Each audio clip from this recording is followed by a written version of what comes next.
Chapter 51. Prior to the first cataclysm, science dictated the natural laws of the world. Phenomena such as the creation of the universe, the extinction of dinosaurs, and the life cycle of planets were all explained through the usage of science. Yet, as soon as mana came into the world, things that science dictated to be impossible became possible. Summoning fireballs, splitting mountains, turning invisible, and running at speeds that the naked eye could not see became common. Despite how much scientists tried to wrap their brains around it, they could not explain such phenomena. The world's standards changed. What we previously thought we knew had to be reviewed. That was because of the existence of a new index, mana. In 2015, Dmitry Morlov, a scientist of Russian descent, proposed a new scientific branch called magic. Magic used to be a word to describe petty tricks that fooled the human eyes, yet now Dmitry Morlov proposed for it to become a new scientific branch that stood with the likes of physics, chemistry, and biology. At first, all major political authorities disagreed. How could they suddenly change the system that they had been using for centuries? They thought that as time passed, they would be able to incorporate the existence of mana into the current scientific standards. But as time passed and people learned more about mana, their ideology changed, and finally, in 2032,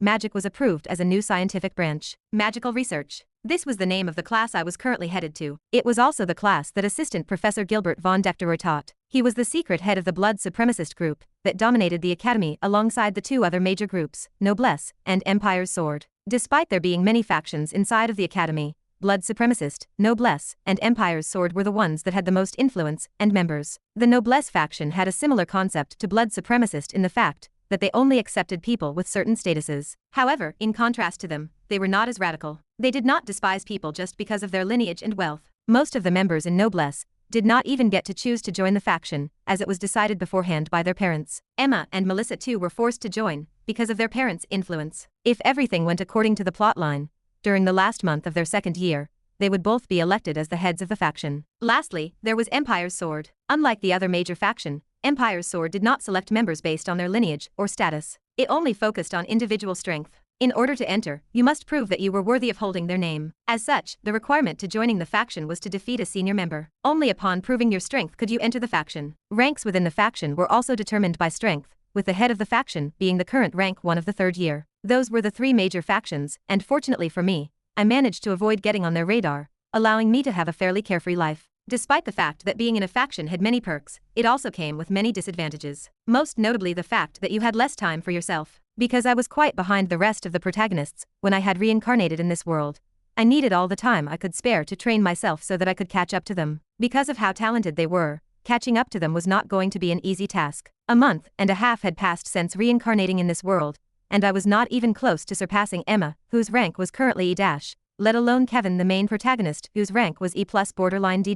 Simply put, I did not have time to waste on hidden politics. Fortunately, as if God had heeded my prayer, now that Elijah was found to be a villain, my elective was suspended indefinitely, granting me more time to train. With the potions that Melissa had made for me, my training speed had seen a massive boost. If things kept going at this speed, it would not take too long for me to reach the F rank. Whistling happily, I headed to my class in a good mood. However, my good mood only lasted for a split second because as soon as I stepped outside of my dorm, I caught sight of something that I did not want to see. Not so far from where I was standing, I could see first and second years glaring at each other. Some were even close to resorting to physical violence. If not for their friends holding them back, a fight would have already broken out. The conflicts within the academy were slowly getting out of control. It had gotten to the point that even innocent bystanders were starting to get swept into the conflict. I could no longer walk without worrying about my safety. With the backing of his father, Fabian managed to hide his involvement regarding the conflicts, preventing the professors from finding out what was truly happening. Fabian's goal with these conflicts was simple: create as much chaos as possible. Make the professors focus on the conflicts within the academy,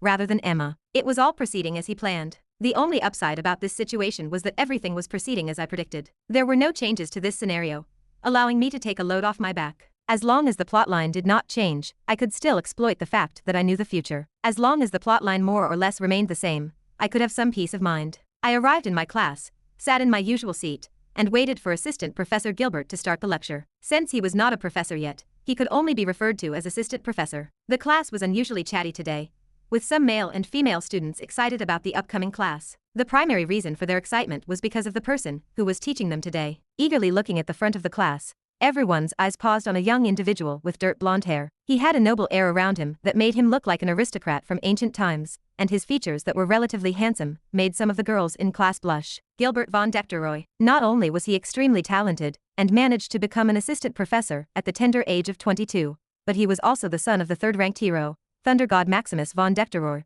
one of the 7 heads of the Union. Standing in front of the podium, Gilbert sorted some of the papers in his hands. He looked very serious, and though some students wanted to approach him, he quickly shooed them away. At 5 on the dot, he looked up and began speaking. Welcome to Magical Research. Our course will primarily be focused on mana, and what it consists of. We will also look at how the mana from the atmosphere circulates around our body as we speak, what enables us to wield supernatural powers, and how it has affected us in our daily lives. As he started speaking, everyone in the class started paying close attention to his words. It was not because of his influence, but rather because of how important this class was. For future heroes, this class was extremely important. Not only did it teach the basics of how mana worked, but it also helped students better understand their powers. Mana is nothing but a bundle of elements: fire, water, earth, wind, light, darkness, and so on. Mana is essentially a package that contained all of the elements, and those said elements are what we now refer to as scions. Looking around the class to make sure everyone understood, Gilbert continued. It is fairly simple. When we use mana, all we are doing is actually using the scions within the package to fit our needs. Take summoning a fireball as an example. Extending his hand forward,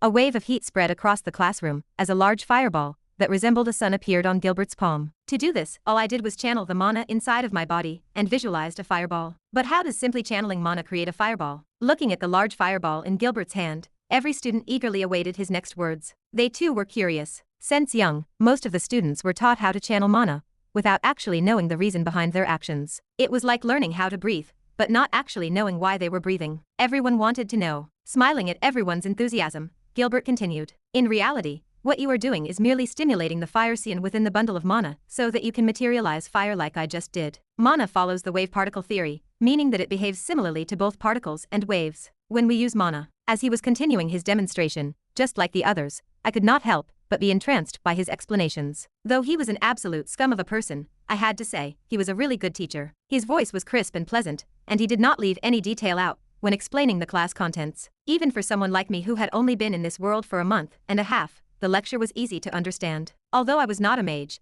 this lecture was still very useful for me. Though it may not seem like it, I used mana when I practiced the Keiki style. Just like the professor had explained, mana was just a bundle of scions that represented different elements, and for my swordsmanship, the main scion that I used was the wind scion. I was able to achieve such a high degree of speed because the Keiki style used wind scions to synergize with my sword movement, enabling it to achieve speeds that the naked eye could not see. Grandmaster Keiki had stipulated that at the pinnacle of the Keiki style, the wind scion was no longer the main scion that was used, but it was in fact the light scion. He believed that only upon the usage of light scions did someone reach the realm of perfection of the Keiki style. I was still a far cry from that level, but at least I got a better idea of what to do when training. As Gilbert was continuing his lecture, out of nowhere, someone raised their hand up. Yes. Pausing and looking up, Gilbert's eyes wandered towards the student who had just raised his hand. Seeing that he had gotten the professor's attention, standing up, an extremely handsome individual with red eyes and black hair spoke. Professor, if what you said is true, then why cannot we separate the scions individually so that we can use spells more efficiently? Instantly the class became silent. Soon Kevin found everyone staring at him. Some were frowning, some were laughing, and some were ridiculing him. Even Gilbert could not help but let out a small chuckle. Now, calm down everyone. It is only normal that he does not know this considering that he had only just entered the academy. Without hiding his disdain, Gilbert continued. Though I am surprised you do not know this, Kevin,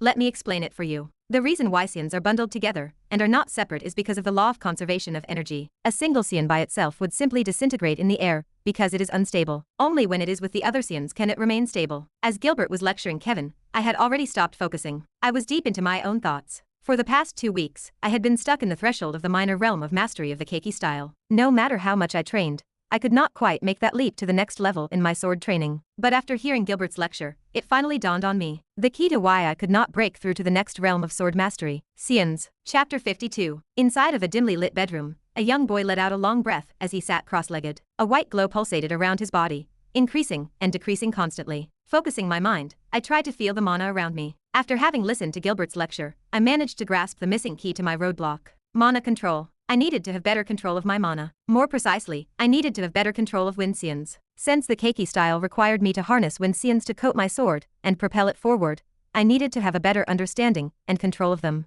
By having better control of wind scions, I would become more efficient. I would also be able to increase the speed of my sword movement. Evening my breathing, I focused entirely on my surroundings. I slowly felt the mana circulating around me. The more I focused, the more I felt like I was underneath the sea, surrounded by water. It felt boundless. Sucking in my breath, I channeled the mana around me into my body. Slowly, the white glow around me increased, extending out from my body. Closing my eyes, I focused on grasping the concepts of wind. What was wind? Wind referred to the movement of gases from high pressure to low pressure areas. High pressure, low pressure. Slowly the white glow around me brightened. After a couple of minutes, I abruptly opened my eyes and reached for the sword that sat next to me. Standing up, I positioned myself into my sword stance and focused entirely on what was ahead of me. The world around me disappeared, and all that was left was an empty white world with me in the middle. The second movement of the Keiki style is the horizon-splitting slash. A bright white light enveloped the room like a lightning bolt. It left as fast as it came, instantaneous. Opening my eyes, a satisfied smile appeared on my face, though it did not last long, as a long horizontal scar appeared on the wall.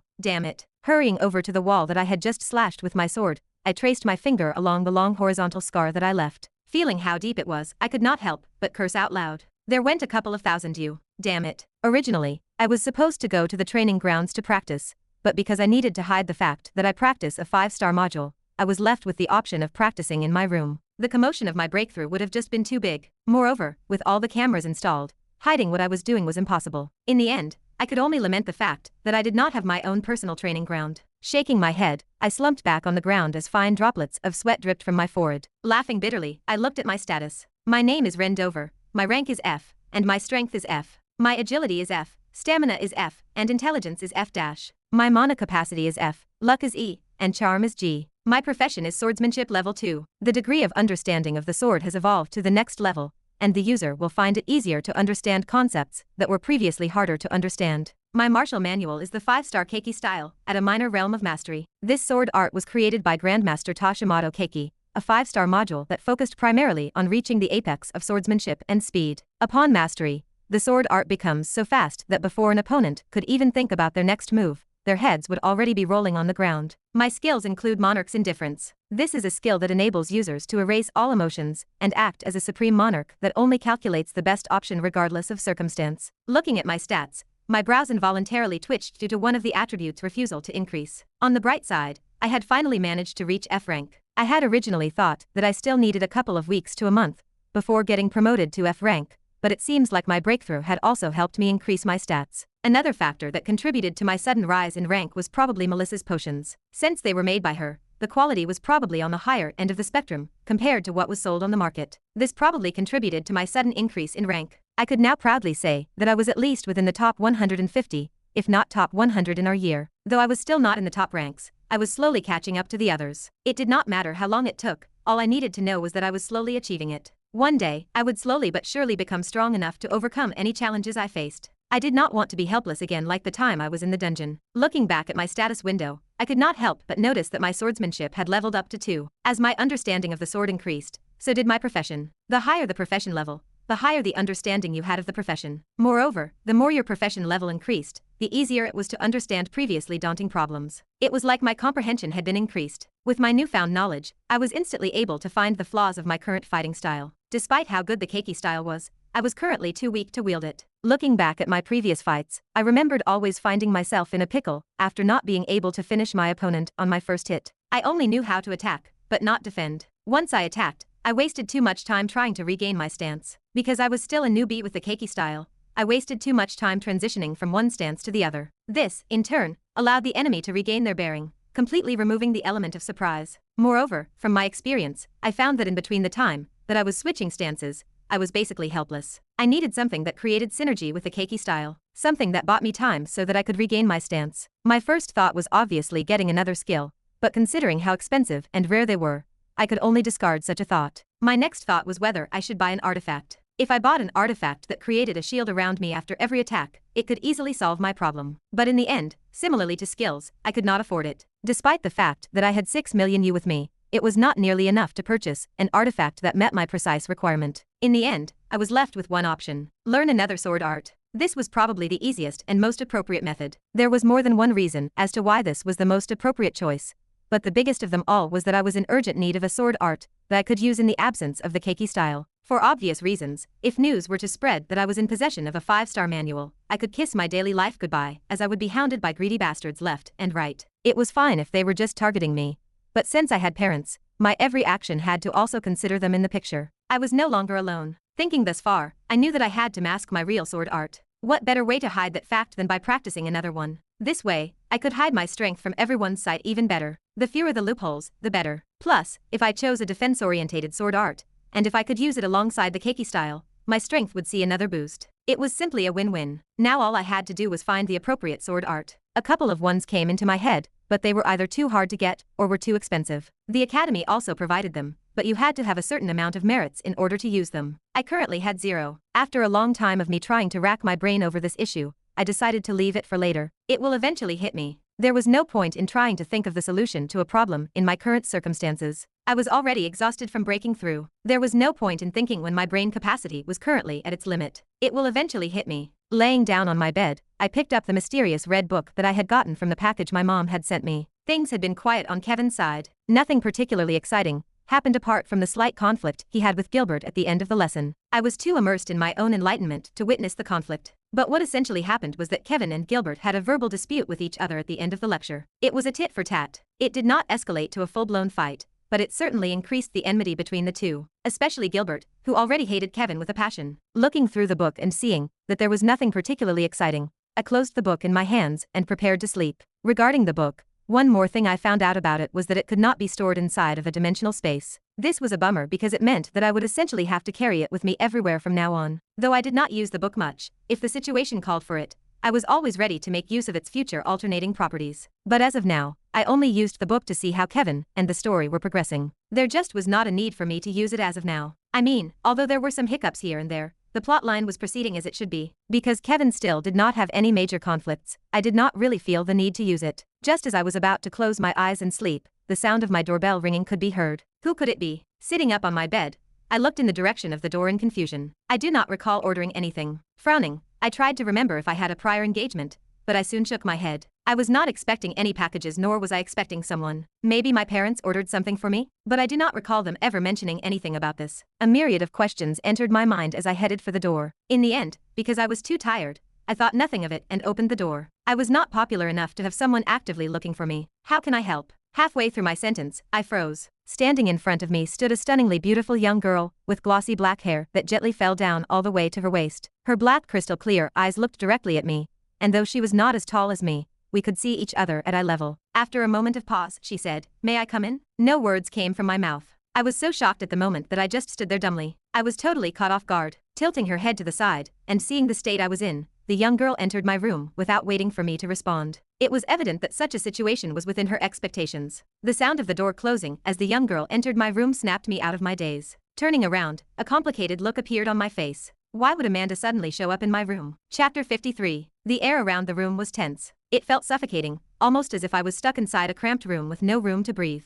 The reason for such an atmosphere? Quietly sitting on my chair, a stunningly beautiful young girl with glossy black hair and porcelain white skin devoid of any imperfections was curiously looking around my room. Amanda Stern. She was someone I had never thought of interacting with privately. Seeing her sit on my seat as if it was the most natural thing to do, my eyebrows twitched. Just what did I do to deserve this? No, I knew why. I just wanted to deny reality. Sighing, I spoke up to try to break the awkward atmosphere. Would you like green tea or water? Hearing my voice, Amanda's eyes paused on my face for a couple of seconds. After a short pause, she said, "Green tea. All right." Heading to where my teapot was stashed, I took it out and poured steaming hot water into the pot. After a couple of seconds, I took a bag filled with tea leaves and gently threw them into the pot. While waiting for the tea to be ready, I turned around and noticed Amanda's obsidian black eyes staring at me. Taken aback by her odd behavior, I asked, "Need something?" Hearing my voice and seeing that I had caught her red-handed, Amanda looked to the side and acted as if nothing happened as she lightly murmured, "Nothing." Smiling, I looked back at the teapot. "What do you mean nothing? You were obviously staring at me. Even a blind person could tell you were looking at me." Pinching my brows, I decided to think about this in a positive way. From the looks of things, it at least seemed that she had no hard feelings against me. Since I knew her personality well, I knew that if she were to have had a grudge against me, she would have avoided me at all costs, treating me as if I was non-existent. Seeing how she had actively come looking for me, I knew that she did not hold what happened against me. So what did she come here for? There was definitely a reason for her visit. I sort of had a hunch on what it was, but I wasn't too sure. Most likely, she came to express her gratitude for saving her. If so, I better get this over with fast. If someone found out the Amanda Stern, who was the talk of the academy, was having a private meeting with a boy in his own room, I wouldn't even know how I died. The fact that she was in my room meant that my life was in danger. Sigh. Just when I thought things weren't going to become more troublesome, suddenly a new troublesome situation arose. Looking at the water in the teapot that had started turning murky brown, I carefully removed the teapot from the heater and poured the tea into 2 porcelain teacups. Walking back to where Amanda was seated, I handed the steaming hot teacup to her and sat in front of her. Thank you. Taking the teacup with both hands, Amanda gently blew on the cup and took a sip. Closing her eyes and savoring the taste of the tea, Amanda nodded slightly and said, "It's good. Thank you." Sitting in front of her, I also took a sip of the tea. It had a slightly bitter aftertaste that lingered at the tip of my tongue, even after a couple of seconds. It was quite good. "So, what did you want to talk about?" Seeing that we couldn't just spend all the time drinking tea, I decided to get straight to the point. Placing the teacup down, Amanda's indifferent face stared at me. After a while, she finally spoke. "Thank you." Frowning slightly, I said, "For what?" "For saving me." Shaking my head, I leaned back on my chair and said, "I don't ever recall helping you." Yo. Just as she was about to answer, I cut her off. "It seems like you forgot what I had told you before. Forget what you saw." Listening to my last sentence and remembering what I had said, Amanda remained quiet for a little bit. Her brows continuously knit and relaxed, and after a while, she shook her head and apologetically said, "I can't do that." Rolling my eyes, I placed my teacup down. Her response was within my expectations. Staring at her crystal black eyes that were looking back at me, I thought for a moment before saying, "Sigh. All right, if you're really sorry, then give me some money." Hearing my reply, Amanda sighed in relief. She was visibly relieved by my request. "Okay." Taking out her phone, she quickly went to her bank account. Seeing her like this, I couldn't help but bitterly shake my head. Amanda's personality was just like this. She disliked owing anyone anything. She didn't want to feel indebted to anyone other than herself. No, it was more like she only trusted herself and herself alone. She made sure to pay back every single favor she owed so that she wouldn't build any unrealistic expectations of others. "Is 5 million you fine? 5 million you?" I guess THA. Sipping on my tea, I initially nodded apathetically, but as soon as I processed what she had said, I almost spat all my tea on her face. "HAA? What did you just say?" Innocently looking at me, as I had just stood up and was looking at her with wide eyes, Amanda said, "Is 5 million not enough?" "What do you mean that's not enough? That's plenty." Waving my hand, I immediately shut her down. Damn rich second-generation kids treating money as if it was nothing. "So 5 million okay?" Sigh, hold on. Slumping back on my chair, I started thinking. 5 million you would definitely help me. With that much money, I could pretty much solve the problem of finding a sword manual. Looking at Amanda, an idea suddenly came into mind. Can I ask for something else instead of money? Frowning lightly, the room temperature dropped and Amanda's demeanor became increasingly colder. Understanding that she was probably misunderstanding something, I quickly followed up by saying, "No, I am not asking for any dates or anything that is remotely close to that." Hearing my next part, Amanda's brows relaxed. Nodding her head, she said, "Okay." Sighing in relief, I said, "Can you get me a sword manual? A sword art?" Taken aback by my request, Amanda looked at me strangely. At first, I was confused by her reaction, but remembering what had happened a few nights ago, I realized why. "I am looking for something to disguise my main sword art." Oh. As if she understood something, Amanda nodded. Seeing her react like that, I knew she still had a misconception about my strength. In the end, I said nothing. I was honestly too tired to solve the misunderstanding. Plus, no matter how much I tried to solve the misunderstanding, chances were that she wouldn't believe me. In the end, it didn't really matter if she misunderstood or not. At the end of the day, she wasn't the type of person to treat people differently regardless of her strength. Moreover, she wasn't a blabbermouth, meaning that my secret was pretty safe. "What type of sword art would you like?" Thinking for a bit, I said, "Let's see. I would like a sword art that primarily focused on defense." Touching her chin for a second, Amanda pondered for a moment before saying, "How many stars?" Since you were previously offering me around 5 million you, I guess something that went along that price." Thinking for a bit, Amanda scrolled through her phone for a couple of seconds before nodding. "Okay, let me have a look." Turning on the holographic function on the phone, a long list of sword manuals appeared before me. "This is what I got from the criteria that you had given me." Seeing the long list of manuals, my mouth twitched. If I said I wasn't jealous right now, that would be a lie. As expected of the daughter of the guild master of the #1 guild in the human domain, Demon Hunter, she had access to an immeasurable amount of resources and manuals that would cause anyone to turn green from envy. For the next few minutes, we went through the long catalog of sword manuals that Amanda had access to. After a while, and a lot of contemplation, I finally decided on the sword art I wanted. Ring of Vindication, highly advanced sword art that creates a perfect ring of defense around the user. Upon mastery, the ring can create a three-dimensional sphere that protects the user from all sides. Because of the lack of offensive capabilities, the manual was graded 3 stars. Talk about a perfect sword manual. Though it was a 3-star manual, it was in fact a 4-star manual, if the only thing that was taken into consideration was its defensive properties. This went along perfectly with my wishes as this was exactly what I needed. Ring of Vindication, for defense, and the Keiki Style, for offense. This was exactly what I wanted. After selecting Ring of Vindication, Amanda nodded and messaged someone. Soon the room was enveloped in an awkward silence. After a couple of minutes of silence, Amanda stood up and said, "Thank you for meeting me, I'll take my leave." "No problem." Smiling, I escorted her out of my apartment. I could finally be free. Arriving at the door, Amanda indifferently waved her hand. "Goodbye." Smiling, I waved back and said, "See you." Leaving Ren's room, Amanda was satisfied with the outcome of their meeting. She more or less got a better understanding of the student that had helped her. His personality was a far cry from what it was when they met at the party. Despite no longer hiding the fact that he was hiding his strength, his demeanor did not return to what it was back at the party. Cold and emotionless. He was a far cry from that. He wasn't cold nor emotionless. He was calm and collected, and despite the fact that she was standing in the same room as him, it didn't seem like he was entranced by her beauty, which was a first. His demeanor was completely different from what a regular 16-year-old kid should have. He was neither overbearing nor arrogant, and aside from the fact that his expression was really easy to read, he was quite easy to talk to. It felt like she was talking to an adult.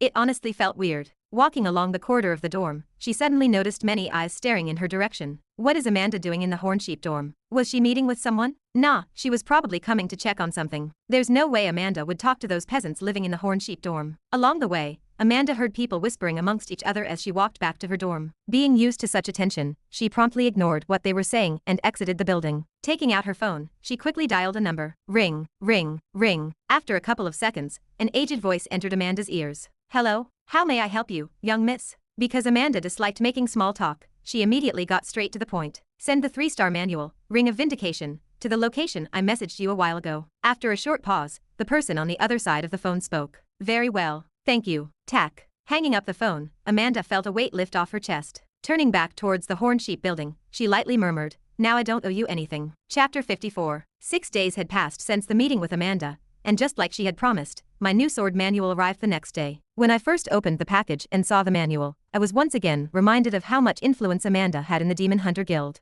The manual looked like it had just been freshly copied, with no creases or stains on it. It had to be noted that it was not that easy to make a copy of a manual, because for obvious reasons guilds were trying to minimize the circulation of manuals. A lot of procedures had to be taken before being allowed to make a copy of a manual. It had to be approved by a vast majority of the board members and the guild master. This was especially hard since a lot of the members were conservative people that hated sharing things with outsiders. Simply put, the fact that Amanda was able to give me a copy the next day meant that she had just as much influence as her father, the guild master. That aside, during these past 6 days, since I had nothing to do, as soon as the manual arrived I decided to train it. Surprisingly, because my swordsmanship had improved to level 2, I was able to grasp the contents of my new manual fairly quickly. Though I was nowhere near reaching the minor realm of mastery, the time it would take me to reach that level would be a lot faster, compared to what it took me to reach that level with my main sword art. Though I said that, it would still take me quite a while before I could reach that level of mastery. Unlike the Keiki Style, which had 5 stances, Ring of Vindication had 3 levels, which were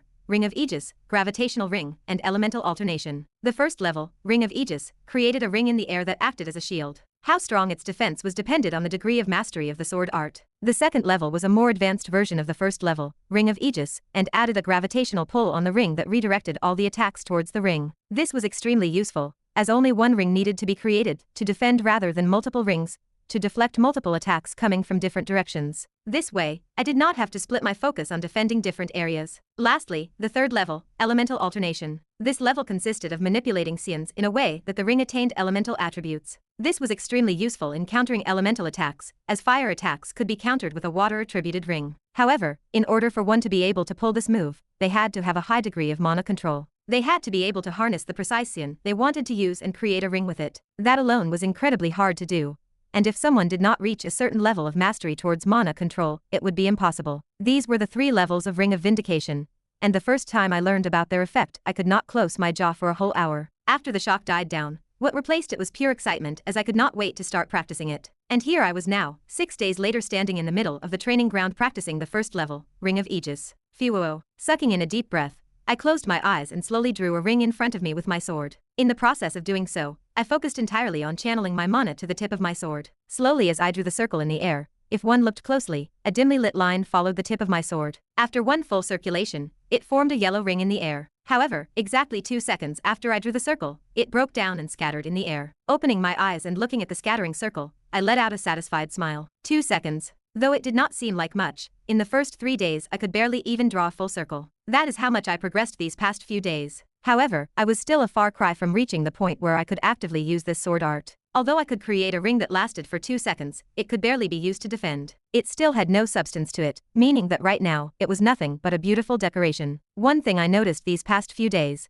as I was practicing the sword art, was how flawed the grading system for manuals was. Despite the fact that Ring of Vindication had no offensive properties, if one practiced this art to the fullest, I would doubt anyone could penetrate its defenses. It may have not been a 5-star manual, but it could definitely have been a 4-star manual with its defense alone. This was especially so if one considers the fact that the greater the mastery of the sword art one had, the stronger it would become. If one day I were to reach the perfected realm of mastery, no, even the essence realm of mastery, I would without a doubt not have to worry about my defense. That said, I should not get ahead of myself. I was still very far from reaching that level. Let us not delude ourselves. Click. Placing my sword back into the scabbard, I looked at my watch. It was precisely 8 p.m., and because tomorrow was the day of the trip, I decided to head back and rest. If things were going to progress just like I thought they would, I needed all the rest I could get. Looking at the darkening sky, I murmured, "This is going to be one hell of a trip." Parker Tower, Ashton City. Knock. Sitting at his desk looking through some papers, Michael Parker, the current head of the Parker family, heard a knock coming from the other side of the door. "Come in." Putting the papers down,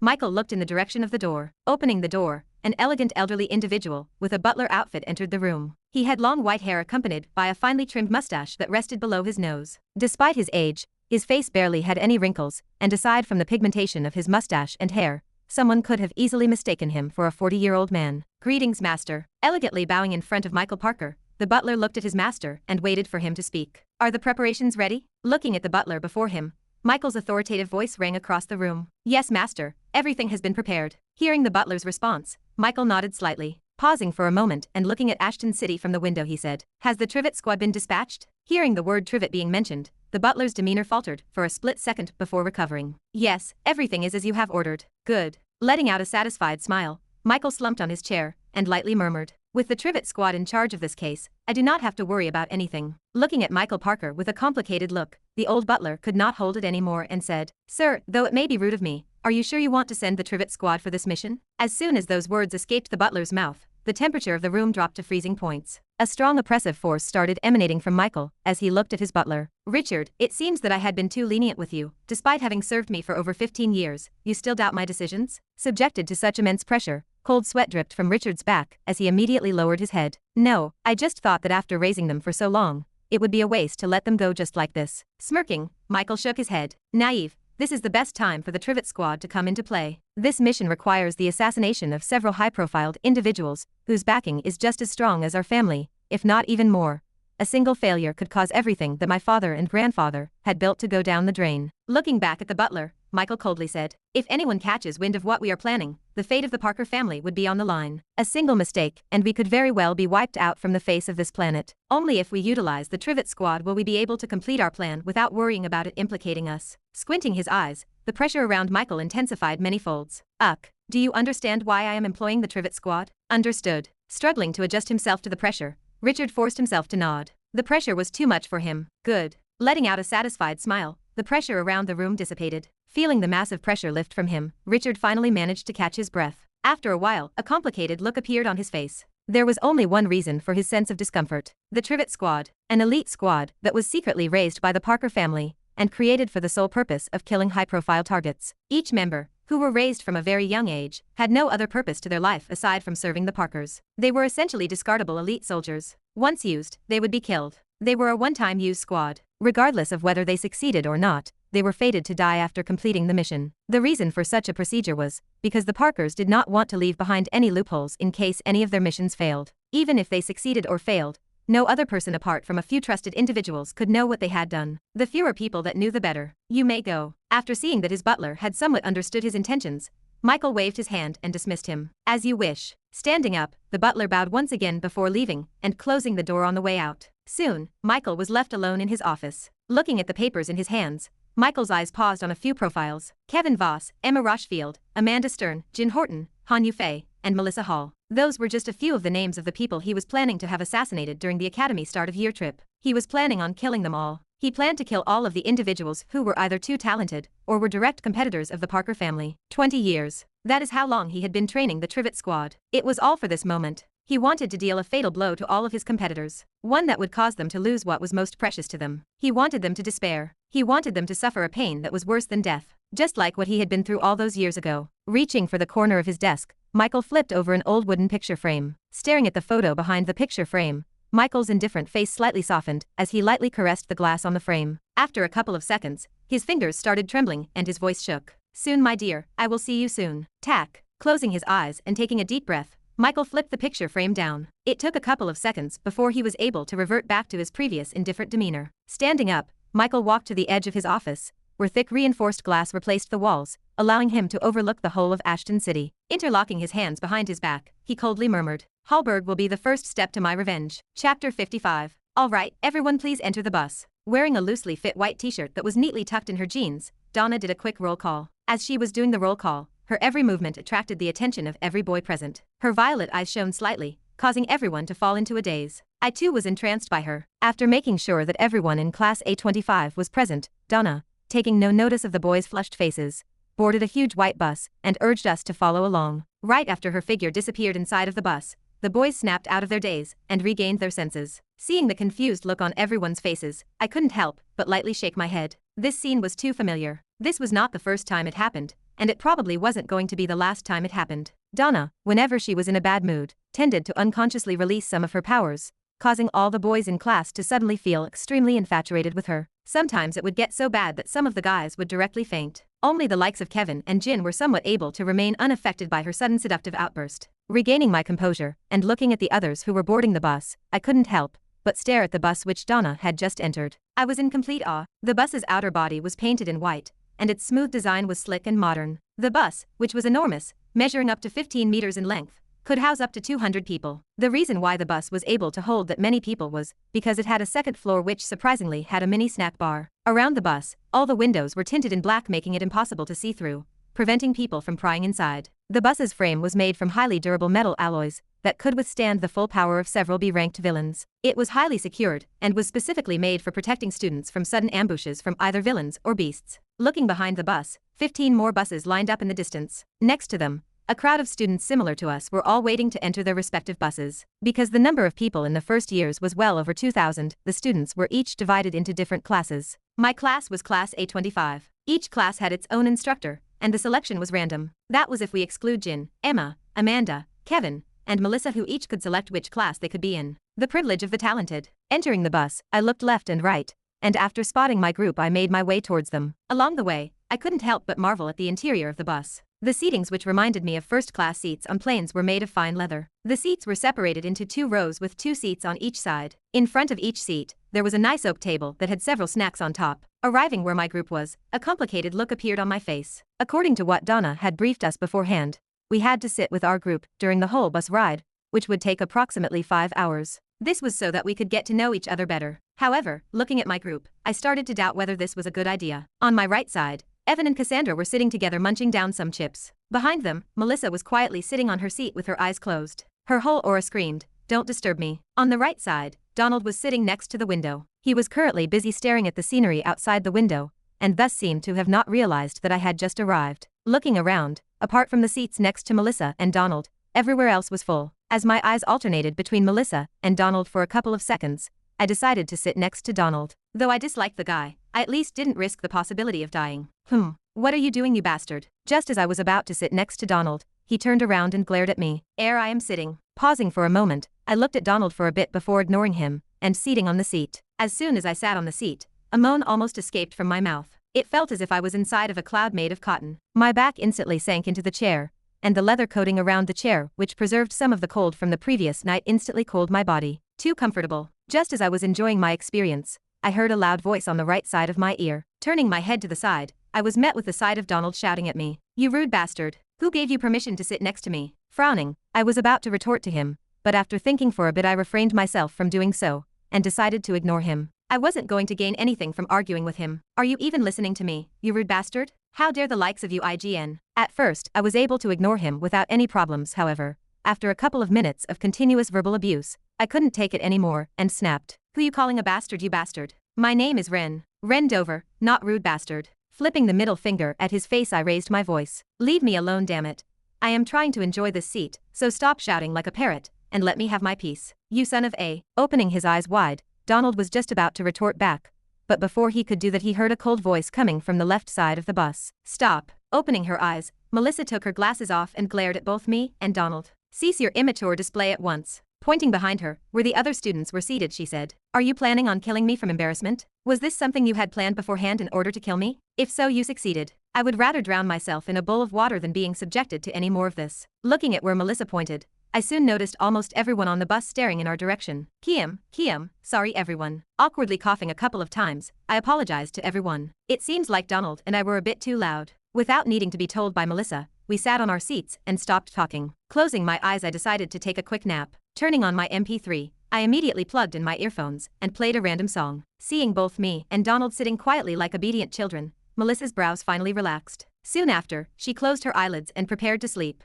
However, right after she closed her eyes, she said, "You better be quiet while I'm sleeping, because, okay, if you as much as speak another word, I'll make sure you drink my newly created potion that can send you straight to heaven." Looking at each other, both me and Donald felt a cold chill. We immediately shut up and decided to never utter a single word throughout the whole bus ride. Vroom. Soon the bus engine roared loudly and slowly the bus picked up its speed. Staring at the constantly changing scenery from outside the window, I took a deep breath and prepared myself for the upcoming trip. After the first cataclysm, the world map completely changed. The whole world became one mass of land, and the map that we previously were accustomed to completely changed. Then, the second cataclysm happened and humanity lost 6/8 of their land. Countries that somehow managed to survive the first cataclysm ceased to exist, and what replaced them was a new centralized government, called the central government. Despite the fact that countries no longer existed, people couldn't forget their roots. Hallberg, a city founded in 2015. By then ranked hero Ludwig Hallberg, a German citizen prior to the first cataclysm. The intent behind the creation of Hallberg was to recreate Germany. Ludwig Hallberg firmly believed that one should never forget one's roots, and thus from then on, Hallberg was considered the new Germany. Many people of German descent migrated to Hallberg and settled there in hopes of developing the city further. The culture, the language, the people, everything was exactly how it was back in Germany prior to the first cataclysm. Following the example set by Hallberg, many countries did the same and established cities that were based on their country of origin. The central government did not stop them, nor did it try to stop them. They had too many problems to take care of to care about such insignificant matters. Alright guys, we will be arriving in Hallberg in about 10 minutes, so get prepared. Waking me up was Donna's crisp and pleasant voice which traveled through the bus speaker. Yawning loudly, I stretched my body. Looking around, I could see Donald and the rest waking up. Behind them, several students were already awake, playing on their phones or talking to each other. Rubbing my eyes a couple of times, I rested my head on the headrest of the seat. To be honest, though I was comfortable throughout the whole trip, I would have preferred if we traveled through dimensional gates. Sitting for 5 hours without being active wasn't something I was used to now that I pretty much spent most of my time training. If it were before I reincarnated, I would have had no qualms with it. However, now that I have completely changed my routine, I couldn't stand not doing any physical activity for more than 5 hours unless it was for sleeping. Sadly, because the Academy deemed gates too dangerous, we couldn't use them. Because dimensional gates were still a new technology, not much was known regarding their safety. Though tests have shown that it was safe to use dimensional gates, there have been a couple of incidents regarding them, causing the whole government to still block them from being commercially available. Trains were also a no-go since they couldn't carry certain equipment that the instructors had prepared beforehand, and thus in the end the only option we had was to go by bus. Stand up. Snapping me out of my thoughts was Donald, who stood up and was waiting for me to leave my seat. Standing up, I followed the line of students heading towards the exit of the bus. As soon as I exited the bus, the light coming from the sun momentarily blinded my eyes. A wave of fresh air swept all over me, instantly refreshing my whole body. Covering my face with my arm, I looked around. How nice. Before me was a large expansive green field. Several houses built using timber framing and stone appeared on the green field, along with several cows that roamed around the field. In the far distance, an enormous building with thick metal walls covering its perimeter could be seen. Beyond the walls were several large buildings that released smoke in the air, polluting the clean environment. After making sure that no one was missing, Donna, who seemed to be in a better mood than before, spoke. Alright everyone, though we are in Hallberg, we are only in the outskirts. That is because before going into the city, we will be making a trip towards the monster processing factory. We will first do a tour of the place, and then shortly after you will go with your group and complete your assigned task. Pausing and making sure that everyone understood what she meant, Donna turned around and made her way toward the large industrial building. Alright, follow me. Chapter 56. Thank you for coming. At the reception of the monster processing plant,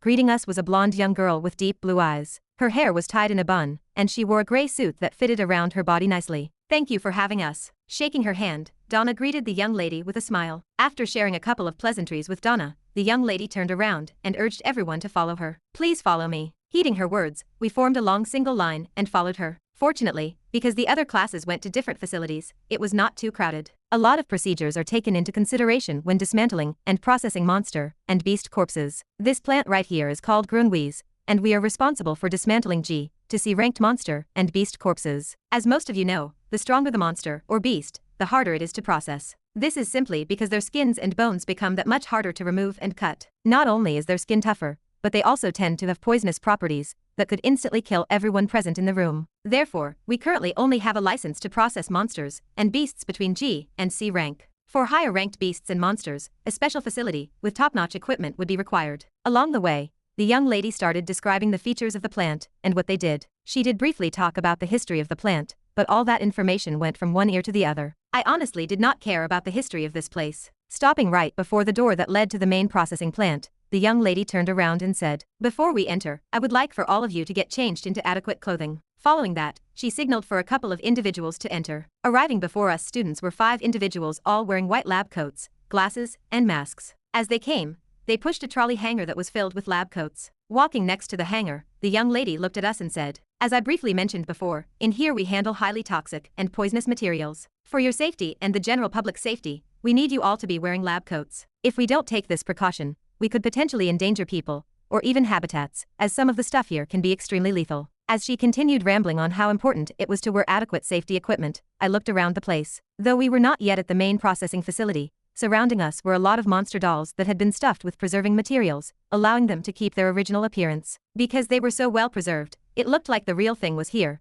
making it that much more intriguing to look at. They had a wide display of monsters and beast dolls, and they each had a tag at the bottom briefly describing what type of monster they were. It was sort of like a mini museum. "Alright, now get changed and come back here within 10 minutes. Finished with what she wanted to say, the young lady signaled for the 5 guys to distribute the coat. Lining up and taking the suit, I immediately went to the changing room to get dressed. After completely changing and wearing my mask and glasses, I headed back to the meeting place. Along the way, I noticed a lot of students looking around at the monster dolls around the place. I too was curious, and thus decided to look at the one closest to the meeting place. Pausing in front of a beast that resembled an inconspicuous-looking crow, I looked at its description. Black-feathered crow, also known as night reapers, are extremely dangerous beasts that are an evolved version of a crow. They are extremely cunning, and can be extremely deceiving from their outer appearance, which looks like any regular crow, making them extremely hard to fight against. Due to their unparalleled speed, they are unmatched in the air, and almost unstoppable if they decide to dive down to hunt their prey. Their beaks, which are as hard as titanium yet less dense than it, are extremely sought after and TSSSS. Now, this was a beast I didn't want to encounter. Alright, since everyone is ready, let's go. Exactly 10 minutes after the young lady dismissed us, wearing a lab coat and glasses, she appeared before everyone, and led us to the main door that led to the processing facility. Clank. Opening the large metal door that led to the processing plant, I instantly felt a pungent smell invade my nostrils. My glasses clogged up, and the hot and humid environment made me want to leave the place immediately. Next to me, several people showed similar reactions to me as they all frowned and made weird faces. Clank, clank, clank. Taking a look at the facility, the first thing I saw was robotic arms that roamed around the facility freely. They were either cutting down monster and beast carcasses that were laying down on large metallic tables, or were carrying them to different places. Operating the machines were several individuals all wearing lab coats and glasses. They each alternated using the machines, and if one looked carefully, they could see a glow emanating from their body indicating that they were using mana to use the machinery. This was a familiar scene everywhere, as not so far from them, several individuals were operating similar machines on a different monster or beast. As you can see, this is how we process monsters. Smiling at everyone,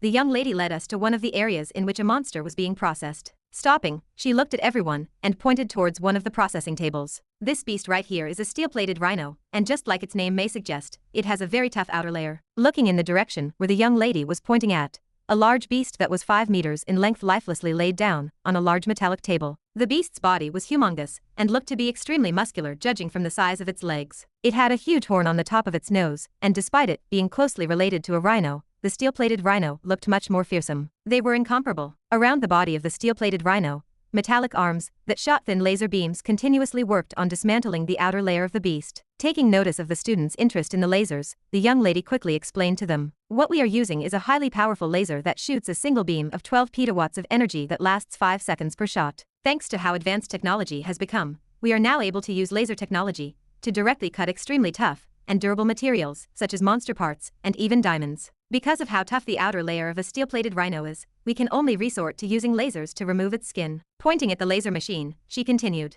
"The cylinder that is used to shoot the laser is made of titanium-doped sapphire that can perfectly withstand the power coming from the laser, if not for the fact that anything beyond it would be classified." Whilst she was speaking, I made sure to note down everything she said. This information was extremely useful for my tasks. Looking around, it seems like I wasn't the only one with this idea, as almost everyone was taking notes of what the young lady was saying. Over here is where we sort and store the different types of materials that we remove from the beast's body. Once we manage to remove their skin, we will leave it out to dry and rest for at least 24 hours before bleaching it with a relatively strong acid. Arriving in front of a large warehouse, lots of monster skin and bones were neatly sorted into different piles with labels on them. Next to them were large circular white buckets containing a transparent liquid. Every minute, a worker wearing rubber gloves would soak the monster's skin for a good minute before hanging it and letting it dry in the air. Seeing the confusion on everyone's faces, the young lady smiled and explained. The bleaching process is extremely important as guilds love to use these materials for their suits and hence like to customize them. Pausing slightly, she winked at everyone and said,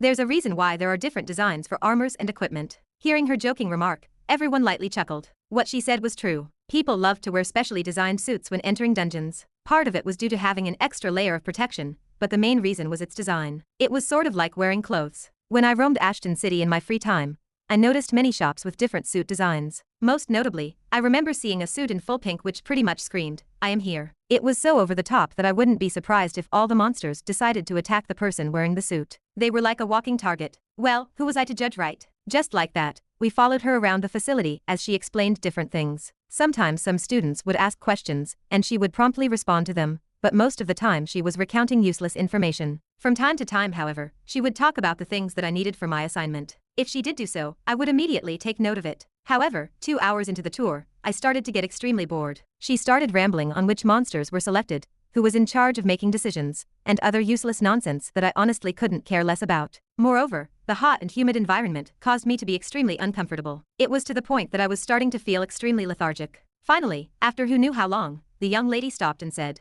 "All right, I think I've said enough for today. Thank you very much for coming." I wasn't the only one who was rejoicing about the fact that the tour had ended, as pretty much everyone around me looked re-energized. "Thank you very much for this experience." Thanking the young lady, Donna looked at her watch and said, "All right, we will take a 10-minute break before going back to the hotel to rest for the day." Taking off her mask and glasses, Donna threw them in a nearby bin and proceeded to say, "Meet me where the bus previously dropped us in 10 minutes time. If you need to go to the bathroom or stretch, make sure you take care of it now, as the ride to the hotel will take approximately 20 minutes. That is if there is no traffic, which I honestly doubt." After saying her piece, Donna left in the direction of where the bus was. "Hey bastard, did you take note of everything?" Just as I was about to follow Donna back, I heard an annoying voice coming from behind me. Turning around, I could see Donald making his way towards me. "How many times did I tell you that my name is Ren and not bastard? I don't care, did you take notes or not?" Rolling my eyes at him, I responded, "Yes, I did." "Good, after you settle in your room, meet me later so that we can get this thing over with." As soon as he finished what he wanted to say, Donald left. As he was leaving, a weird look appeared on my face as I couldn't help but say, "Oh, surprisingly you're the serious type." Without turning around, Donald irritably responded, "Shut it, scrub. Unlike you, I'd like to keep my ranking." Yes, yes. Shaking my head, I followed him back to the bus. Somehow, people cared too much about their ranking. Well, it was understandable as it dictated which guild they could join in the future, but it somehow seems to be like some kind of obsession here. Looking at the blue sky that was turning dark, I lightly murmured, "Well, it's not like I don't care either." I too wanted to climb up the ranking, but even if I wanted to, I'd have to do it slowly and unnoticeably, else people would think I was hiding some sort of secret. Sigh. Letting out a sigh, I entered the bus and sat next to Donald like I had done previously. Maybe I'll increase my ranking in my midterms, who knows? Chapter 57. The sun had already started to set, leaving behind an orange veil of light that enveloped the sky. Hallberg's city lights brightly lit the surroundings, and despite it being a relatively large city, skyscrapers appeared to be scarce. Most houses consisted of 5-story apartments or villas, and only occasionally would there be a skyscraper in the distance. Stopping in front of a large mansion that looked to be the size of a football stadium, we quickly left the bus and headed toward the place. As I left the bus, the first thing I did was stretch my back and legs. I was honestly exhausted. Despite the fact that I hadn't trained at all today, my mind could barely function properly as everything around me became sort of hazy. I guess using my brain was just as tiring as using my body. Well, that wasn't the only reason I was tired. Recently I had only been getting on average 6 hours of sleep a day, which wasn't too bad if it was for a couple of days, but this had been a recurring thing for the past week or so. Seeing how sleepy I was getting, I knew that the accumulated fatigue I had built up this past week had started crashing on me. Shaking my head quickly, I looked around to find ways to take my mind off of sleeping. I only needed to wait for a further 5 to 10 minutes before being able to get some good shut-eye. As I was trying to keep myself awake, my eyes landed on the other side of the parking area where our bus parked. Not so far from us, there were already 5 similar-looking buses parked near the mansion, indicating that some of the other classes had already arrived. Seeing that we weren't the last ones here, I felt my mind clear a bit. It seems like we finished at just the right time. Since there were more groups coming, it meant that I had more time to rest. This was good as I really needed to take a power nap. Alright, let's get going. After talking to the driver of the bus for a bit,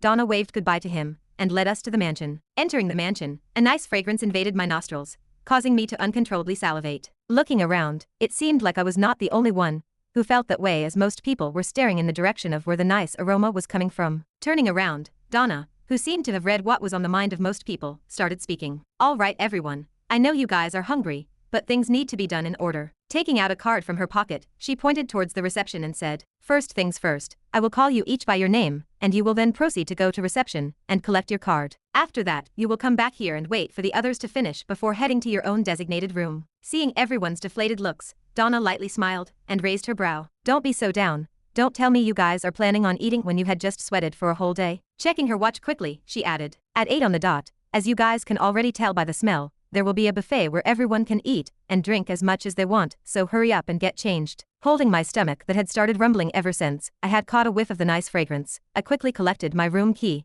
and made my way towards my room. Along the way, I couldn't help but admire the luxurious place. The insides of the building were decorated with exquisite paintings and statues. Covering the floor was a nice red carpet that felt extremely soft to the touch. Next to the windows were red curtains that had a lighter pigmentation compared to the carpet, giving it a sharp and pleasing contrast. At the hem of the curtains, there were finely decorated golden patterns that depicted flying dragons. The best part of the mansion was the outside, as I could see a massive garden, where its splendor was further emphasized by the lanterns outside that shone down on it. Next to the garden, I could see a tennis court and a football field that were both enclosed by green fences. Shaking my head, I couldn't help but wonder how much this place had cost. Considering how well it was decorated and how big this place was, I would say it cost well over 100 million U. After navigating the long corridors, I arrived at my apartment and opened the door. Prior to coming to the room, when I was collecting my keys, I had been made aware by the receptionist that I would be given a regular room that consisted of one living room, one bathroom, and one bedroom. Yeah, she said regular. Though the decorations weren't as luxurious as the ones outside, it was still within the scope of luxurious, as paintings and other expensive decorations were placed in the room. Because I placed most of my stuff inside of my bracelet, I didn't need to drop off anything. Therefore, I decided to take a quick shower to remove all of the sweat that had accumulated on my body. After taking a quick shower, I slumped on the large bed in my room and closed my eyes. I needed to sort my thoughts, which had been a mess since the start of the trip. 5 days. That's how long I had before the big event was going to happen. Looking at the white ceiling where a gold-plated chandelier brightly lit the room, I covered my eyes with my arm and murmured, should I interfere or not? A big massacre was going to happen in 5 days' time, as about 1/4 of all first years would be murdered. The tragedy of Hallberg was what this event was called. Closing my eyes and taking a deep breath, I was deeply conflicted. Despite the fact that I knew that I shouldn't interfere, a small part of me wanted to change the outcome of what was to happen. One of the reasons why I never liked to interact with people wasn't just because I was an introvert. No, it's because, by the middle stages of the novels, chances were that all the friends I had made would end up dying. If there was a thing I had learned since dying and transmigrating into this world, it was that life was fickle. Every second, there was a chance you could die. No one was safe from death, especially for extras whose sole role was to either die or be forgotten in the later stages of the novel. The less I got attached to this academy, the more I could firm my will and stop myself from doing anything stupid. But still, the fact that I could prevent the death of a lot of students weighed heavily on me. Those lost lives are on me. Looking at my hands, I slightly clenched them into fists. Images of my hands becoming dyed in blood replayed in my mind as my eyes shook slightly. They too had dreams and aspirations to have a family and become heroes that protect humanity. Heroes, ha. Repeating that word in my mind, I scoffed. How laughable. Despite the fact that society labeled individuals that wielded power as heroes, they were nothing of the sort. In this world, hero was merely a label that the government had stuck on individuals that wielded power to give hope to society. A symbol was what they were called. They were beings meant to be idolized and worshipped, as they were responsible for protecting humanity from the likes of demons and villains. Sadly, reality proved to be different, as in this corrupt world most heroes were a bunch of hypocrites that were no better than villains. They valued human life as nothing more than a fleeting thing that could be crushed by their own will and power. Take a look at Michael Parker, an esteemed S-ranked hero and 47th on the hero ranking. He who was deemed to be a hero was now planning on massacring a bunch of 16-year-olds. In the end, who were the real villains? Don't get me wrong. There were some great heroes out there that actually cared about saving the world, but those were in the minority, as most heroes tended to somehow crave more power as soon as they got a taste of fame and money. In the end, only people like Kevin, who had a hero complex and loved helping people out, could be properly defined by the word hero. Me? Shaking my head, I couldn't help but laugh. Despite the fact that I knew very soon most people around me will die, I wasn't doing anything to prevent that. If I were a hero, I would have immediately helped everyone and saved as many lives as possible. Sadly, I wasn't that type of person. I wasn't selfless enough to help anyone I could see at the expense of myself. Though, the fact that my decision would lead to a lot of deaths has weighed down on me heavily this past week. Sometimes I would wake up in the middle of the night soaked in sweat. In my dreams, the corpses of the countless students who I could have saved continuously appeared, blaming me for their death. Since coming here, I knew this would have happened. I had braced myself for this. I had braced myself for the mental conflicts that my mind would continuously have the longer I stayed in this world. Many deaths will be on me, and I acknowledged this. Selfish. That's how I would describe myself. I only cared for what was within my reach, and not for what was a little bit further away. It almost felt as if I had erected a tall wall around me that prevented people from approaching me. I joke around a lot here and there. I try to keep the mood around me lighthearted, but that was all a mask. Deep inside me, continuous conflicts were constantly brewing. Should I do this? Should I do that? What was right and what was wrong? Should I act this way or should I act that way? Every day these thoughts would constantly haunt me. I knew that if things kept going like this, that maybe one day I would make a decision that would completely change who I was. I knew it yet. Closing my eyes, I looked away from the blinding light coming from the chandelier. Looking outside the window, at the star-filled sky, I thought, maybe transmigrating here was just as much of a blessing as it was a curse. Not so far from Ren, similarly staring at the beautiful star-filled sky, a stunningly beautiful young girl with short auburn hair was lost in her own thoughts. Today had been a hectic day, and if not for the fact that there was a large buffet awaiting her, Emma would have loved for nothing more but to slump on her bed and sleep. The bed was tempting, but she knew that once she laid on that bed, there was no coming back. Feeling the cool breeze of the night, Emma's mind wandered to a troubling piece of news she had received from one of her dad's subordinates. The message stated that Parkers have ceased their hostile takeovers over Rochefield-owned businesses and seemed to have gone radio silent. Normally, she should have rejoiced at the news that the Parkers had stopped going after her family assets, but Emma felt uneasy about their actions. The overbearing Parker conglomerate suddenly yielded in a financial battle? Please, there was no way Emma would believe that. Emma had this gut feeling that the Parkers were planning something big, something that would cause them to have an edge over her family. Their sudden action of ceasing whatever they were doing was almost like they were foreshadowing that this was merely the calm before the storm. Staring at the crescent moon in the sky, Emma sighed and headed back to her room. I hope I'm wrong. Chapter 58. Are you guys headed down as well? Exiting her room, Emma caught sight of two girls quietly walking down the corridor. Because the lighting was good, the features of the two girls became more apparent. Both of them had flawless white skin that was devoid of any imperfections. Their hair, which were black and brown respectively, gently cascaded on their back, stopping right before their waist. On the left, Amanda wore tight black pants, along with a white turtleneck sweater that covered part of her neck. Melissa, on the other hand, wore a simple brown cardigan, a plain white shirt, and some jeans. As they walked, Amanda's cold demeanor contrasted perfectly with Melissa's arrogant and overbearing one,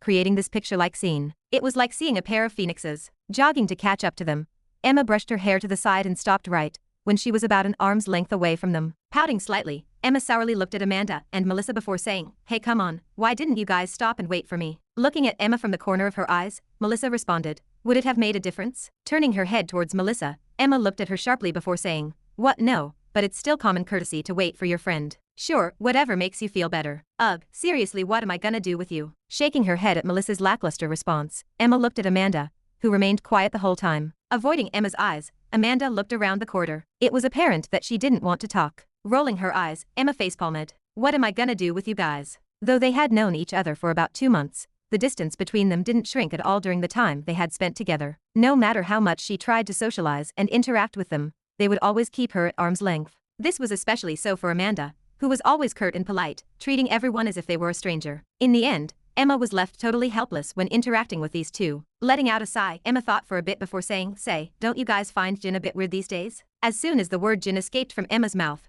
Melissa's face darkened. "Don't even mention the name of that guy." Halfway through her sentence, Melissa held her stomach and continued, "Crap, I'm already starting to lose my appetite thinking about him. No, seriously, he feels a bit off these days." Though Emma knew that Melissa was constantly tormented by Jin on a daily basis, she also knew that if there was someone who would notice his strange behavior, it was her. That was simply because he would always try to talk to her whenever he had free time. It had gotten to the point that Melissa purposely decided to return back to the dorm at a later hour than usual. This was so that she could avoid him. Before Melissa could answer, Amanda, who had been quiet the whole time, responded, "He has become a lot quieter than he was before." Turning her head to Amanda, Emma nodded and said, "You also think so as well?" Hearing the conversation between Emma and Amanda, Melissa thought for a bit before saying, "Maybe you're right, I did notice him pestering me less than before, but whatever happened to him, I am all in for it." Despite Jin being obvious with his advances, Melissa had more than once shut him down completely. She simply did not care about having any romantic interactions, as the only thing on her mind was her research. She was very close to breaking through into a particular theorem that had plagued her for a couple of years. It had almost become an obsession for her. Therefore, for Melissa,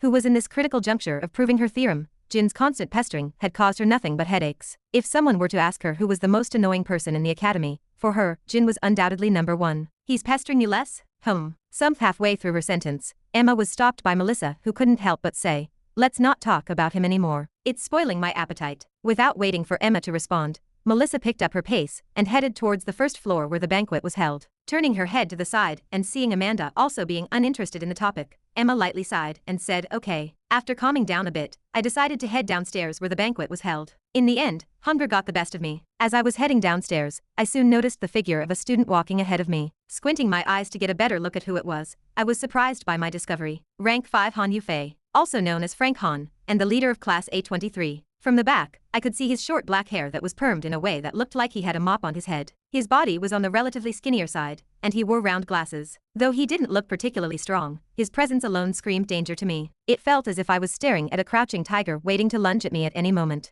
I guess he wasn't ranked 5th for no reason. Apart from knowing that he was ranked 5th, I actually didn't know that much else about him. I didn't develop his character much, but from what I remember, he was an easygoing guy with no ulterior motives. Most surprisingly was the fact that he didn't care about other people's ranking, as most of the people he hung out with were lower ranked than him, some even by a margin that was as large as mine. He was of Chinese descent, and his martial arts were on another level. He was probably the only person in the academy that did not use any weapons when fighting. He only fought with his body. He was what was known as a full-body martial artist, someone who fought with every part of his body. He comes from the Han clan, one of the 3 main ancient Chinese clans that resided in Ashton City. The 3 ancient Chinese clans were Wang, Shan, and Han clan respectively. The martial manual he practices was actually a 5-star martial manual, and it was passed to him by the patriarch of the clan. Despite his strength, in my novel he didn't get that much character development. He only showed up on rare occasions, and those times were when he was either in the academy, or when Kevin needed his help. Looking back at it now, such a strong character should have definitely had more time in the story. Well, no use in regretting what was already done. Following Frank, I quickly headed towards where the banquet was being held.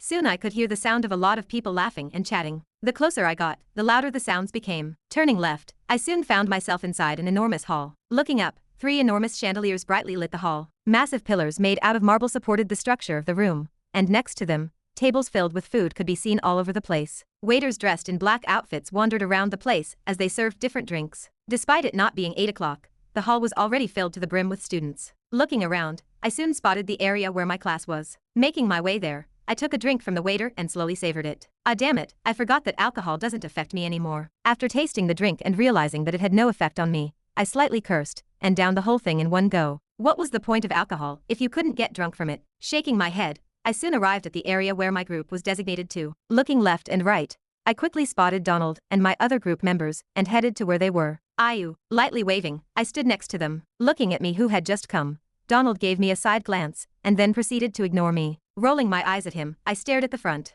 It seems like everyone has arrived. 5 minutes after my arrival, Donna showed up. Immediately, all of the boys' attention was drawn towards her. Wearing a one-piece black dress with fine silver patterns, Donna looked stunning. Her dress, which was moderately tight, further emphasized her well-developed outline. Moreover, her violet necklace that perfectly matched the color of her eyes made Donna look ever more mesmerizing. Next to me, I could hear the hurried breathing of some of the male students as they looked at her with hearts in their eyes. Closing my eyes, I calmed my heart down. Usually, I would have been like any of the other male students here, but today, I had too much on my mind. I just couldn't bring myself to admire her beauty. Not bothered by everyone's stares, Donna's violet eyes paused on everyone. Looking around and seeing that everyone was here, she continued, "There are 2 reasons as to why I've gathered all of you here. One is to obviously eat some food and satiate our hunger, and regain some of the energy that we have burnt during our visit." Looking to her right, Donna pointed in the direction of where the food was. "Sadly, since we are the last class, we can only wait for the others to eat first, but before that." Pausing slightly, Donna's mood became a bit more serious as she deeply looked at a few individuals. "The second reason, it's because we will soon give you all an individual assignment."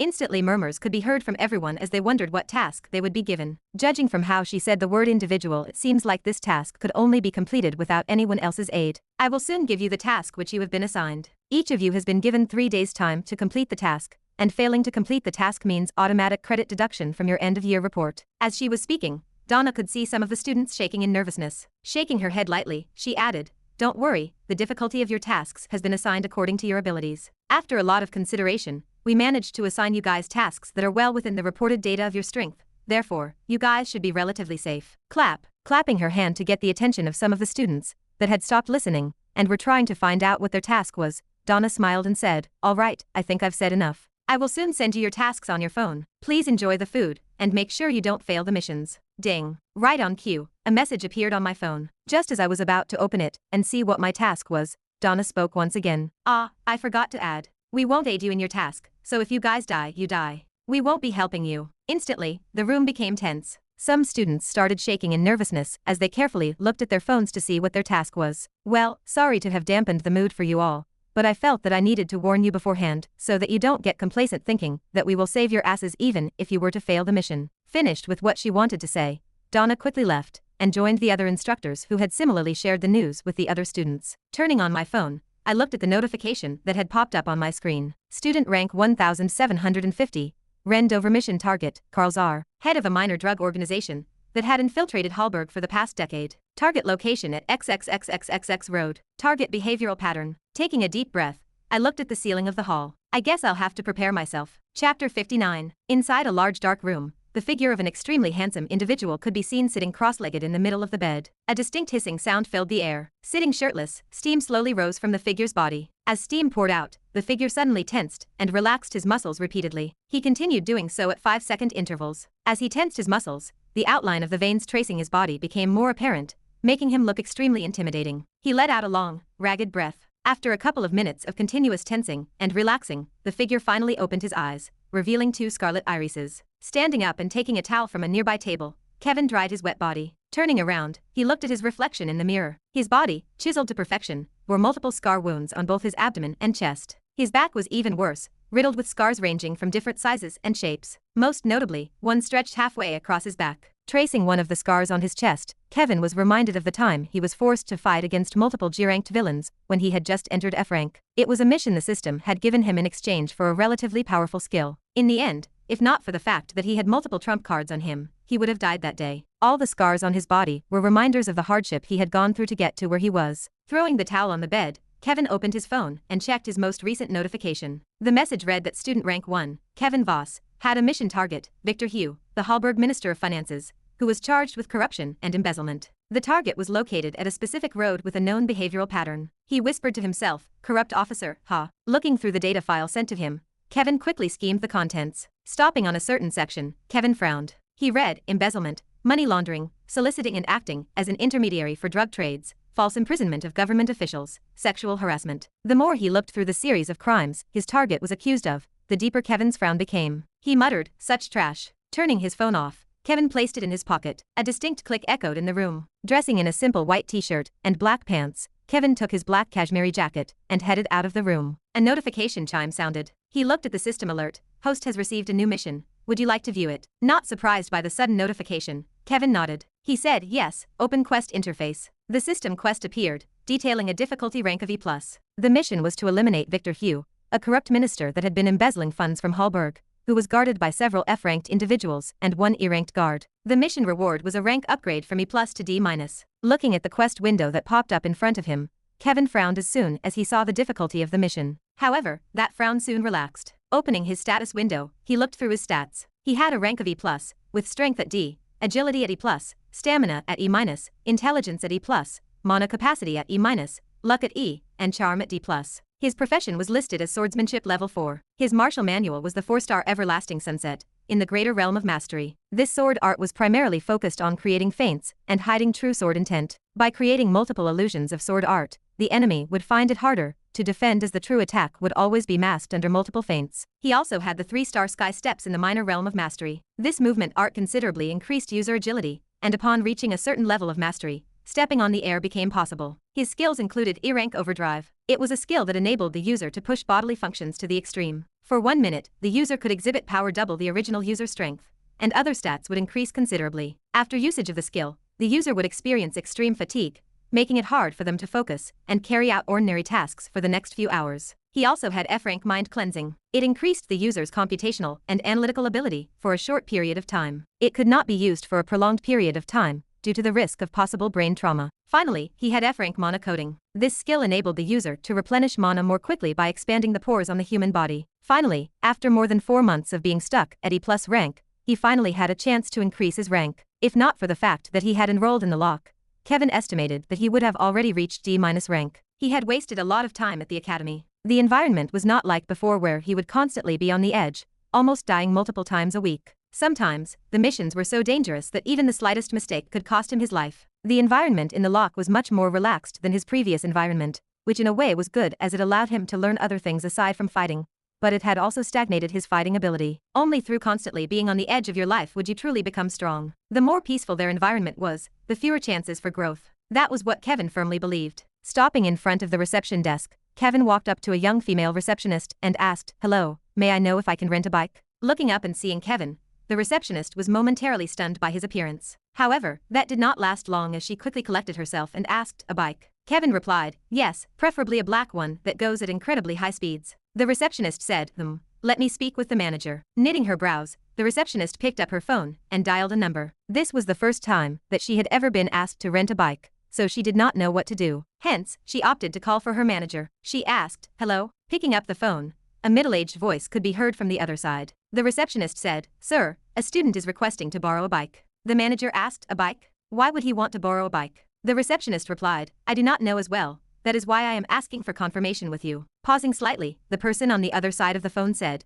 "Can you ask for the student's name?" Covering the speaker of the phone, the young clerk lady looked at Kevin and asked, "Can you please tell me your name?" Nodding his head, Kevin replied, "Kevin Voss." She said, "All right, thank you. Sir, his name is Kevin Voss, I believe." The manager repeated, "Kevin Voss. Kevin, Repeating the name a couple of times, the person on the other side of the phone seemed to have had a sudden realization as his voice increased a few pitches. The receptionist asked Toss. Realizing what he had done, the person on the other side of the phone awkwardly coughed and said, "Kiem, it was nothing. Hand him the keys to the Larvae 9027. Pausing for a second, the receptionist opened her eyes wide and said, "You mean, the Larvae 9027? Her shocked reaction was understandable. It had to be noted that the Larvae 9027 was the most advanced bike they had in their mansion. A single one of those bikes cost upwards of a couple dozen million U. She also remembered clearly that her boss highly favored that bike, yet right now he wanted nothing more than to give it to a teenager. The boss said, "Yes, do it quick. You have my permission." Hearing the urgency of her boss's voice, the receptionist did not dare refute and agreed, "Okay." The boss added, "If that student asks for anything else,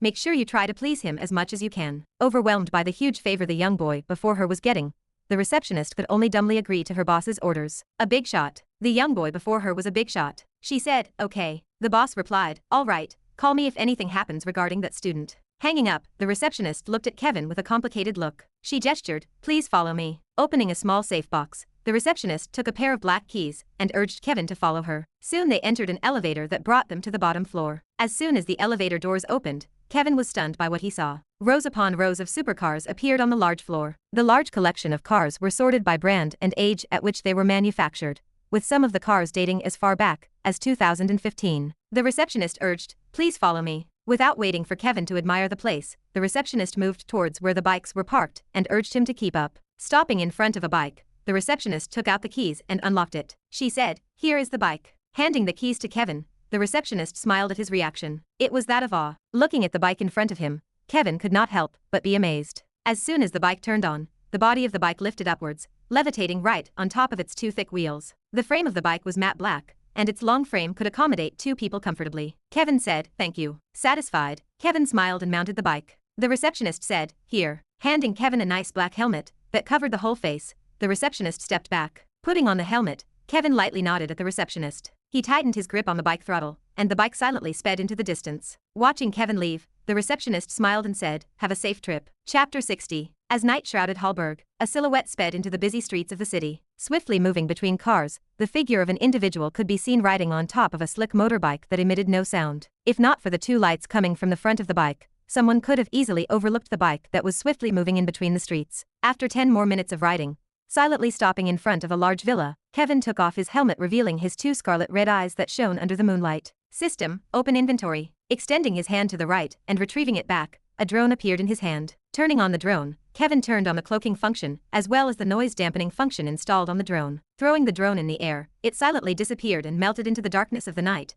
completely blending with everything around it. Staring at where the drone used to be, Kevin blankly looked at the villa before him. This was not the first time Kevin assassinated someone. Multiple times the system had given him similar missions, where he would have to kill highly ranked individuals. Therefore, as soon as he got assigned his mission, he already had all the necessary things needed to carry out the mission. Turning on his phone, Kevin spectated the drone's view of the mansion. Frowning slightly, Kevin turned on the holographic function of his phone. Soon a three-dimensional perspective of the villa became visible. Pinching his fingers, he carefully scrutinized the layout of the area. The villa was relatively large, and it consisted of one main building surrounded by large cement walls. Around the villa, there was a large garden, filled with all sorts of flowers and plants, and next to it was a large maze. In the middle of the maze, there was a nice wooden pavilion surrounded by red and pink roses. Controlling the drone, Kevin moved it around the perimeter of the gate where several men dressed in black could be seen patrolling the area. Counting all of the people he could spot patrolling the mansion, Kevin turned on the thermal imaging camera to make sure he did not miss anyone due to the darkness of the night. 15, 16, 17. As he counted, he could not help but frown. This many people just outside? Something told Kevin that something was not right.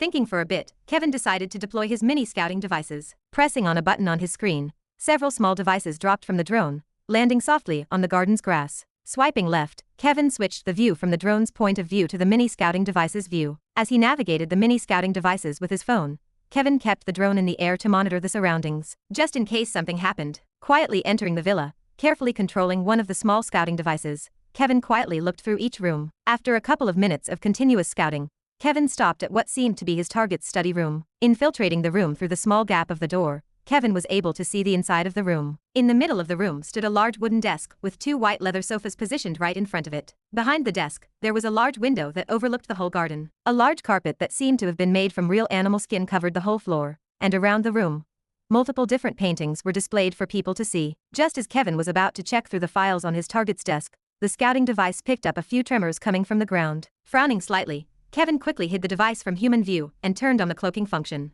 Have all the preparations been made? Entering the room, a fat middle-aged man dressed in a red robe that had fine golden patterns looked behind him as he spoke. Accompanying him were several black-clothed individuals who were all warily looking in the same direction the fat middle-aged man was looking. Kevin, who was watching from the scouting device, instantly identified the fat middle-aged man. Victor Hugh, his assassination target. Matching the description of his target with the image displayed on his screen, Kevin confirmed that he was in fact Victor. A few seconds after Victor entered the room, a towering man whose muscles were the size of a head entered the room. As he entered the room, his presence and demeanor completely overwhelmed everyone that was in the room. Only Victor remained relatively unfazed by the man's aura. Slumping on his chair, Victor gestured for the towering man to sit on one of the sofas opposite to him. Sitting down, the tall man spoke. Mr. Oliver has already entered the premise and is currently in talks with Secretary Chun with regards to securing a new supply route. Within an hour we should be able to finalize a deal with them. Hearing the name Oliver being mentioned, Victor's face became dark. Oliver? The guy that monopolized most trading routes in Hallberg? Nodding his head, the tall man confirmed, yes. Frowning slightly, Victor tapped his finger on the table and asked, has the security around here been tightened? Nodding his head, the tall man said, yes, we have hired a couple of extra guards. Though only 2 are decent, ranking at F rank. Holding his almost non-existent chin with one of his fingers, Victor remained silent for a bit before saying what had been bugging his mind for the past 2 days. Say, were there any unusual activities coming from the students that came from the lock? Lightly chuckling, the tall muscular man, who seemed to have seen through Victor's worries, spoke. Even if they did move, I would doubt a bunch greenas like them would be able to get past me. Forcing a smile, Victor shook his head. It is not that simple. What if it is one of the professors who targets me? Even you, an E-ranked individual, would stand no chance against one of the professors there. Leaning back against the sofa, the tall man crossed his arms and frowned. What you say does indeed make sense. But have you ever wondered, would the Lock, the world's leading academy, stoop so low and target you? Someone who could not even be put on the radar by weaker forces. Looking back at Victor, he continued, I would understand it if you were some big-shot crime boss, but you are merely a finance minister of a still-developing city. There is no way they would send a professor for the likes of you. Worst-case scenario, they will just send a student, which in all said and done are not worth mentioning in front of me. Hearing what the tall man sitting before him was saying, Victor felt a bit more reassured, but he still could not completely hide his worry. Yeah, but they are from the Lock. Smirking, a black glow started emanating from the tall man's body. Soon an overbearing pressure bore down on everyone in the room. You think a bunch of students that have no real combat experience, let alone have ever killed someone, are a match for me? Feeling the massive pressure bearing down on him, Victor quickly apologized. No, I am sorry, I am just nervous. Noticing that he had taken things a bit too far, the tall man removed the pressure and said, when the time comes, and if they really do show up, I will show you the difference between me and them. Standing up, the tall man looked at Victor and said, you felt it just now, did you not? My power. Victor, who was still recovering from the pressure the tall man had exerted before, nodded his head and said, I did. So there is nothing to be particularly worried about. Seeing how confident the tall man before him was, Victor bitterly smiled and said, sigh, all right. There is a reason why I pay you so much, elder. Well, for someone like me, the amount you are paying could be considered a bargain. Stopping mid-sentence, Elder looked at the right side of the room. Squinting his eyes, he moved closer towards the edge of the wall of the room. What is this? Picking up a small device that was the size of a coin, the small device's color soon distorted from being the same color as the wall to slowly changing to the same skin tone as Elder's fingers. Pinching the small device, Elder looked at Victor and darkly said, "Victor, start evacuating." Taken aback by Elder's sudden change in demeanor, Victor's voice trembled as he looked at Elder. What happened? Looking at the powder in his hands, which used to be the small device he picked up, Elder slowly said, "We have been breached." Staring at his screen that had gone completely static, Kevin slowly removed his cashmere jacket and carefully placed it on top of the bike. Extending his hand to the right, a slick slender sword suddenly appeared in his hand. Unsheathing the sword, Kevin slowly traced his finger along the cold metal body of the blade. "It's nice to see you again." Sheathing the sword back into the scabbard and placing it right below his waist, Kevin looked at the villa before him. Taking a deep breath, Kevin activated his F-ranked skill, Mind Cleansing. As soon as he activated the skill, Kevin felt his head become clearer. Everything that he had previously seen on the drone became a bunch of variables that his mind slowly accounted for. Slowly, a plan started formulating inside of his mind.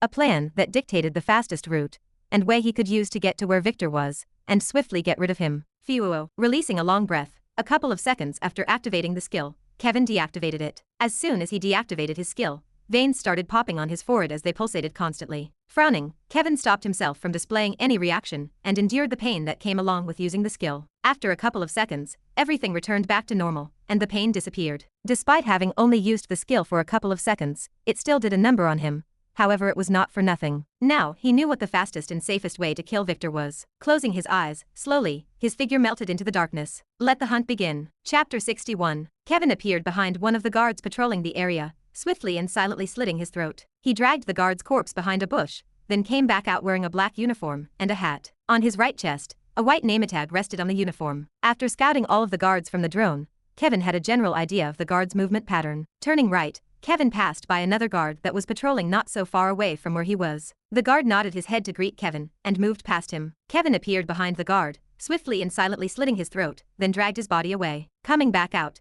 Kevin replaced his previous name tag with the one of the guard he had just killed. The reason for his action was because certain guards were only allowed to patrol certain areas. If they found out that the guard who was supposed to be patrolling the outside perimeter was outside their designated area, they would no doubt become suspicious. Though he knew his plan would not last long, he would at least like to reach a certain point before bulldozing his way towards his target. Realistically, remaining hidden was not an option, but it was not like Kevin cared. He was that confident in his skill. Entering the villa, Kevin lowered the hat he was wearing, masking his face. Right now, Kevin had to operate fast. His target already knew that he was on his tail. Previously, he had set several scouting devices inside of the villa, and thus he knew exactly where Victor was hiding. However, despite the fact that their cloaking function was fairly good, they had all already been seen through by someone. Kevin estimated that whoever found the devices was at least E rank, if not even E+ rank. Only someone of that caliber could detect his scouting devices so quickly. Though he knew there was going to be someone of that level as the system had already warned him beforehand, he had to confirm for himself. He knew now. Increasing his pace, Kevin walked in the direction of where he last detected Victor. He knew he could not waste any time. If he let the target escape,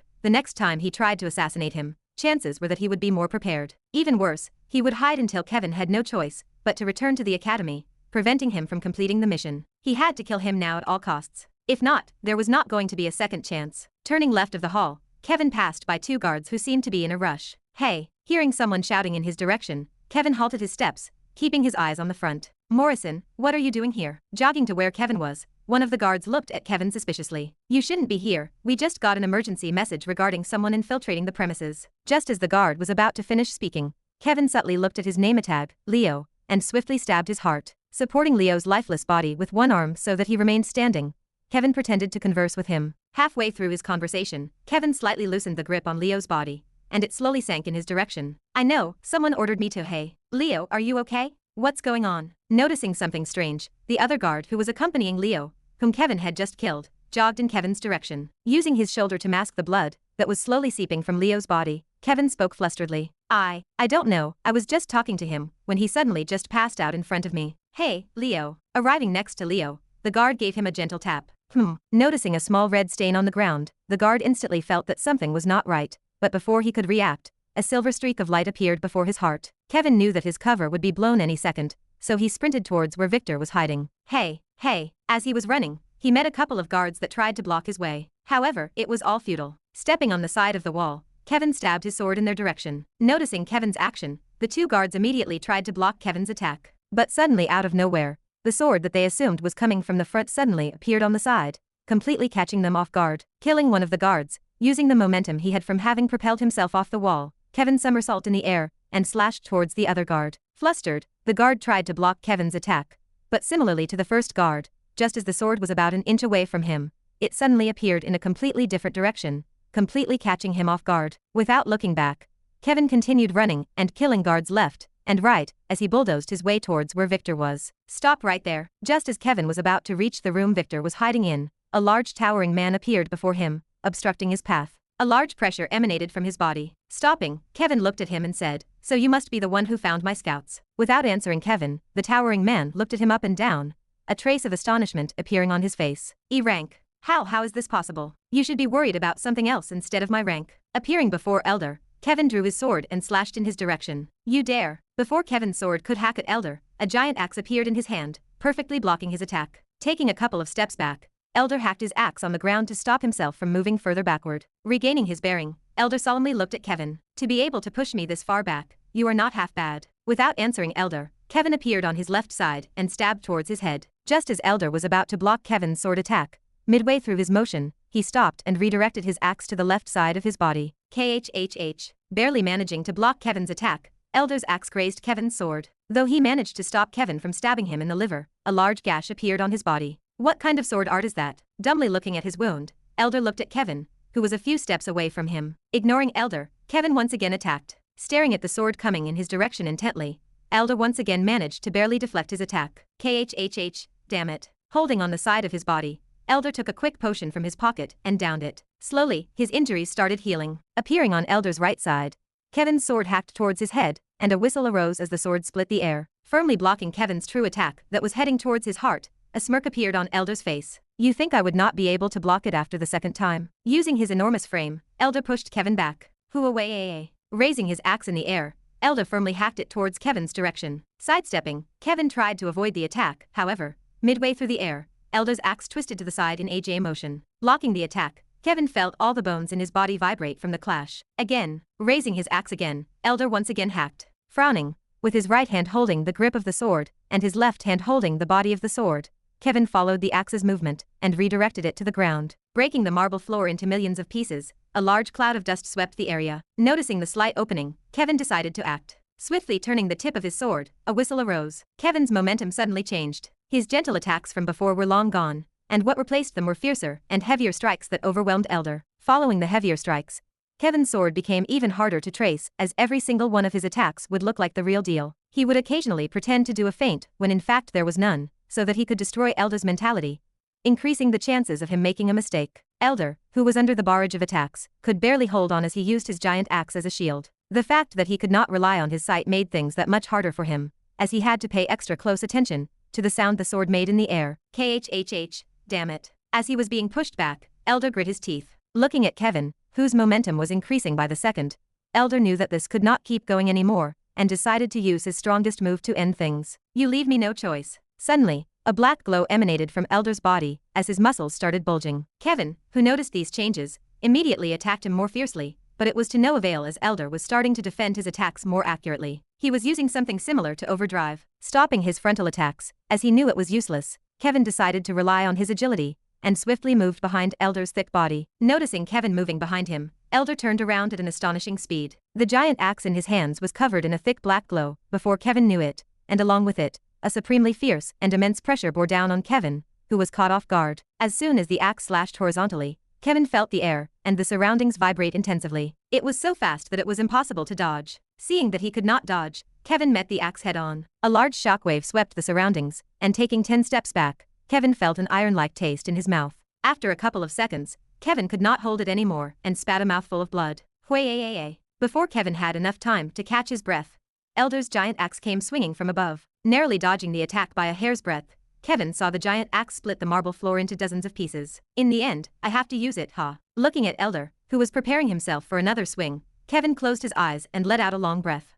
Overdrive. As if all of his muscles had been rejuvenated, Kevin felt an unprecedented power rise from deep within him. Tensing his calves, Kevin appeared behind Elder. Slashing upwards, a head flew in the air and a massive body fell flat on the ground, sending debris all over the place. KHHHHHH. Deactivating. Overdrive. Kevin's muscles spasmed continuously. The pain was so strong that he barely managed to stop himself from passing out. In the end, he had to use overdrive. The side effects of using overdrive were currently too much for him. If not for the fact that he had no choice but to use it, he would have never used it. In the end, despite being stronger than Elder, his experience was still far lower than his. He wanted to win without needing to use overdrive, but in the end, without it, he would not have been able to win. Gulping down a couple of potions, Kevin felt a little bit better, well enough to stand up. Looking around, Kevin walked towards Elder's headless body. Slashing towards Elder's hand, Kevin took it and headed towards a large wooden door. Placing his finger on the lock in front of the door, Kevin waited for the door to open before entering. Waiting on the other side of the door, Victor stood up and let out a sigh of relief. Only Elder could unlock the door, so this meant he succeeded, right? As the door fully extended,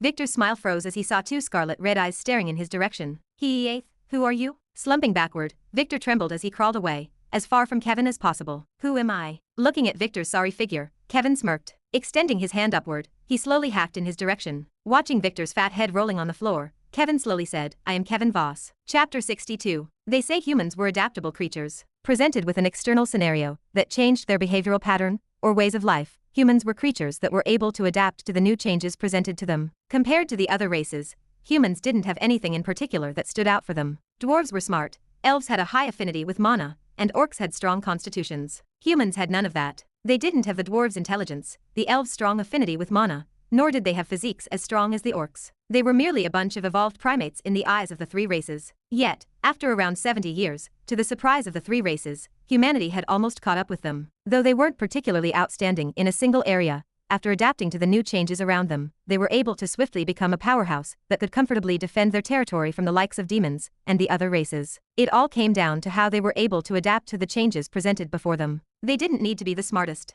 They didn't need to have a high affinity to mana, nor did they need to have strong constitutions like the orcs. Though they wouldn't come close to the level of orcs, elves, and dwarves, humans were able to control mana, have strong physiques, and come up with new technology and theories that further increased their knowledge. Adaptability. Though it sounded dull, it was probably what made humans so scary. Sitting in front of a cafe, sipping on some iced latte whilst listening to my MP3, I looked outside the window. 2 days have passed since I had been assigned the mission by the academy. Surprise, surprise, Kevin completed it on the same night as he got his mission assigned. Show off. Jokes aside, past the first day, most people had already completed their missions. A couple of students got injured and some even nearly died, but due to some sheer luck, no one died. Though I could have been like them and done the task on the first day, I decided against doing so. There was a reason for my action. For one, completing the task so fast would definitely arouse suspicion from the professors, and two, I just needed some time to sort my state of mind. It's been about 2 months since I had reincarnated into my late novel, and despite having seen all sorts of terrible things, I still couldn't quite grasp the concept of death.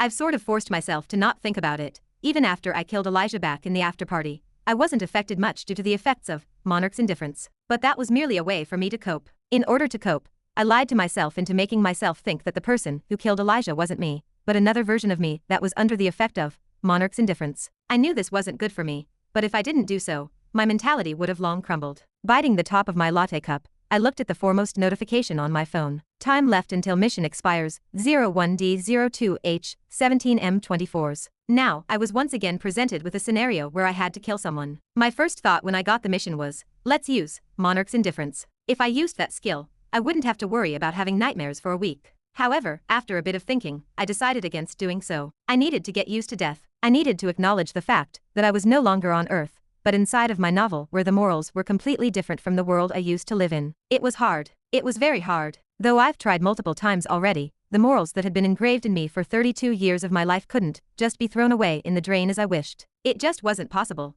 But that didn't mean this couldn't change in the future. Though I may not be able to get used to killing immediately, there will eventually come a time where I would finally be indifferent towards killing. Though it was going to be hard, it wasn't impossible. All I needed to do was adapt. Plap. Placing my now empty latte down, I stood up and left the cafe. Resolutely looking at the counting timer on my phone, I headed back towards the mansion so that I could get all preparations done. Today I would try to consciously kill without the aid of Monarch's indifference. Though I knew this day would eventually come, it didn't stop me from feeling a hint of anxiety creep into my heart. Killing without the aid of anything. That was my resolve. 10 p.m. Outside a venue filled with people, I stood on top of the opposite building quietly scouting the perimeter of the venue. Inside of the venue I was looking at, a masquerade party was being held. People wearing masks dancing and chatting could be seen everywhere. This was quite inconvenient for me as I had a hard time finding my target because of this. The masquerade party was a celebratory party in commemoration of the building's opening. The host of the party was my current target, Carl Czar. According to the files I had been sent, my target was the head of a minor drug organization that sold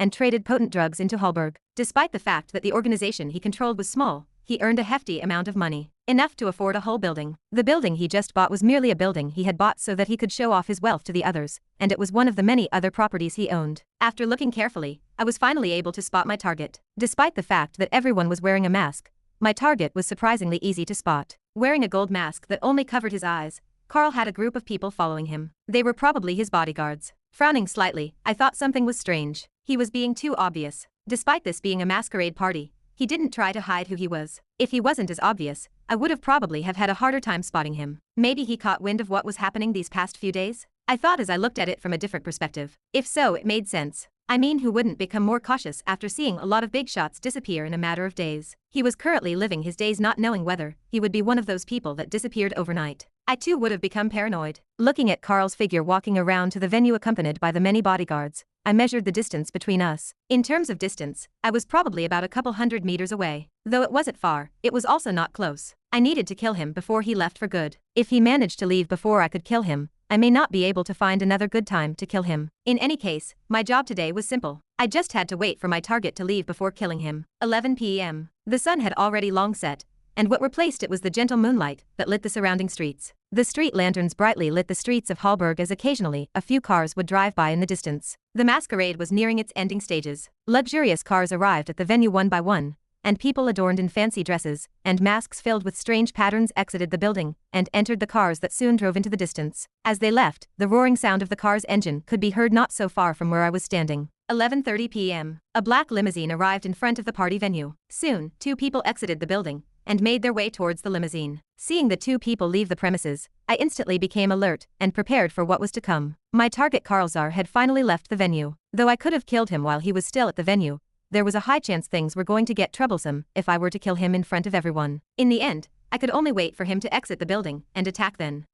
Just as I was about to make my move, I halted and looked at Carl. Taking off his mask, Carl's figure suddenly morphed to the figure of a young man in his 30s. Opening my eyes wide, abruptly turning my head left, I could see a black car speeding off in the distance. Shit, I've been had. This guy was much more cautious than I had anticipated. After a lot of big shots disappeared over the last 2 days, noticing that something was strange, Carl took no chances and heavily invested in security as well as methods to avoid being assassinated. The guy who was pretending to be him was most likely wearing a top-skin mask that lasted for a couple of hours, meaning that after the time was up the mask would no longer function. Staring at the black car that was speeding off into the distance, a smirk appeared on my face. His plan was honestly quite good. Too bad he was currently being targeted by me. Prior to coming here, I did a thorough investigation of the nearby areas. I had memorized every single street in the nearby radius, and I knew exactly which road he was going to take. Jumping off the building I was on, I softly landed on the ground and sped towards the distance. Turning left and right of a couple of buildings, I increased my pace even further. It was a race against time. Because his main house was in the opposite direction,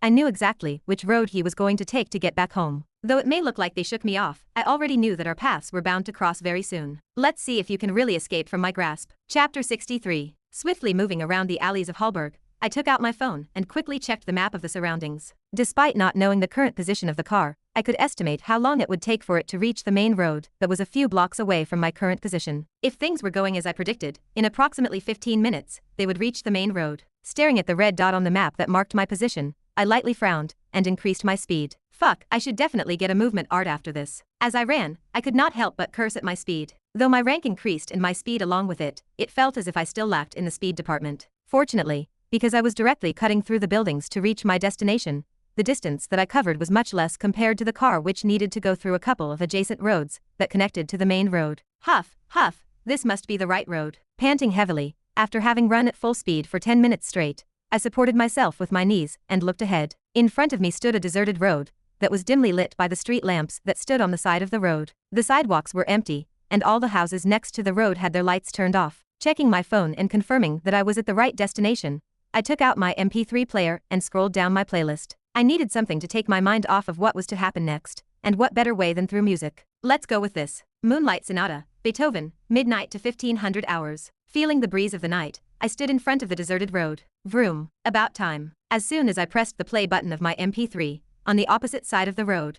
A black car sped in my direction. Glancing at the oncoming car, I closed my eyes and savored the music that was playing in my ears. Phew, beep, beep. Ignoring the beeping coming from the incoming car, letting out a long breath, I channeled my mana at the tip of my sword and drew a circle in the air. Slowly, a yellow translucent circle appeared in front of me. Following the first circle, I drew a second and a third one. Go. Stacking them up together, I pushed them towards the incoming vehicle. Vroom. Screech. Noticing the circles heading their way, the car screeched and swerved to the side as the driver tried to avoid the rings. However, it was too late. Despite the driver's attempt to dodge the circles, they still hit the car on its backside, causing it to spin a couple of times before slamming against a street light. Bam. Not bad. Staring at my now scattering rings, I could not help but nod in satisfaction. Prior to coming to Hallberg, my circles could only last for 2 seconds and had no substance to them. After having come to Hallberg, I did not stop training once. Although the amount of time I trained was cut considerably, it did not stop me from improving my second sword art, Ring of Vindication. Thanks to that, though I did not manage to increase the time the rings could remain in the air, I managed to add substance to them. Meaning that right now, hitting a ring was the same as hitting real matter. Because I managed to hit the car on its backside,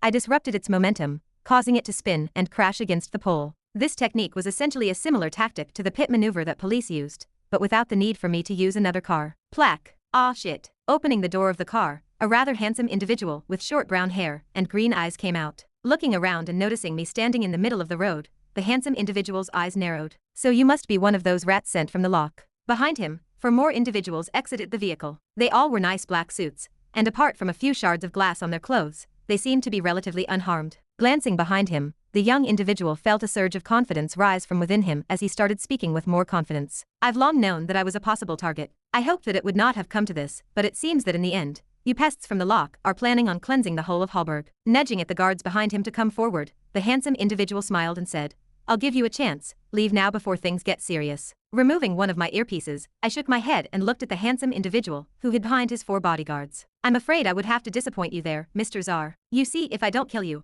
there's a high chance I might fail my year. It was true. Because my theoretical grades were absolute garbage, if I did not complete this mission, there was a high chance I would fail this course. Simply put, I had no other option but to complete this mission. Frowning, Karl Czar's face crumpled as he darkly said, I gave you a chance, but you blew it. Signaling with his fingers to 3 of the 4 guards before him, instantly 3 G-ranked auras erupted, enveloping the street and me. Since you leave me no choice, I guess you must die. Feeling the 3 auras directed in my direction, I remained indifferent. Putting my earpiece back into my ear, I channeled the mana inside of my body, and accustomed myself to the pressure coming from the 3 guards. Ignoring the 3 G-ranked individuals, my eyes never once drifted away from the 4th member that kept standing next to Karl. Similar to the other 3 guards, he was wearing a black suit. He had long black hair that fell right onto his shoulders, and his angular face looked extremely vicious. Though he was hiding it, he was F-ranked. His entire presence was drastically different compared to the other 3. It felt as if a vicious python was staring at me, ready to strangle me at any moment. He was on another level.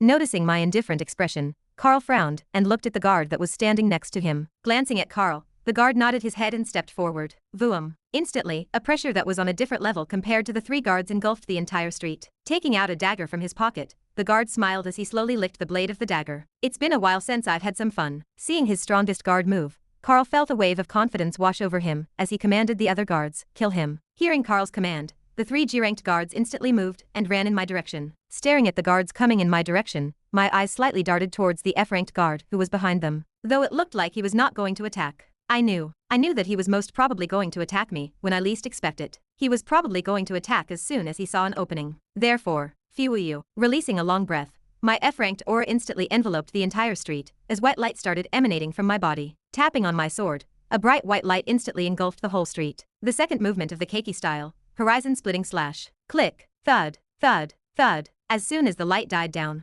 3 heads could be seen rolling on the floor. Biting my lips and not looking back, I stared at Karl and the other guard. I just consciously killed 3 people. Despite trying my best to not show it, my mind was currently in a state of turmoil. Guilt, shame, anger, resentment. Many emotions constantly came and went inside of my mind as I desperately struggled to keep my mind intact. I could not crumble yet. At least not until I finished my mission. What just happened? Staggering a few steps backward, Karl almost fell over as he looked at the heads of the 3 guards on the floor. Staring at his remaining guard, Karl weakly said, Edmund, why you can kill him rig HT? Hearing Karl's voice and recovering from his surprise, the F-ranked guard, Edmund, licked his lips and nodded. This might be more entertaining than I thought. Dashing in my direction, Edmund stabbed his dagger in the direction of my throat. Looking at Edmund coming my way, I instantly dashed a few steps back and drew a circle in the air with my sword. Like a snake, the dagger coursed through the air at incredible speeds as it made its way towards my direction. Clank! Hacking at the circle, it soon broke into millions of pieces, and the dagger soon appeared before my eyes. Looking at the dagger that was only a few inches away from my face remained indifferent. Though the circle did not manage to block the attack, it did not matter, because all I wanted was to buy myself enough time to regain my stance. Click! Clank! Quickly repelling the dagger with my sword, I shoulder tackled Edmund and took a few steps back. KHHH. Pushed back, Edmund smiled savagely as he said, "A bad." Flicking the dagger in the air, Edmund switched it to his left hand and once again dashed in my direction. Noticing him heading my way, I quickly drew 3 circles in the air. Stacking them together, I pushed them in the direction of where the dagger was coming from. I needed to buy myself more time. I needed 5 seconds. 5 seconds to be able to accumulate enough Wincians to coat my sword and use the first movement of the Keiki Style, Quick Flash. Only through that move could I kill him. 1. Futile trick. Seeing the 3 circles heading in his direction, a green glow covered Edmund's body as he flicked his dagger in the air and grabbed it with both his hands before stabbing at the circles. Crash. 2. As if the 3 circles were made of paper, they instantly broke into a million particles. Shit. Staring at the dagger headed in my direction, I bit my lips until blood fell on my chin and only moved slightly to the side. 3. Spurt. KHHH. Piercing my shoulder until the tip of the dagger could be seen appearing on the other side of my back.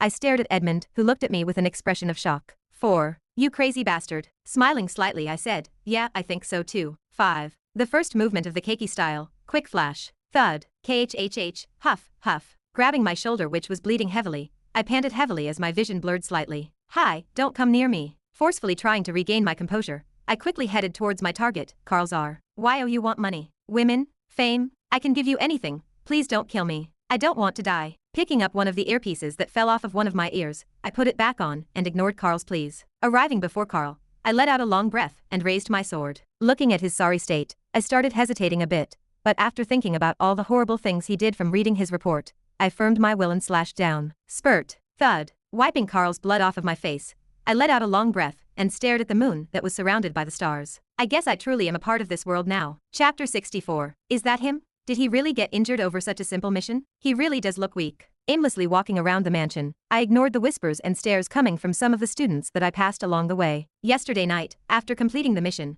I returned to the mansion all battered up. My whole arm was bleeding profusely, and my clothes were all torn. Though I didn't pass out, to the people who saw me return, it looked as if I had been through hell. Because I had some notoriety, news of my battered state spread across all of the students, and soon I became the hot topic of the first years. Because the missions that we got were not a secret from the other students. After a bit of digging, people immediately found out who my target was. News of me getting beat up by AG-ranked individuals spread across the academy. In the end, this resulted in me becoming the butt of the jokes of the first years. Weakling, loser, trash. Walking along the corridor, I was called all sorts of defamatory names by everyone that saw me. On a normal day, I would have grumbled and cursed at the people talking crap about me, but today I could not. Staring at my hands, I recalled the moment when my sword reaped through the lives of multiple people at once. I killed. I didn't sleep throughout the whole night. Right now, to the people around me, I probably looked like a lifeless corpse that was aimlessly wandering around the mansion. My mind kept replaying the moments where I reaped through the lives of the 4 bodyguards. I could vividly recall Carl's pleading face as he begged for me to spare him. Phew, I let out a long breath and stared at the ceiling of the corridor, trying to calm my mind. What had happened already happened. There was no going back. I had killed, and I needed to move on. This wasn't going to be the only time, and it sure as hell wasn't going to be the last time. This was the path that I had chosen for myself, and thus had to take responsibility for my decisions. Moreover, there was something more important I needed to worry about. The massacre of Hallberg, the second big event in the first arc of the novel. Tomorrow at 9:45 p.m., the last day of the trip, when everyone was sleeping, an organized attack will happen. Though their primary targets were Kevin and the other weaker students weren't spared from their pursuit, meaning that I was also not safe. Though I decided not to interfere, I needed to prepare myself for what was to come. Placing my hand on my chin, I fell into deep thought. First things first, I needed to memorize the whole building blueprint. I needed to find a good spot where I could get a good view of what was happening as well as attract the least amount of attention. The reason why I needed a good view of what was happening was so that I could overlook anything that deviated from the plotline. I didn't want another incident like the one with Amanda to happen. Fortunately, I had the mysterious book with me. With it, I could more or less tell if something outside of the norm was going to happen. If anything that deviated from the plotline happened, it was my job to prevent it at any cost. Secondly, I needed to quickly recover from the wounds that I had sustained yesterday. Despite the fact that I had healing potions, they couldn't heal all my injuries that quickly, especially since my whole shoulder had been pierced and my shoulder muscles had been torn. I still needed a full day to completely heal my shoulder. Right now, the whole of my right hand hurt like hell. Just the slightest movement, and I would get an electrifying pain coursing through my body. Though I could tough it out, I would still prefer if I was in top condition for tomorrow. Lastly, I needed to sort out my mentality. As of right now, I wasn't in the right state of mind to be put through another scenario that required me to reap through lives. I just could not. Just the thought of me killing again was causing my hands to tremble uncontrollably. I was not ready mentally to go through such an experience again. In the end, I had already decided that for tomorrow I would use Monarch's indifference throughout the whole event. Only after killing for the first time yesterday did I realize how many flaws I had, both combat and mentality-wise. I was too emotional. Despite me trying my best to get over the fact that I had killed someone, the thought of what future lay ahead of me, and how many more lives I would take made me question my humanity. Was I right? Was everything that I was doing really okay? Was killing the correct answer? Conflicting thoughts continuously brewed inside of my mind as I tried to find the correct answer. In the end, I still had a long way to go before being able to confidently stand up against demons and villains. Sighing and ridding of all my distracting thoughts, I quickly headed to my room and started preparing for tomorrow. These are probably going to be the longest 2 days of my life. Bang, bang, bang. Huff, huff, huff. Standing shirtless inside of an empty room filled with training dummies, an extremely handsome individual stood in the middle of the room heavily panting for air. His perfectly honed body was drenched in sweat and his eyes were bloodshot. Gulp.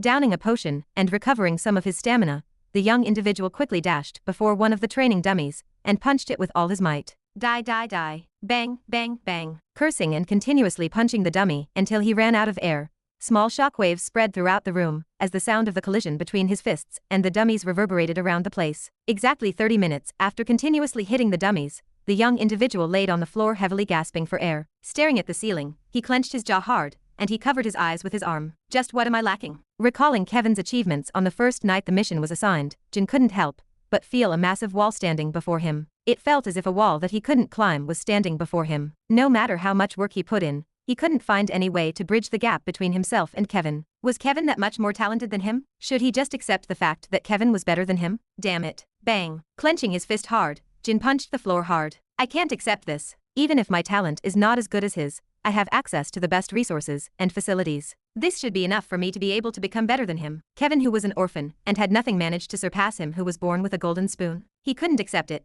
There was no way he could accept it. Gulp. Recovering some of his energy, Jin immediately downed another potion and stood up. I will surpass you no matter what. Bang. Dashing towards one of the training dummies, he once again started training until he couldn't stand anymore. This process repeated continuously until his fists were both bloodied and bruised. In the end, only after passing out from overworking himself did he stop training. Inside a small cozy cafe decorated with beautiful plants and old wooden tables and boards, 2 stunningly beautiful young girls sat facing each other, sipping on some hot mocha. One of the 2 stunning girls that had short creamy brown hair looked at the girl in front of her and said, "Say, Amanda, did you notice something strange happening these past few days?" Glancing at Emma, Amanda frowned for a second before shaking her head. "No." "Really?" Frowning for a bit, Emma's brow relaxed. "Maybe it's just me." For the past few days, Emma had this sense of discomfort. She constantly felt as if someone was keeping an eye on her. It was sort of unsettling, but in the end, she could only think of it as her being paranoid. With all the things that were happening with the Parker family, she couldn't help but become more sensitive to her surroundings. Since she couldn't prove her deductions, she could only pray that it was just her misconception. Shaking her head and switching topics, Emma looked at Amanda and said, "By the way,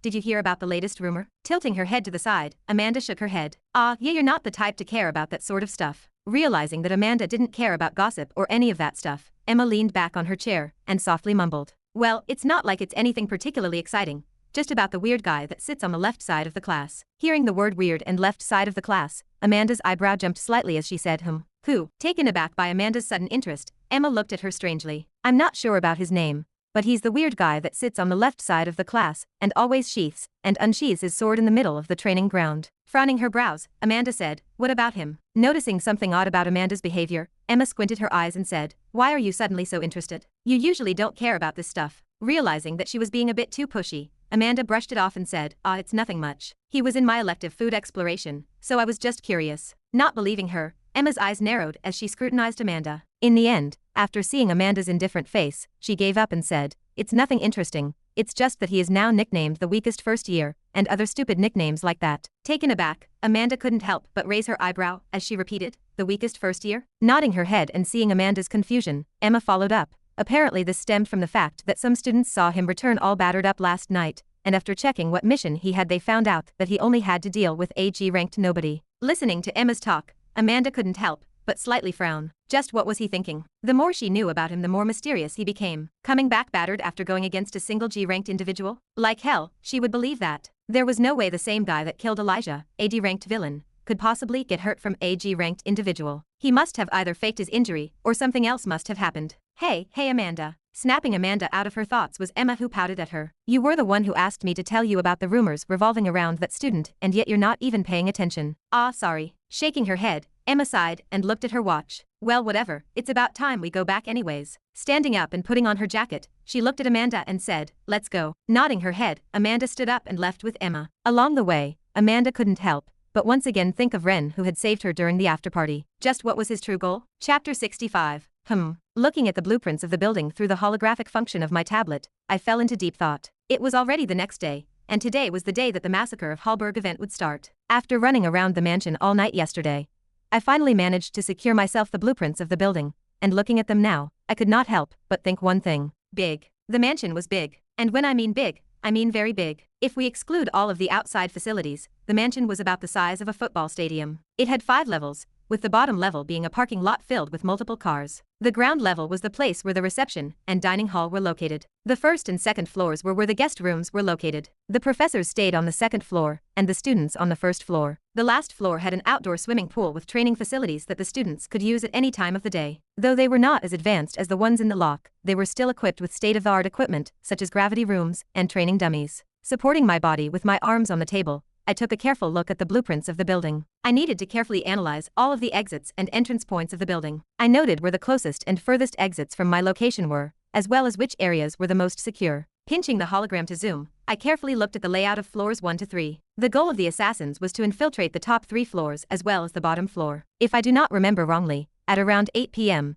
the assassins would infiltrate the mansion when the trip and dinner banquet was being held. Their plan was to attack each student as soon as they returned from the dinner banquet. This meant that by the time the banquet ended, the assassins' preparations were done. The stronger assassins would attack the professors so that they could hold them back and prevent them from helping the students. According to what I wrote in the novel, reinforcement would come exactly 1 hour after the attack. It would be Donna, who with her strength alongside another professor, managed to single-handedly kill most of the assassins on the second floor. So for 1 hour, the students' goal was to survive. After 1 hour, most of the assassins would have been mostly killed by Donna, who would then help Kevin and the rest. Though I said the goal was to survive for 1 hour, it was easier said than done. The assassins that attacked the students were ranked from G to D, and were highly skilled and experienced. This meant that even if the students fought against an assassin of the equivalent rank, there was a high chance they would still lose due to their lack of experience. Fortunately for me, because no one knew about my strength, I could more or less quickly get rid of the people that were after me, and surveil the situation carefully. Now the real question was, how do I proceed from then? Do I silently get rid of some of the assassins, or do I hide? I guess the first option would not really be plausible since I need to take into consideration what my meddling would do. There was a chance I could screw up the plotline if I killed some of the assassins, who were supposed to carry out an important role in this scenario. In the end, after thinking for a bit, I decided that the best option for me right now was to stay put. I would only interfere when I needed to defend myself. Excessive meddling on my part could cause future anomalies in the plotline, which could create unwanted scenarios like back in the after-party. Alright, I guess that is that. Checking my watch and seeing that it was already 6:30 p.m., I closed my tablet and headed for the shower. In 30 minutes' time, I needed to get dressed and head towards where the end-of-trip dinner was being held. Sighing, I could already imagine myself going through an hour of long, boring speeches that seemed to go on forever. The funny thing was that during those boring speeches, assassins were infiltrating the building. Even if I wanted to warn them about the impending danger, chances were that they would scoff and laugh at me. I would love nothing more than to ignore all those long and boring speeches, but it is not like I could just say we are currently being surrounded by multiple assassins, and a lot of us are going to die,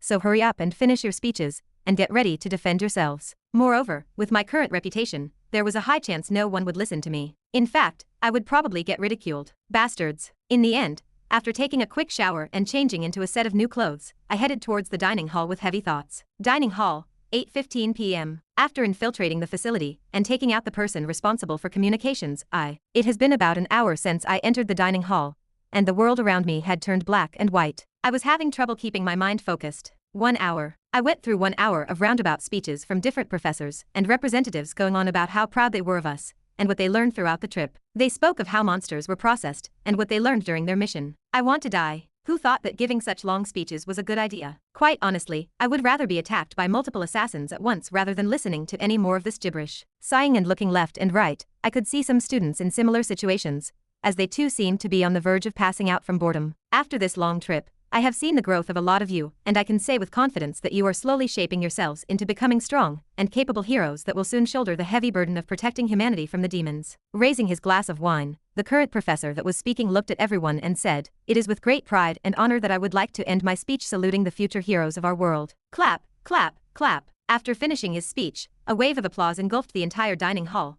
drowning all other sounds. I too clapped, but for an entirely different reason. "All right guys, calm down, calm down." Standing up, the professor of Class A17 gestured for everyone to calm down. Connor Norvac. That was the name of the professor in charge of Class A17. Despite not being a ranked hero, he was still a formidable S-ranked hero that even contributed to the defeat of a Marquis-ranked demon. From the way he carried himself, I could see how he defeated a Marquis-ranked demon. He, along with Donna, slaughtered most of the assassins that stopped them from helping the students, and would be instrumental in the future for a couple of events that involved Kevin. Looking at him, his presence completely engulfed the entire hall, making most of the students stop whatever they were doing. I too felt overwhelmed. It felt as if a massive bear was looking down on me, ready to rip my head off at any moment. His appearance reminded me of a Viking, which I used to see in movies. He was about 2 meters tall, and had massive broad shoulders. Below his nose was a long blonde beard that stopped halfway through his neck. His sea blue eyes and long blonde hair that cascaded all the way to his back made him look quite handsome. His muscles, which were 3 times the size of mine,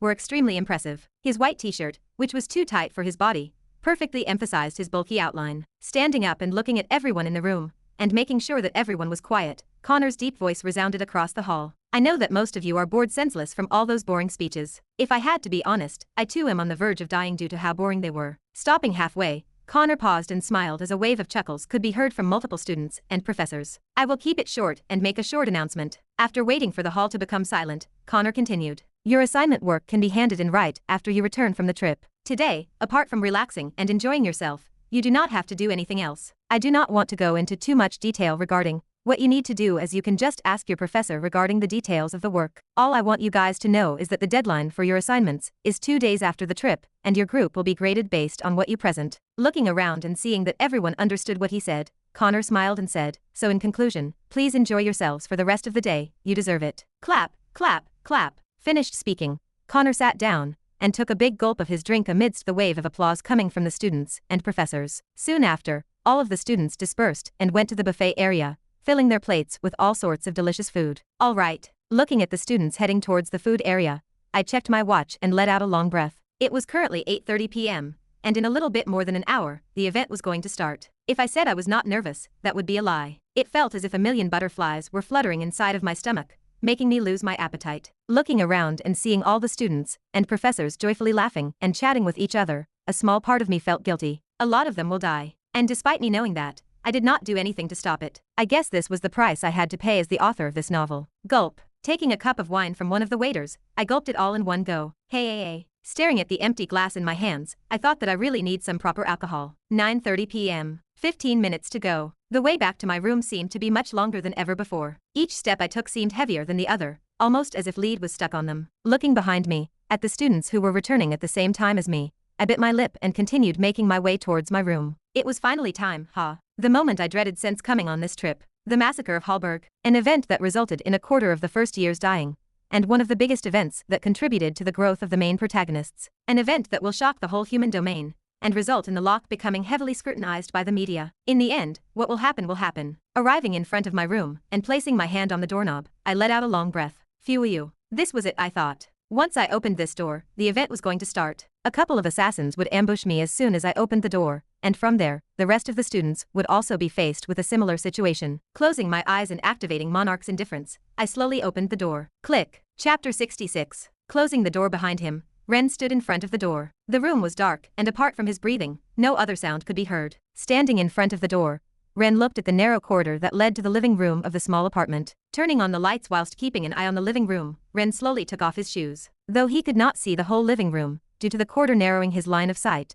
Ren knew that hiding inside of the living room were assassins waiting for him to enter. Looking left and right, Ren summoned his sword and channeled his mana towards the tip of his sword. Oof, I am so stuffed. I can barely move. I guess I will quickly head to bed. Making small talk at the entrance of the room, a translucent ring slowly formed in front of him. As soon as the ring fully formed, Ren pushed it forwards. Slowly, the ring moved towards the living room. As soon as the ring crossed the corridor and entered the living room, two black-clad silhouettes appeared out of nowhere and attacked the ring. breaking into a million particles. The ring scattered in the air. Staring at the particles scattering in the air for a split second and noticing something wrong, the two silhouettes immediately turned towards the entrance of the room. Appearing from the other side of the living room, Ren's indifferent figure walked out. Expressionlessly looking at the two black-clad individuals, Ren took a stance as a white glow emanated from his body. Nodding towards the two silhouettes, Ren placed his hand on the grip of his sword. The second movement of the Keiki Style, horizon-splitting slash. As if a bolt of lightning had descended, a bright light illuminated the room, and a horizontal white streak of light appeared on the necks of the two silhouettes. Before the silhouettes could make out what was happening,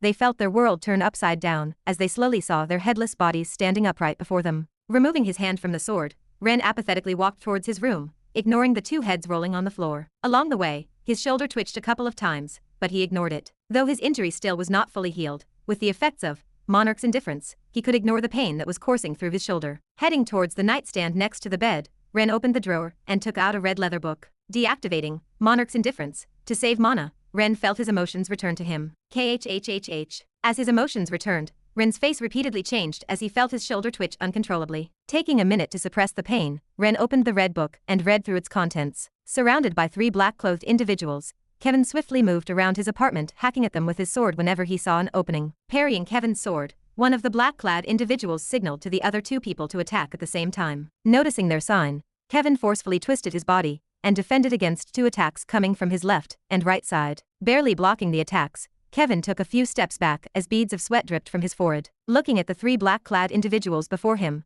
Kevin could not help but curse. Damn it. Whoever the trio was, they knew about his attack pattern and the sword art he used. From the way he attacked and his habits, they knew them all. It seemed that whoever they were, they had done their research on him and had come prepared. Frowning, Kevin continued to pressure the trio, but it was to no avail as whenever he attacked, his feints would easily get read by them. Blocking whatever he threw at them, he pressed on. Moreover, what made things worse for Kevin was that whenever they countered, they managed to precisely and cleanly direct their attacks where he was most vulnerable, almost as if they knew where he was going to attack. The more Kevin fought, the more he realized how adept to his fighting style they were. It was almost as if they had been trained precisely to counter him. It was to the point that they were coordinating perfectly with each other, defending exactly where his true sword intent showed up and attacking exactly when he was most vulnerable. Taking a few steps back and looking at the trio, Kevin let out a long breath. Though he was in a bind, he remained calm. Normally, considering how difficult the situation was, Kevin would have already used overdrive by now. However, that was only if it was about a week ago. Now, things were different. Releasing his ranked pressure, Kevin's attacks became sharper and stronger, whilst the trio's attacks started to become more sluggish and predictable. Dodging one of the attacks coming from the right, Kevin jumped in the air and stepped on the sword that came towards his left side, propelling his body in the air. Twisting his body in the air,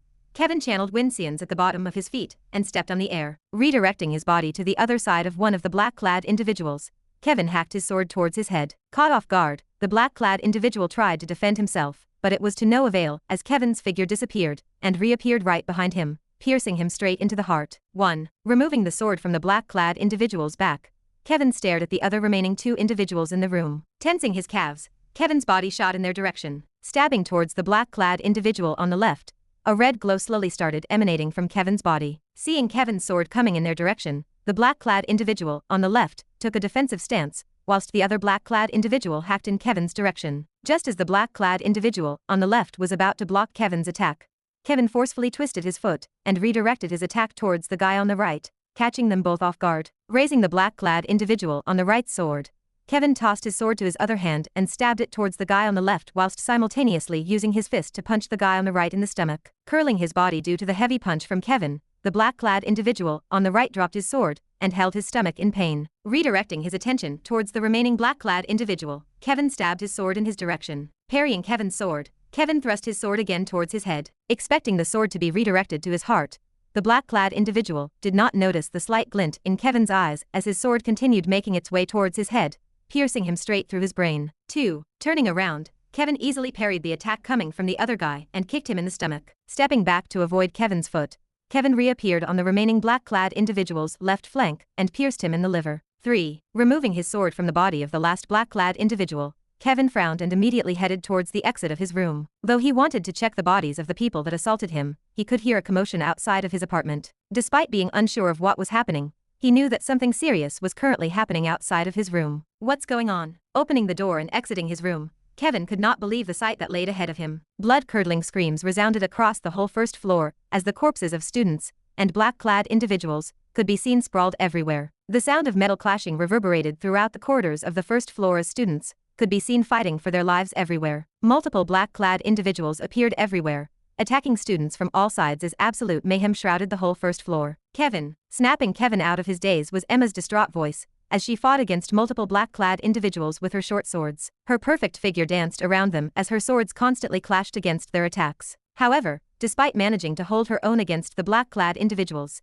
Emma was on the verge of losing, due to their numerical advantage. This was shown by how her movements were becoming more sluggish by the second. Quickly dashing in Emma's direction, Kevin hacked towards the nearest black-clad individual, killing him instantly, as his sword disappeared and reappeared on his neck. Like a warrior from hell, Kevin hacked and stabbed everyone in his way. Along the way, he would help a couple of students who were on the verge of getting killed by the black-clad individuals. Huff, huff, you okay? After killing multiple black-clad individuals, Kevin appeared before Emma as he heavily panted for air. Huff, yes, thanks. Similarly gasping for breath and nodding her head, Emma's eyes darted all over the place as she looked at all of the battles happening around her. What's going on? Where are the professors? I don't know. Shaking his head, Kevin looked just as confused as Emma. Logically speaking, with everything that was happening around them, the professors would have already come down to help them, as they would not stand there and just watch their students die. It had to be noted that a lot of the students here were sons and daughters of very influential figures. Their deaths would put a heavy burden on the lock, therefore, there was no way they would not be here right now defending them. Yet with everything going on around them, they still were not here. That only meant one thing. Thinking that far, Kevin clenched his fists and looked at Emma, who seemed to have had the same thought as him. They were on their own. Snapping Emma and Kevin out of their thoughts, 3 streaks of lights appeared before them as 3 black-clad individuals not so far from where they were standing fell on the ground. Quickly turning her head and looking in the direction of where the arrows came from, Emma exclaimed, "Amanda." Just as Emma was about to head in Amanda's direction, the sound of the air being sliced increased in frequency as more arrows continuously shot out from Amanda's direction. As the arrows repeatedly shot from Amanda's quiver,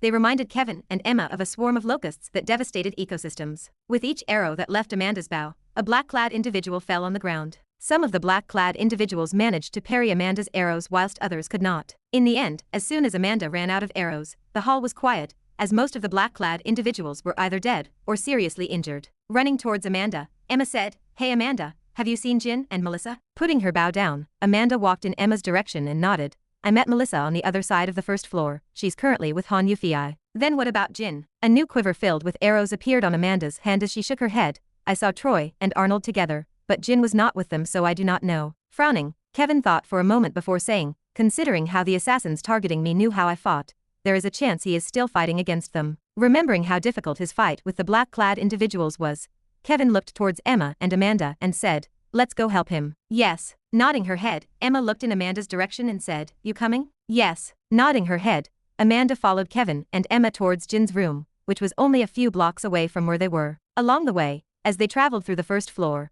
Kevin alongside Emma swept through all of the black-clad individuals they met on their way. From behind them, Amanda continuously shot arrows to support them whenever the chance called for it. With her help, Emma and Kevin did not need to worry about watching out for sneak attacks, making their lives much easier. After a couple of minutes, Kevin and the rest managed to arrive in front of a door with the number 575 engraved on the side. "Is this the place?" Nodding her head and looking at the number of the room, Emma confirmed, "Yes, that's his room number." Opening the door, Kevin entered the room and looked for Jin. However, as soon as he entered the room, all he smelt was the heavy scent of iron. Frowning, Kevin walked inside of the room and entered the living room. And there he saw it. In the middle of the room was Jin's lifeless body laying down on the floor next to 4 black-hooded individuals, whose limbs were all torn into a million pieces. Opening his eyes wide in disbelief, Kevin stopped dead in his track. "Hey, why did you stop?" Appearing behind Kevin, Emma entered the living room, and just when she was about to speak, she stopped halfway through her sentence and gasped in shock. Following Emma, Amanda entered the room, and similarly to Emma, she gasped in shock. Jin. Snapping out of his stupor, running towards Jin, Kevin placed his finger on his neck and checked his pulse. "There's no way Jin's dead. There is just no way." Looking at Kevin hastily checking Jin's pulse, Emma could not help but repeat her words as she stood rooted on her spot in disbelief. After a couple of seconds, Kevin looked towards Emma and Amanda. He tried to say something, but no words came out of his mouth. It felt as if a massive lump was stuck in his throat, preventing any sound from coming out of his mouth. His mouth opened and closed multiple times, like a fish gasping for air. In the end, after a couple of seconds of trying, no word came out from his mouth. However, despite Kevin's inability to speak, everyone in the room understood what he was trying to convey. Jin was dead. Chapter 67. Bang. What? Breaking the nightstand with my fist, I hastily looked through the contents of the book. Flipping through the pages of the book, I quickly looked for anything that could give me a clue about what had happened to Jin, but it was to no avail, as the book stopped right after Jin's death. What was happening? Jin, one of the main protagonists, died? Impossible. Hastily taking out a pen, I tried everything I could to change the outcome of what was written in the book, but it was all futile, as every 5 seconds the changes I made disappeared. Damn it. Clenching my jaw and fists hard, I closed the book and let out a long breath. I needed to stay calm. I couldn't panic. Jin's death would be devastating to the plotline. He was instrumental in helping Kevin grow both as a person and as a hero. His death would have a huge effect on the plotline. I couldn't let him die. Closing my eyes, I made my mind up and headed towards the exit of my room. Whatever caused Jin's death, I had to stop it at all costs. If I allowed Jin to die, what was the point of letting all of this massacre happen? Didn't I turn a blind eye to this so that the plotline could continue? What was the point of me not interfering if things didn't go as the plotline dictated? Gulp, gulp. Downing a couple of potions to recover my stamina and mana, I put the book in the insides of my blazer and left the room. I didn't have much time. Considering the effects of the book, I had less than 10 minutes to alter the future in which Jin was destined to die. Realistically, I had 5 minutes, since 10 minutes was the time that Kevin and the others found Jin's dead body. Reactivating Monarch's indifference, I opened the door and made my way towards Jin's room. I had one goal, and one goal only: preventing Jin's death. Surrounded by multiple black-clad individuals, Jin's figure deftly and skillfully moved around them. It was almost as if he was a ghost. His figure would melt with the shadows and reappear behind any one of the black-clad individuals, catching them by surprise. Swish! Appearing behind one of the black-clad individuals, Jin swung his dagger towards the back of his head. As he swung, the image of the dagger blurred as it coursed through the air in a lightning-fast manner. It was so fast that the afterimage of the dagger lingered in the air for a split second. Clank, clank, kkhhh. Damn it. As if predicting Jin's attack, quickly turning around and parrying Jin's surprise attack, 2 black-clad individuals appeared next to Jin and attacked him from both his right and left flank. Ducking down and dodging the 2 attacks, Jin dashed forward and slid between the 2 black-clad individuals. Slash. Slit. As he slid, 2 deep cuts appeared on the 2 black-clad individuals' calves as Jin made sure to cut their legs in order to hinder their movements. Stumbling a couple of steps due to the cuts on their legs, the other black-clad individual, who Jin tried to ambush, stabbed his sword downwards. Roll. Rolling to the side to avoid the sword, Jin tensed his core, and with the aid of his back jumped up in the air. Clank, clank. Whilst in the air, Jin forcefully twisted his body and spun like a wheel as he parried all the attacks that came from all sides. Thud. Huff, huff, huff. Landing on the ground, Jin heavily panted for air as he wiped the sweat that had started accumulating on his forehead. Looking at the 5 individuals before him, Jin's face became grim. Despite being stronger than them, it somehow felt as if he was fighting against an insatiable beast. No matter how much Jin tried, the black-clad individuals he was fighting would quickly respond to his attacks and counter them with an even more fearsome combo. It was to the point that his breathing started to become heavier and heavier by the second. From the way he saw things, the most he could last would be 5 more minutes. Any longer than that, and he would be too exhausted to move. Gulp. Frowning, Jin took out a couple of potions from his storage dimension and quickly downed them. Though he could replenish his stamina and mana with potions, because he didn't expect such a situation to arise, he only had a couple of stamina and mana recovering potions with him. Therefore, despite the fact that he had potions, they could at most only help him fight for a bit longer. They really weren't a solution for his current predicament. Clank, clank. Parrying the attacks coming from the black-clad individuals, Jin's mind raced as he looked for a solution. Looking at his room, which had now become a mess, Jin frantically looked for anything that could aid his escape. Looking around and seeing nothing, Jin clenched his teeth and looked at his skill section on his status window. Status name: Jin Horton. Rank E, Strength E-, Agility E+, Stamina E, Intelligence E, Mana Capacity E-, Luck E, Charm D+.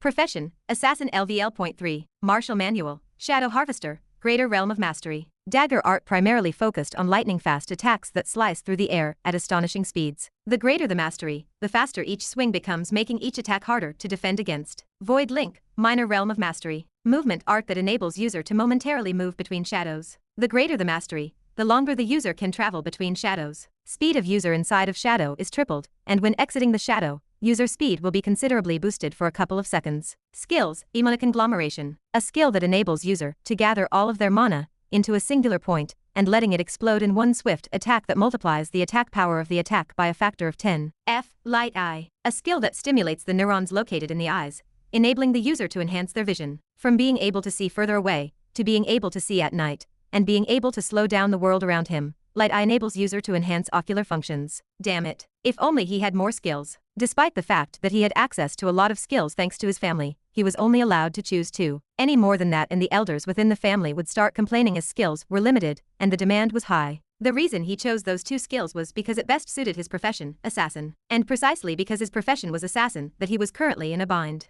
His profession specialized in stealthily killing his enemies from behind, not fighting against them head-on. That was not something he specialized in. Currently, he was using light eye, and despite the fact that everything around him was slower, he could barely hold on. This was especially so because his mana consumption was at an all-time high. If not for the few potions he had on him, he would have already long lost by now. Looking at mana conglomeration, Jin hesitated. This skill, although devastating, would force him to consume all of his remaining mana, meaning that if he didn't kill them, he was done for. What made things worse for Jin was that he no longer had any mana recovering potions on him, meaning that this option was only for when he was on the verge of death. Clank, swoosh. Parrying one of the black-clad individual's attacks, Jin ducked and avoided another attack coming from behind him. Jumping backward, Jin continued ducking and defending against the black-clad individuals. KHHH. The more he fought, the more tired Jin became. Looking towards the entrance of his apartment, Jin slowly moved in that direction. He needed to escape. He couldn't defeat them. He had to survive. He was the future of the Horton family. He couldn't die. Not when a lot of people had expectations on him. Making his way towards the door, Jin continued to struggle against the continuous attacks from the black-clad individuals. He had to live. He wanted to leave. Halfway through his way towards the exit of the room, Jin paused. Wasn't he just running away? He, Jin Horton, who had been trained since young with the best facilities and potions, was actually thinking of escaping. Did his talent only amount to this much? Thinking about Kevin and Amanda, the strength of Jin's grip on his dagger increased. Ever since coming to the lock, Jin has only been facing setbacks after setbacks. He lost his first place to both Melissa and Kevin, which was a huge blow to his pride. Though he was angry about it, this setback fueled his desire to grow and become stronger to claim back the spot of number 1. He craved to be at the top. Then just as he felt he was becoming closer to his goal, news of Amanda killing a ranked villain spread across the academy. A seemingly impossible task that no matter how many preparations Jin made, he couldn't accomplish, happened. This setback hurt him even more, as now there was another person who was above him. Moreover, it was from someone that he had been compared to ever since young. Amanda Stern, daughter of his rivaling guild demon hunter. From that point, Jin felt as if the world was laughing at him. Wasn't he supposed to be the once-in-a-lifetime prodigy from the Horton family? How could he lose to an orphan and a couple of girls? Was it all just hype? Screaming at the top of his lungs, Jin's bloodshot eyes directly stared at the black-clad individuals before him. There's no way I am weaker to the likes of Amanda and Kevin. Lunging forward, Jin's attacks became more intense and brutal. He discarded all forms of defense and just wildly swung his daggers. He swung and swung and swung his daggers, almost as if he went mad. Clank, clank, clank. No matter how many cuts appeared on his body, Jin ignored the pain and continued attacking. I am better than them. Turning his attention towards one of the black-clad individuals, Jin threw one of his daggers in his direction. Swoosh. As Jin threw the dagger, a whistle arose. Splitting the air, the dagger instantly appeared before the black-clad individual. Clank. Barely managing to block Jin's dagger, the black-clad individual took a couple of steps back. Spurt. Appearing behind the black-clad individual, Jin stabbed his straight into the throat, killing him instantly. Without looking back, Jin picked up his dagger and once again threw it at the nearest black-clad individual. Swoosh. Spurt. This time, the dagger hit the black-clad individual in the head, killing him instantly. It was evident that he was inferior to the black-clad individual he just killed.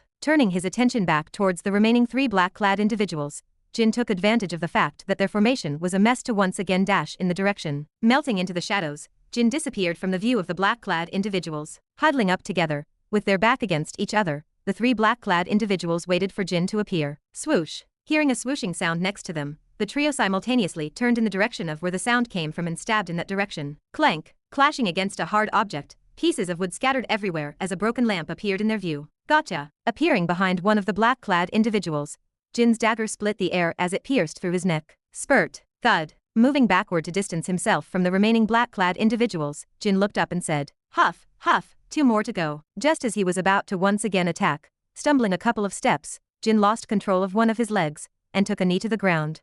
Damn it, not yet. Screaming, Jin cursed as he felt all the muscles in his body spasm uncontrollably. An electrifying pain coursed through his body, threatening to ruin his sanity. It was so painful that he could barely scream in pain. His body was riddled with cuts, and his clothes were dyed red in blood. But that wasn't the only reason why he was suffering so much. The muscles within his body were in even worse shape as they continuously spasmed and shook. No. Clenching his teeth and suppressing the pain coursing through his body, Jin couldn't help but be reminded of his most recent days where he trained every day. Because of how much he wanted to catch up to Kevin and Amanda, Jin increased the intensity of his workout. In the end, all of his excessive training resulted in his body becoming more fatigued and sluggish compared to when he was at his prime. Despite the fact that he consumed potions continuously, potions couldn't fully heal the micro-tears in his muscles that came from overworking himself. The only cure for that was rest. But because Jin was blinded by power, he neglected that, and as such resulted in his current conditions. His every movement hurt like hell, and despite trying his best to not think about it and ignore it, the pain was slowly becoming sharper and more acute with each passing second.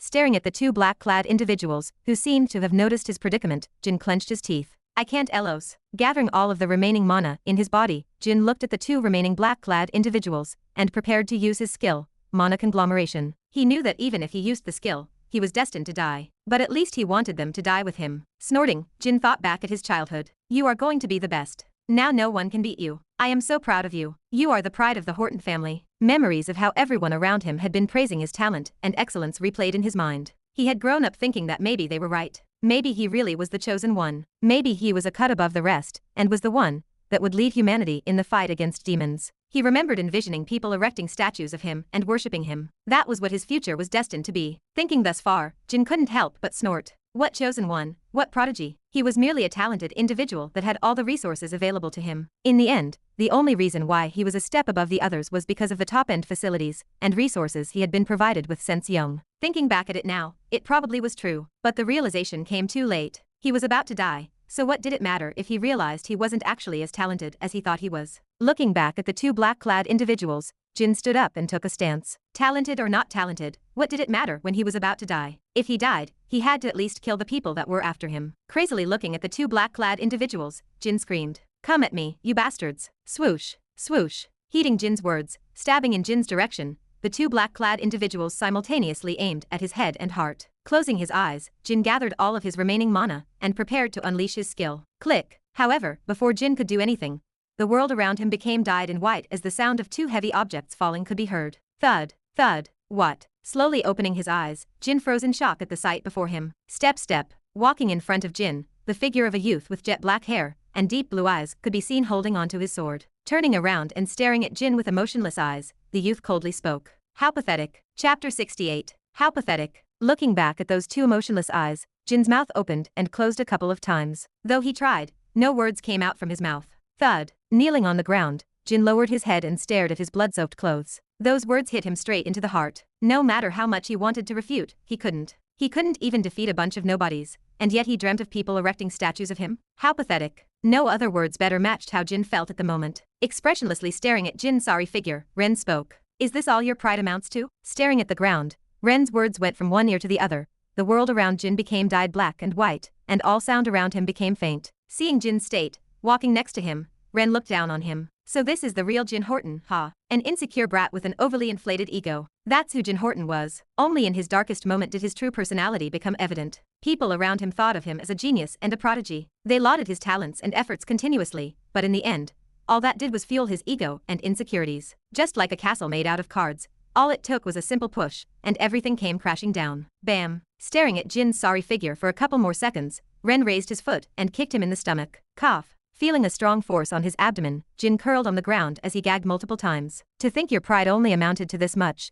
All it took was a couple of setbacks, and this is the result. Pathetic. Walking over to Jin, Ren grabbed him by the hair and dragged his face towards his. You disappoint me. Paw. Slapping Jin on the face once, Ren released his hair and flung him to the side as if he was a piece of garbage. I honestly couldn't care less if you died, but... Looking at Jin's pathetic figure for a couple of more seconds, Ren turned around and headed towards the exit of the room. As he left, in an almost inaudible voice, he mumbled, I didn't want to discard such an important chess piece. Watching Ren's figure leaving, leaning against the wall, Jin looked up and weakly said, You're that guy called Ren Dover, right? As if he didn't hear Jin's voice, Ren kept walking towards the exit of the room. Taking Ren's silence as confirmation, bitterly smiling, Jin looked down and softly mumbled, It's you, isn't it? Haha. Who would have thought another person stronger than he had shown up? Though he didn't know the full extent of his power, he knew he killed those two black-clad individuals in a matter of seconds. It was so fast that even he, someone who specialized in speed, couldn't react. If even he couldn't react to it, didn't that mean he was stronger than him? Looking up at the ceiling of the room, Jin covered his eyes with his arm. Why is this happening to me? What did I deserve for this to happen? Yet again his pride took another dent. Just when he thought he was closer to his goal, another obstacle showed up to screw up his plan. Bang! Fiercely punching the ground, Jin screamed. Tell me why. Why is this happening to me? Hearing Jin's hysterical screams, Ren's footsteps halted. Looking back at him he said, Why shouldn't this be happening to you? Fiercely staring at Ren, Jin glared at him and said, What do you know? You wouldn't understand. Indifferently looking at Jin, Ren opened his mouth and coldly said, Why wouldn't I understand? What did you actually do to make yourself stronger? Train, spar, or suck onto your family's wealth and fame? What are? Before Jin could open his mouth to refute, cutting Jin off, Ren continued. Did you ever fight with your life on the line? Did you actually ever think about what the others had to sacrifice in order to get to where they were now? You keep comparing yourself to Kevin, but do you even know what he went through to get to where he is now? You're not worthy of comparing yourself to him. Every main character had their own setbacks. Kevin from a very young age fought with his life on the line. Amanda was alone for the most part of her life. Emma and Melissa too had their very own setbacks that shaped who they were now. Yet, despite all of those setbacks, they fought through it and got to where they were now. Jin, what setbacks did he ever face? With his family shielding him, Jin comfortably lived his life as a rich second-generation young master that was continuously fed the best resources. He always had an easy life with no setbacks or reality checks that helped him mature. He was merely an overgrown child with childish ambitions. What right did he have to be prideful and claim to be the best? Hearing Ren's words, Jin fiercely glared at him and shouted, "Are you telling me all my effort wasn't worth crap? All the blood, sweat, and tears he shed when he trained? All the days where he would sacrifice his sleep to train and become stronger? Was that all useless?" Without looking at Jin, Ren looked at the room. Pointing towards the black-clad individuals, he coldly said, "What does it matter if it was useful or not? In the end, you're the one that almost got killed by a bunch of nobodies." Taking a couple of seconds to look at the room, which was now a mess, Jin looked at the corpses of the black-clad individuals in the room and clenched his fist. "Bullshit. You've been blabbering nonsense since coming here. What do you know?" Holding his stomach, with the aid of the wall, Jin weakly stood up. "You know nothing about me nor what I've been through, what I did to get to where I am, how much effort I put to get to where I was." Moving one step at a time, Jin walked in Ren's direction. "How dare you come to me and talk to me as if you know anything about me? What do you know about me?" The closer he got to Ren, the more powerful his voice became. "Who are you to criticize me when you hide your power like a sewer rat? Tell me." Remaining silent, and ignoring Jin's words as he slowly moved closer in his direction, Ren's face remained expressionless. There was not an ounce of anxiety nor fear on his face, just pure indifference. "Acting as if you know me." One step at a time, Jin slowly made his way towards Ren. "Halt." Stopping in front of Ren, Jin looked at him straight into the eyes and shouted, "You have no right to talk to me like that when you know nothing about." Staring at Jin, who was only a few inches away from him, Ren extended his hand forward and grabbed his neck.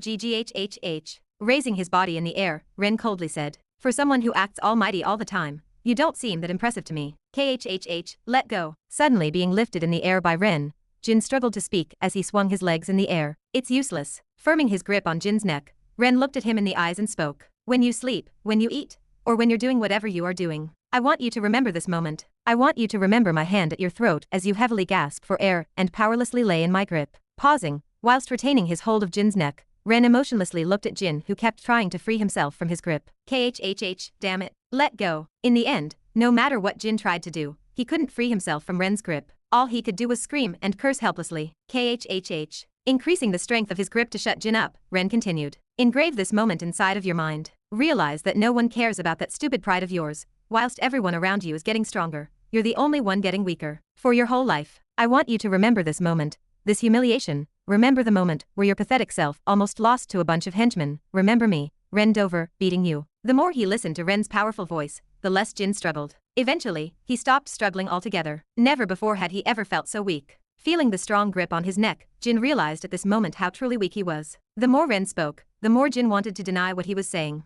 He wanted with all his being to release himself from his grip and beat him to a pulp. "How dare you? I'll kill you. Just wait for the moment we return back to the academy. I'll ruin your life." All sorts of vengeful thoughts crossed his mind as he thought of the moment when he would free himself from his grip. As long as he got free, he would definitely. Pausing his thoughts for a second, Jin had a sudden thought. He would be able to get free, right? There was no way Ren was going to kill him. It's not like he would kill a fellow student, right? Staring back at those two emotionless eyes that seemed to be able to read through his soul, Jin shuddered. What's this? Feeling his hands shake, Jin felt an unfamiliar emotion wash over him. An emotion that not even when almost dying did he feel fear. Looking back at those emotionless eyes, Jin felt naked, almost as if every secret and thing about himself were laid bare before Ren's eyes to see. Trembling, Jin put his hands on Ren's forearms and pleaded, "KHHH, stop." Ignoring Jin's pleas, Ren's grip on Jin's throat increased even more. "Discard that pathetic pride of yours if you ever want to get revenge for today. KHH. Trying one last futile attempt to get oxygen in his system, Jin's face became blue and eventually, he passed out. Seeing Jin passing out,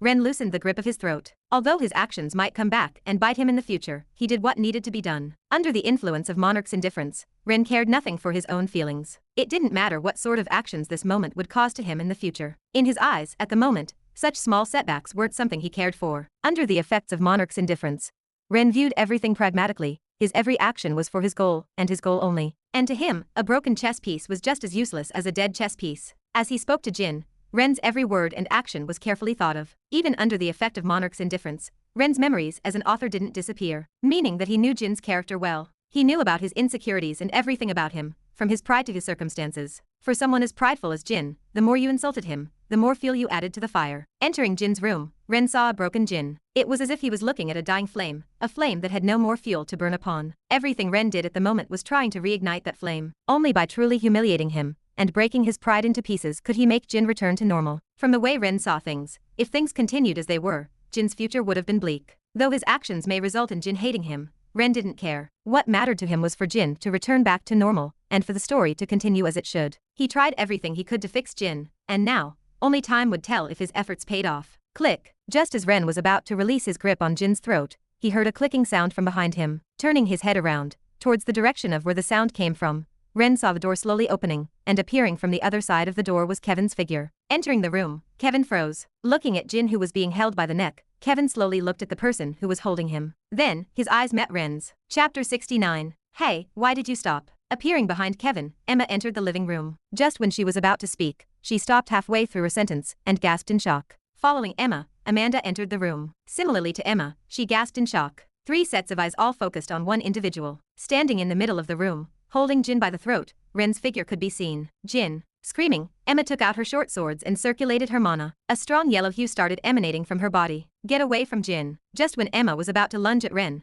Amanda put her hand on her shoulder and stopped her. Don't. What? Angrily turning around and pointing towards Ren, Emma glared at Amanda and shouted. You are just going to stand here and let him do that to Jin? What is wrong with you? Shaking her head, Amanda looked at Ren with a complicated expression. Those eyes. Those were the same eyes he had when he killed Elijah. Though she may come across as heartless in Emma's eyes, in reality, this was all for her sake. She could still vividly remember those eyes, the same eyes that killed Elijah back in the after-party. If Emma fought against him, she stood no chance. Glancing at Kevin from the side, Amanda thought, who is stronger? Thud. Dropping Jin's body on the ground, Ren raised his hands and said, he is still alive. Looking at Jin's unconscious figure on the ground and warily glancing in Ren's direction, Kevin spoke. What did you do to him? Looking back at Kevin with his hands still in the air, Ren coldly said. I merely did what needed to be done. Frowning at Ren's words, Kevin looked Ren in the eyes and said, and by that do you mean almost killing him? Shaking his head, Ren looked down at Jin. If I really wanted him dead, he would already be dead. Following Ren's cold words, the room became quiet. Not even a pin drop could be heard as Kevin and Ren stared at each other. Emma. Breaking the silence was Kevin's voice as he glanced at Emma,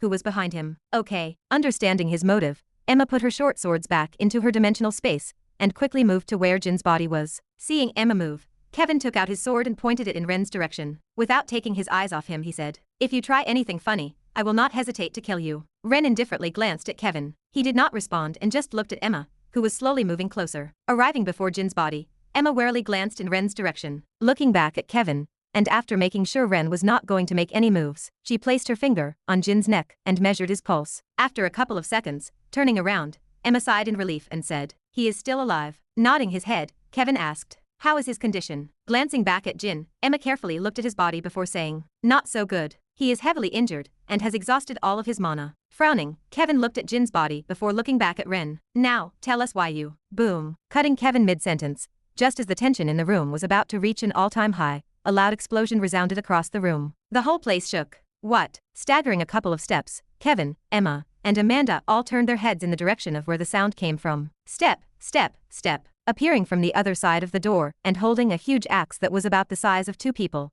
a black-clad individual entered the room. Behind him, a huge hole appeared on the wall as dust and debris flew everywhere. Another one? Staring at the black-clad individual, Kevin, Emma, and Amanda immediately got into battle positions as they warily glanced at him. From his demeanor and aura, they instantly knew that he was different from the other people they had fought before. If the others were like soldiers fighting a war, this man felt like a general that stood above his soldiers. He was definitely on a league of his own. So, the boss has finally come. Looking at the black-clad individual who had entered the room, Ren instantly recognized who he was. He was the boss that Kevin and his party were supposed to fight to end the Halber arc. He was AD plus borderline, C-ranked individual, and only after bitterly fighting with their lives on the line did Kevin and the rest defeat him. Things could not have become more troublesome. Staring at the black-clad individual before him, Kevin could not help but complain. From the people that attacked him in his room, to Jin, and now this. Things were starting to become more troublesome with each passing moment. Looking at Emma and Amanda, Kevin nodded. Nodding back, Emma took out her short swords and Amanda took out her bow. Suddenly, a red hue shrouded Kevin's sword. Slowly, the more Kevin held onto the sword,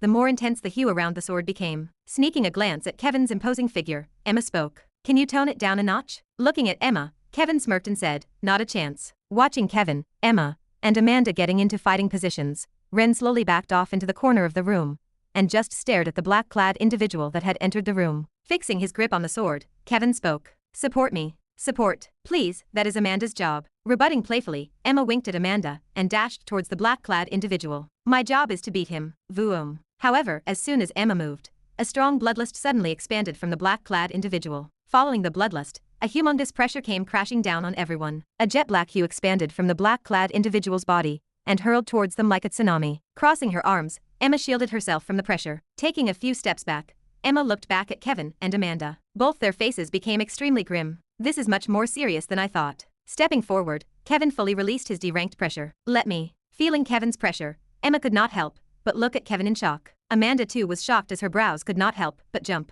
You broke through? Yes, not so long ago. Bam. Tensing his calves, the ground below Kevin cracked, and his body shot like a cannon towards the black-clad individual. KHHH. Appearing in front of the black-clad individual, Kevin cut down diagonally with his sword. Clank. But right before his sword could connect with the black-clad individual, as though standing under a cascading waterfall, Kevin felt a tremendous force hitting his sword as his body was swept away. He did not even have the chance to scream before finding himself flung in the air. Bam. Flying across the room, Kevin struck a wall. QF. Spitting saliva, for a split second, Kevin lost consciousness due to the tremendous force of the impact. Kevin. Looking at Kevin, Emma and Amanda worriedly shouted. Fortunately, after a couple of seconds, Kevin managed to get up, but he did not seem to be in a good state as blood dripped from the corner of his mouth.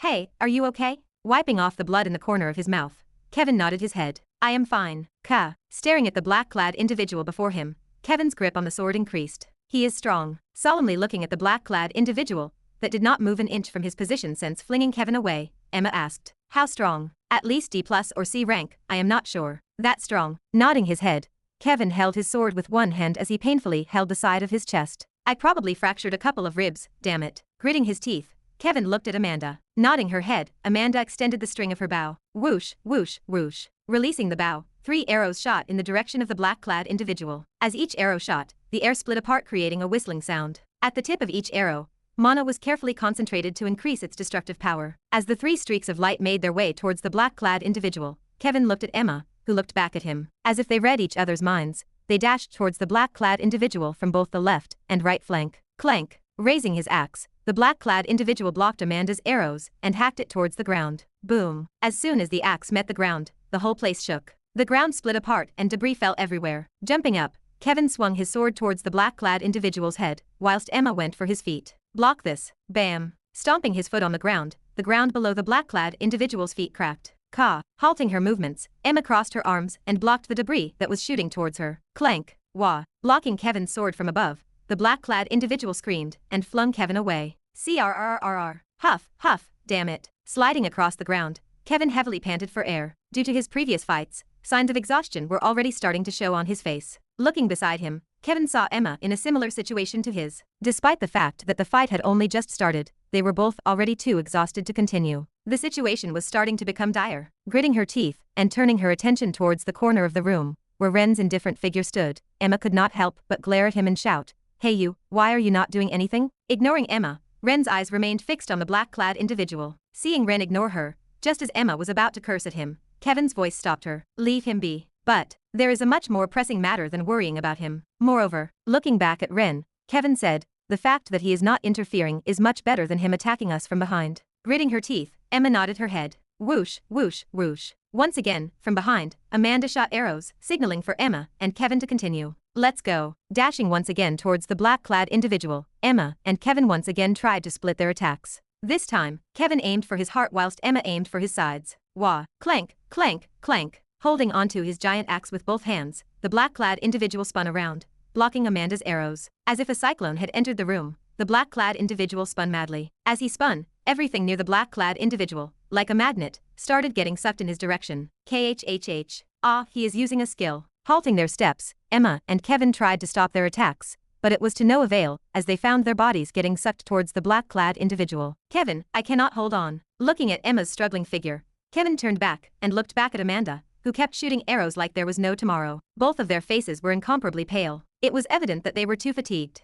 any longer, and they would no longer be able to hold on. Do I have no other choice? Gritting his teeth, Kevin hesitated for a second before activating overdrive. Activating overdrive, Kevin felt every fiber of his body exploding with energy. His muscles bulged, and his veins became more apparent. Power coursed through his body. KHHH. Gritting his teeth and enduring the pain, Kevin glared at the black-clad individual and propelled his body forward. Ha! Noticing the change in Kevin, the black-clad individual stopped spinning and confronted Kevin head-on. Clank, clank, clank. Sword and axe matched. As they clashed, after a few seconds, Kevin and the black-clad individual had already exchanged no fewer than 300 strikes. Kevin's strikes were fluent and fast, whilst the black-clad individuals were slow and heavy. As they fought, neither budged an inch. They were currently in a complete stalemate. Cuts and bruises appeared on both bodies as they continued to clash. Blood spilt everywhere. Neither had the edge, but it was only a matter of time. Looking at Kevin, Ren knew that he would not last long. The more Kevin fought, the more his veins became prominent. His muscles twitched and spasmed with each passing second that they fought. It was evident that Kevin was suppressing tremendous pain to retain his current state. As Ren continued watching the fight like a spectator,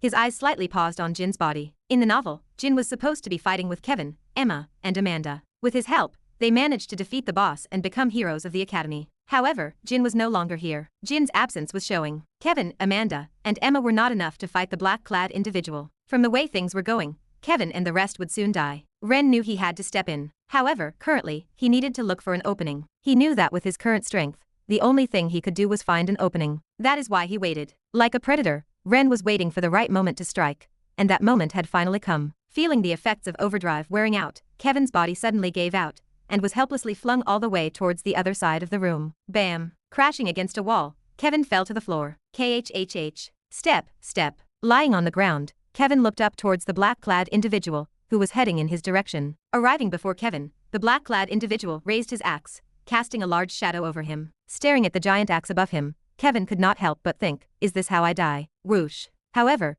just as the black-clad individual's axe was about to hit Kevin, a tremendous whistling sound could be heard from behind him as a silver streak of light quickly headed in his direction. Kevin, following Amanda's last-ditch attack, Emma appeared from behind the black-clad individual, as both her daggers were dyed in a tremendous yellow hue. Die. Wah. Noticing the tremendous power coming from the arrow and Emma's short swords, the black-clad individual screamed, and a black sphere surrounded his body. Boom. An enormous explosion shook the whole room, and debris flew everywhere. After a couple of seconds, once the debris and dust cleared up, Kevin, Amanda, and Emma's figures could be seen passed out on the ground. Next to them, the black-clad individual, with the aid of the axe, stood with one knee on the ground. His clothes were all torn, and his figure was soaked in blood. No longer did he look as imposing as before. Though he was alive, he sustained heavy injuries. Wah. With the aid of his axe, the black-clad individual tried to stand up. Click. The first movement of the Keiki Style quick flash. However, before he could do so, hearing a clicking sound coming from behind him, his vision first became dyed in white before darkness overtook it. Thud. With a large thud, the black-clad individual's figure fell face-first on the ground. Appearing from behind him, and holding onto his sword, Ren's indifferent figure appeared. Turning towards Kevin, Emma, and Amanda, who were still alive but passed out on the ground, Ren said, "Thanks." Chapter 70. Hallberg's sky was dyed in an orange hue. The sun was coming up from the horizon, but the scene reflected by the rising sun could only be described as tragic. Agents surrounded a certain mansion, and desperate cries and echoes resounded across the space. Whoa, whoa, whoa. The sound of ambulances traveling back and forth between the mansion and the hospital continuously resounded throughout the city of Hallberg. Inside of them, either corpses or wounded people were being carried. Although the situation had been taken care of by the professors who killed all of the black-clad individuals before the agents could arrive, the aftermath of the chaos still remained. Students Kevin Voss, Amanda Stern, and Emma Rochfield, we heard the story. Outside the mansion, a formal agent wearing a black suit scribbled on a piece of paper as he talked to Kevin, Amanda, and Emma. We will ask for details later, so go back and rest for now. Our agents will take care of the rest. After asking Kevin, Emma, and Amanda a couple of questions, the agent dismissed them. It was evident that with everything that was going on, he was very busy. Agents were different than heroes. Agents were people specifically selected by the central government to take care of important incidents and assess the situation. They were comprised of non-combatants. Most of them had professions that were very useful for supporting roles or administrative-type jobs. Their job was to assess the situation and seen to later communicate it back to the central government, who will later dictate under which jurisdiction the incident will fall under, either the Union or the central government, with the Union being responsible for incidents that involve demons and villains. Sir, Jin is. Hesitating, Emma looked up at the agent and asked, to which the agent replied with a short and curt reply. He's fine. Although his injuries aren't light, he should make a full recovery by the end of the week. Yes, understood. Satisfied, Emma didn't ask any more questions. Go back. We will shortly escort you to the hospital to get you guys checked. Thank you. Thanking the agent, Kevin and the rest followed another agent. As they walked, looking around, Kevin glanced at the other students. Many of them were crying and grieving. The people with whom they were happily chatting and joking the night prior had either died or were on the verge of dying. It was a truly saddening and horrific night. As he looked around, Kevin also found certain students helping out with the unexpected emergency. They were helping the agents and professors carry the corpses of their fellow classmates towards the ambulances. As they carried the corpses of their fellow classmates, the faces of the students could tell it all. Closing his eyes and turning his head away from the students, Kevin knew that this incident would forever be marked in the hearts of everyone present. No one will forget this day. Here, arriving in front of a large tent where many students and professors were residing, Kevin couldn't help but notice how everyone looked exhausted. This was especially so for Donna, who had dark circles underneath her beautiful eyes. She must have overworked herself, Kevin thought as he, along with Emma and Amanda, found a place to sit. Despite having fought for the whole night, Donna, along with Professor Novak, were still trying their best to help the students. They cooperated with agents and students to try to get as many people safely out of the mansion. Not once, since the incident started, did Donna rest. This just went to show how much she cared about the students. Turning his attention away from Donna, Kevin's eyes couldn't help but drift towards a certain individual who was talking to an agent like many other students. He had jet black hair and deep blue eyes, and despite having been through the same situation as the others, differently from the others, he was in a better state than most people. Although his clothes were in a bit of a mess, he looked to be relatively unharmed. He did not look like someone who had been through the same incident as the others. It's him. Glancing beside him, Kevin noticed that he wasn't the only one that was looking at him, as he noticed both Emma and Amanda looking at him from afar. Though their expressions were different, Kevin could tell that both of them knew that they weren't the ones that killed the black-clad individuals at the end. Although to the agents, evidence showed that he, Amanda, and Emma were responsible for killing the last black-clad guy, the three of them knew it wasn't actually them who killed him. This was especially so for Amanda and Emma, who attacked last. They were definitely supposed to die. They all knew that. Yet, when they woke up, they found themselves alive, and next to them was the corpse of the black-clad individual laying face flat on the floor, without any signs of life. At first, they were confused. Did they kill him? Did that last-ditch attack manage to kill the black-clad individual? But they soon dismissed the idea. It was impossible. In spite of the fact that by the time they attacked he was already quite injured due to his fight with Kevin, Emma and Amanda knew their limits. Unless they were extremely lucky, there was no chance they could kill him. Their assumptions were later proven correct when they received the autopsy report regarding the black-clad individual from the agents. Though he was heavily injured, what killed him wasn't their last-ditch attack, but a clean sword cut straight into the heart. As soon as they found out this piece of news, they instantly realized that something did not add up. The agents assumed that Kevin was the person responsible for killing the black-clad individual. But Kevin knew it wasn't him. Looking at Ren talking to the agent in the distance, two questions emerged in Kevin's mind. Who was he and why was he hiding his strength? Waking up to the pungent smell of alcohol, covered in bandages, Jin's eyelids slowly opened. KHH. Looking up at the white ceiling illuminated by a white fluorescent light, Jin felt a throbbing sensation on his right temple, causing his face to crump up. After a couple of seconds, and after the pain passed away, trying to sit up straight, Jin suddenly felt a sharp pain coursing through his body, almost resulting in him screaming. Thud. In the end, he could only helplessly lay down on the white hospital mattress. Once again staring at the white ceiling above him, Jin truly felt helpless. Everything felt like a blur to him. Fragmented memories of what had happened prior to waking up here appeared in his mind. The images of him almost dying and being held by the throat constantly replayed in his mind. It was only after a couple of seconds that Jin fully understood what had happened. At first, he couldn't quite place his finger onto the emotion he was feeling, but as time passed in the white hospital room, he finally could taste it. The bitter taste of defeat. Ah, patter, patter. Ha, what's this? Touching his cheeks, Jin noticed a few droplets of water falling down from his eyes. Ah shit. Covering his eyes with his arm, Jin clenched his teeth. How pathetic. Pride. It first started when he defeated a G-ranked warrior, when he was 8 years old. The looks on every adult's face in the room at that time were something that he still remembered to this day. Fear, pride, shock, all types of emotions were displayed on the adults' faces as he brutally beat down an up-and-coming G-ranked hero raised by their guild. He didn't know what was going on back then, but that day something within him changed. The looks on the adults' faces. He could not get enough of it. Therefore, from that day, Jin trained and trained and trained like there was no tomorrow. He was strong. He wanted people to idolize him more. He wanted them to know just how strong he was. As the days passed and he grew older, the looks on the adults' faces changed. If before they had any slight contempt, it soon disappeared. What replaced it was either fear or worship. There was no other emotion. He was getting stronger at speeds that were thought to be impossible for someone his age. Soon, he started beating F-ranked heroes that had been training for years without much effort. Ah, this feels good. Every time he beat someone, his heart would flutter. Worship me more. Fear me more. Revere me more. And along with the pleasure Jin felt whenever he would beat a strong opponent came a powerful realization. How strong he was and how weak they were. From that point on, everything suddenly started to click for him. That's right. He was special. He was the chosen one. He had something that others didn't. Talent and a good background. It was from that point on that he developed a pride that no one else had. The pride of being the best. At least that's what he thought. Laying down pathetically in the hospital bed with his body covered in bandages, Jin realized that his pride had turned into conceit. He had been deluding himself for a long time. First, it was Kevin, then it was Amanda, and just a night ago he almost died from a bunch of nobodies that were doing someone else's dirty work. His body was battered beyond belief, and he couldn't even lift a finger. How pathetic. This humiliation. Remember the moment where your pathetic self almost lost to a bunch of henchmen. Remember me, Ren Dover beating you. Recalling those words, Jin's jaw clenched. However, it soon relaxed. As he recalled those emotionless eyes staring at him, as if he was nothing, Jin felt an emotion he hadn't felt in a long time well from deep within him. I see, this sense of loneliness, fear, and helplessness is a first for me. They say men don't shed tears. Yet at the age of 16, Jin for the first time in a long time, cried like there was no tomorrow. He was strong yet so weak. Chapter 71. Yesterday,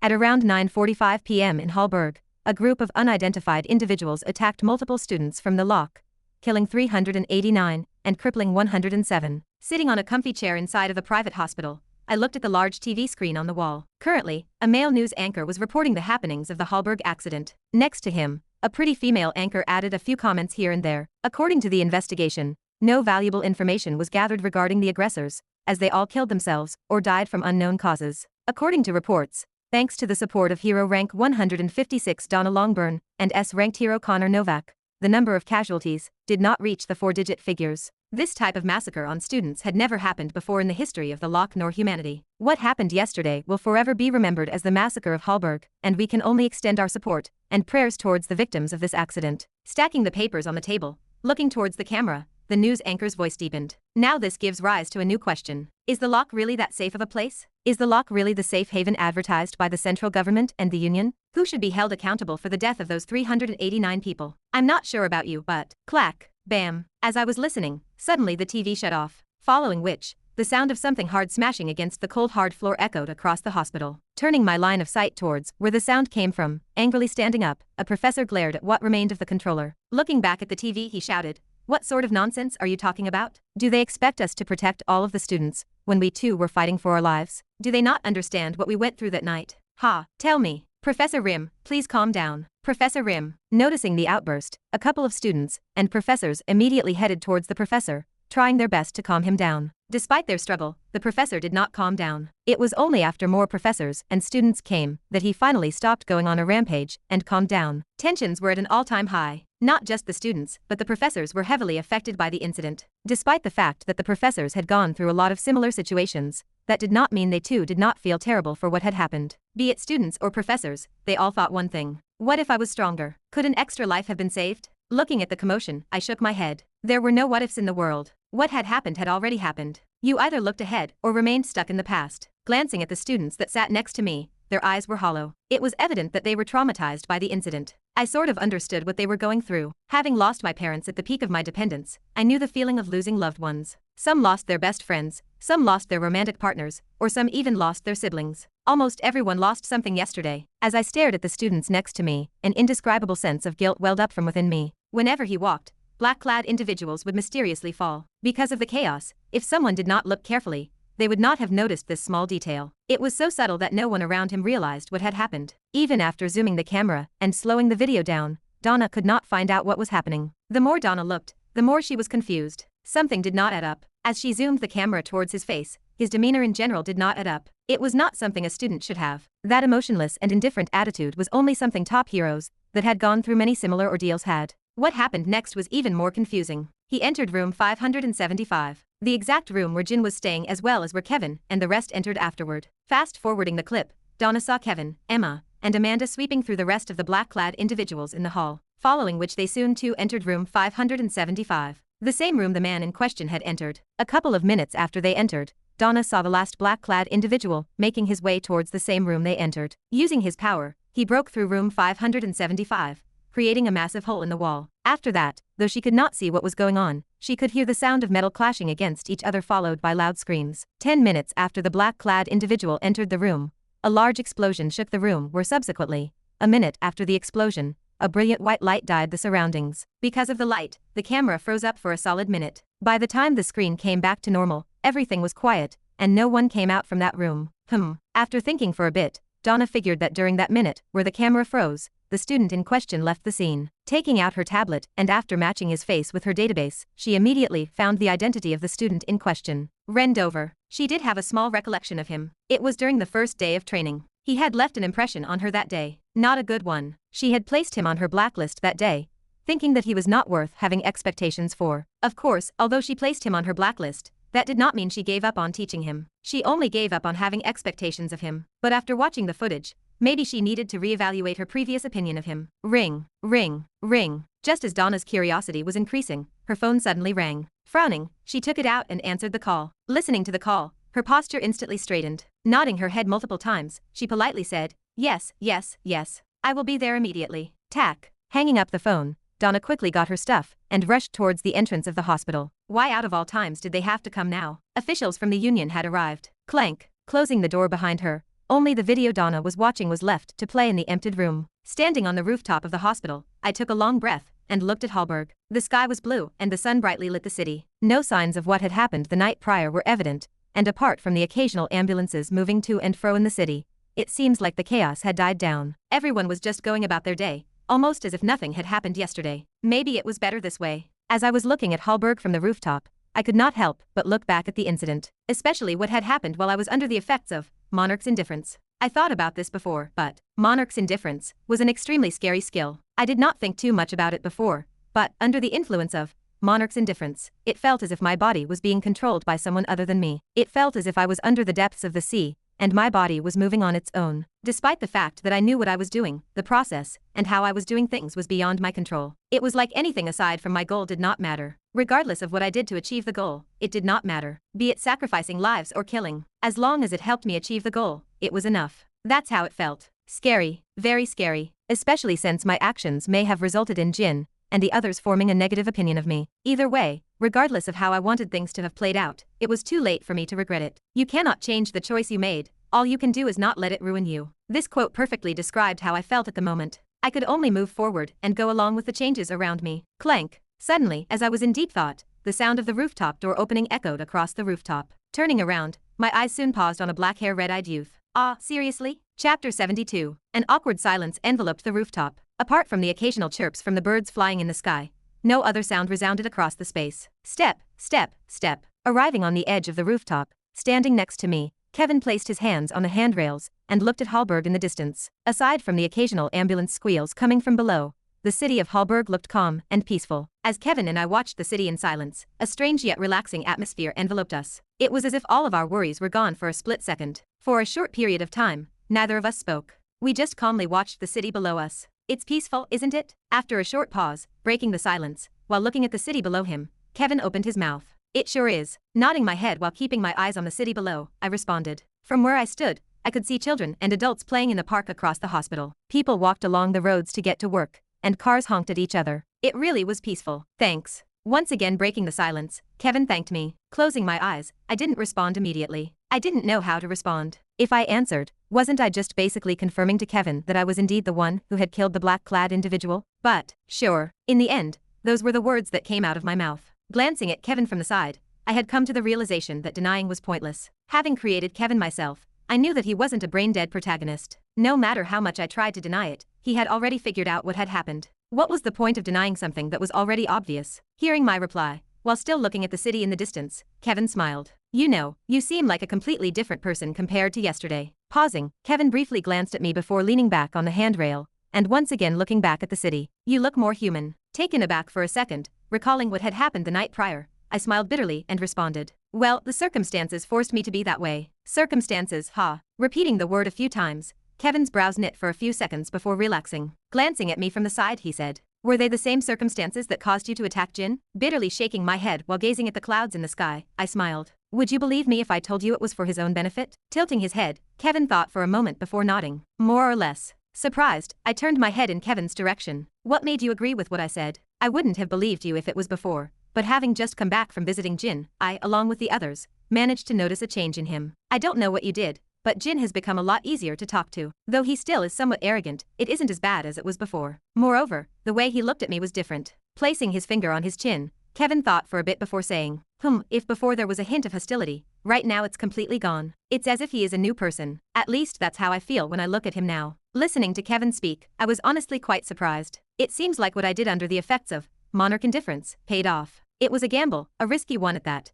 but I'm glad Jin managed to somewhat pick himself back up. Though I don't know whether he still hated me for what I did, as long as he was back to normal, that was all that mattered to me. Similar to Kevin, with me being the author, I knew Jin's personality the best. I knew that even after what I had done to him, he wouldn't target my family. With the pride he had, he would never attack someone else's family. For someone like him, if he resorted to such a method, he had already lost. Perhaps, this was why I went extra harsh on him once I was under the effects of monarch indifference. But I wasn't sure. If I repeated what I did to someone else that wasn't Jin, I could only imagine the consequences of my action. Just imagining it sent shivers down my spine. Once again, my apprehension towards monarch indifference grew. I quickly needed to adjust my mentality. Seeing me fall into deep thought, Kevin hesitated for a bit before saying something that had been bugging his mind since yesterday. Why are you hiding your skills? Hearing Kevin's voice, I snapped out of my thoughts. Processing his question for a couple of seconds, I shook my head and looked at him with a trace of pity in my eyes. You should know the answer better than anyone else. Leaning backward on the handrail, Kevin thought for a moment before breaking into a light chuckle. I guess you're right, it was stupid of me to ask.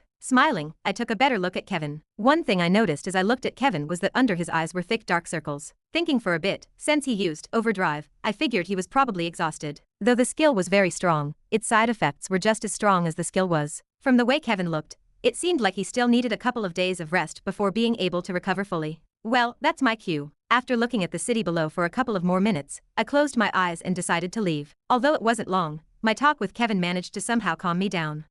Without saying anything, Kevin nodded. Basking under the sunlight, he was already lost in his own world. I couldn't blame him though. With what had happened, I'm sure he was blaming himself a lot. That's just who he was. Letting out a long sigh, just as I was about to leave, thinking for a bit, I looked at Kevin and solemnly said, "Before I leave, let me tell you something important." What? Seeing how solemn my voice was, Kevin snapped out of his thoughts, and his ears perked up. Glancing left and right to make sure no one was looking, I looked at Kevin straight in the eye and said, "Makeup remover serves as a great women repeller." Bye. Clank. Closing the door behind me, I leisurely walked down the stairs. After a short pause, Kevin's laughter echoed throughout the rooftop. It was so loud that I could even hear it all the way down to where I was. Shaking my head, I too smiled. Although he was trying his best not to show it, I knew that he was currently under immense pressure. Differently from me, however, his guilt stemmed from the fact of how weak and helpless he felt as he watched his fellow classmates die before his eyes. In spite of him feeling a different kind of guilt compared to me, I sort of sympathized with how he was feeling. Hopefully, my little joke helped him take his mind off of things for a bit. Shaking my head one more time, I headed downstairs back to the hospital lobby. It's tough being the main protagonist. Welcome. Arriving at the entrance of the hospital, Donna brightly smiled. Standing in front of the hospital entrance, a muscular male with a clean-shaven head and sunglasses indifferently glanced at his surroundings. His demeanor was cold, and his expression didn't change even after Donna came. Slightly nodding his head towards Donna, the muscular man's face remained aloof. Smiling slightly in response, Donna looked around to see if there was someone else. According to the call she received, there were 2 important figures coming today. Io, Donna. And just when she was about to look for the other person, it was at that moment that a charming voice and scent flowed towards Donna. Just by hearing the voice, Donna could instantly tell who it was. "It's good to see you again, Monica." Peeking from behind the muscular man, a young girl with dark orange hair came out. Surrounded by a bright aura, Monica happily smiled in Donna's direction. She had crystal clear blue eyes and measured up to 160 centimeters in height. Contrary to Donna's seductive beauty, her beauty leaned more towards the innocent side. "Haha, how long has it been since we've seen each other?" "I'd say half a year." That's actually shorter than I thought." "Well, with how busy you usually are, it'd be a surprise if half a year felt short." Exaggeratedly sighing, Monica looked at Donna with envy.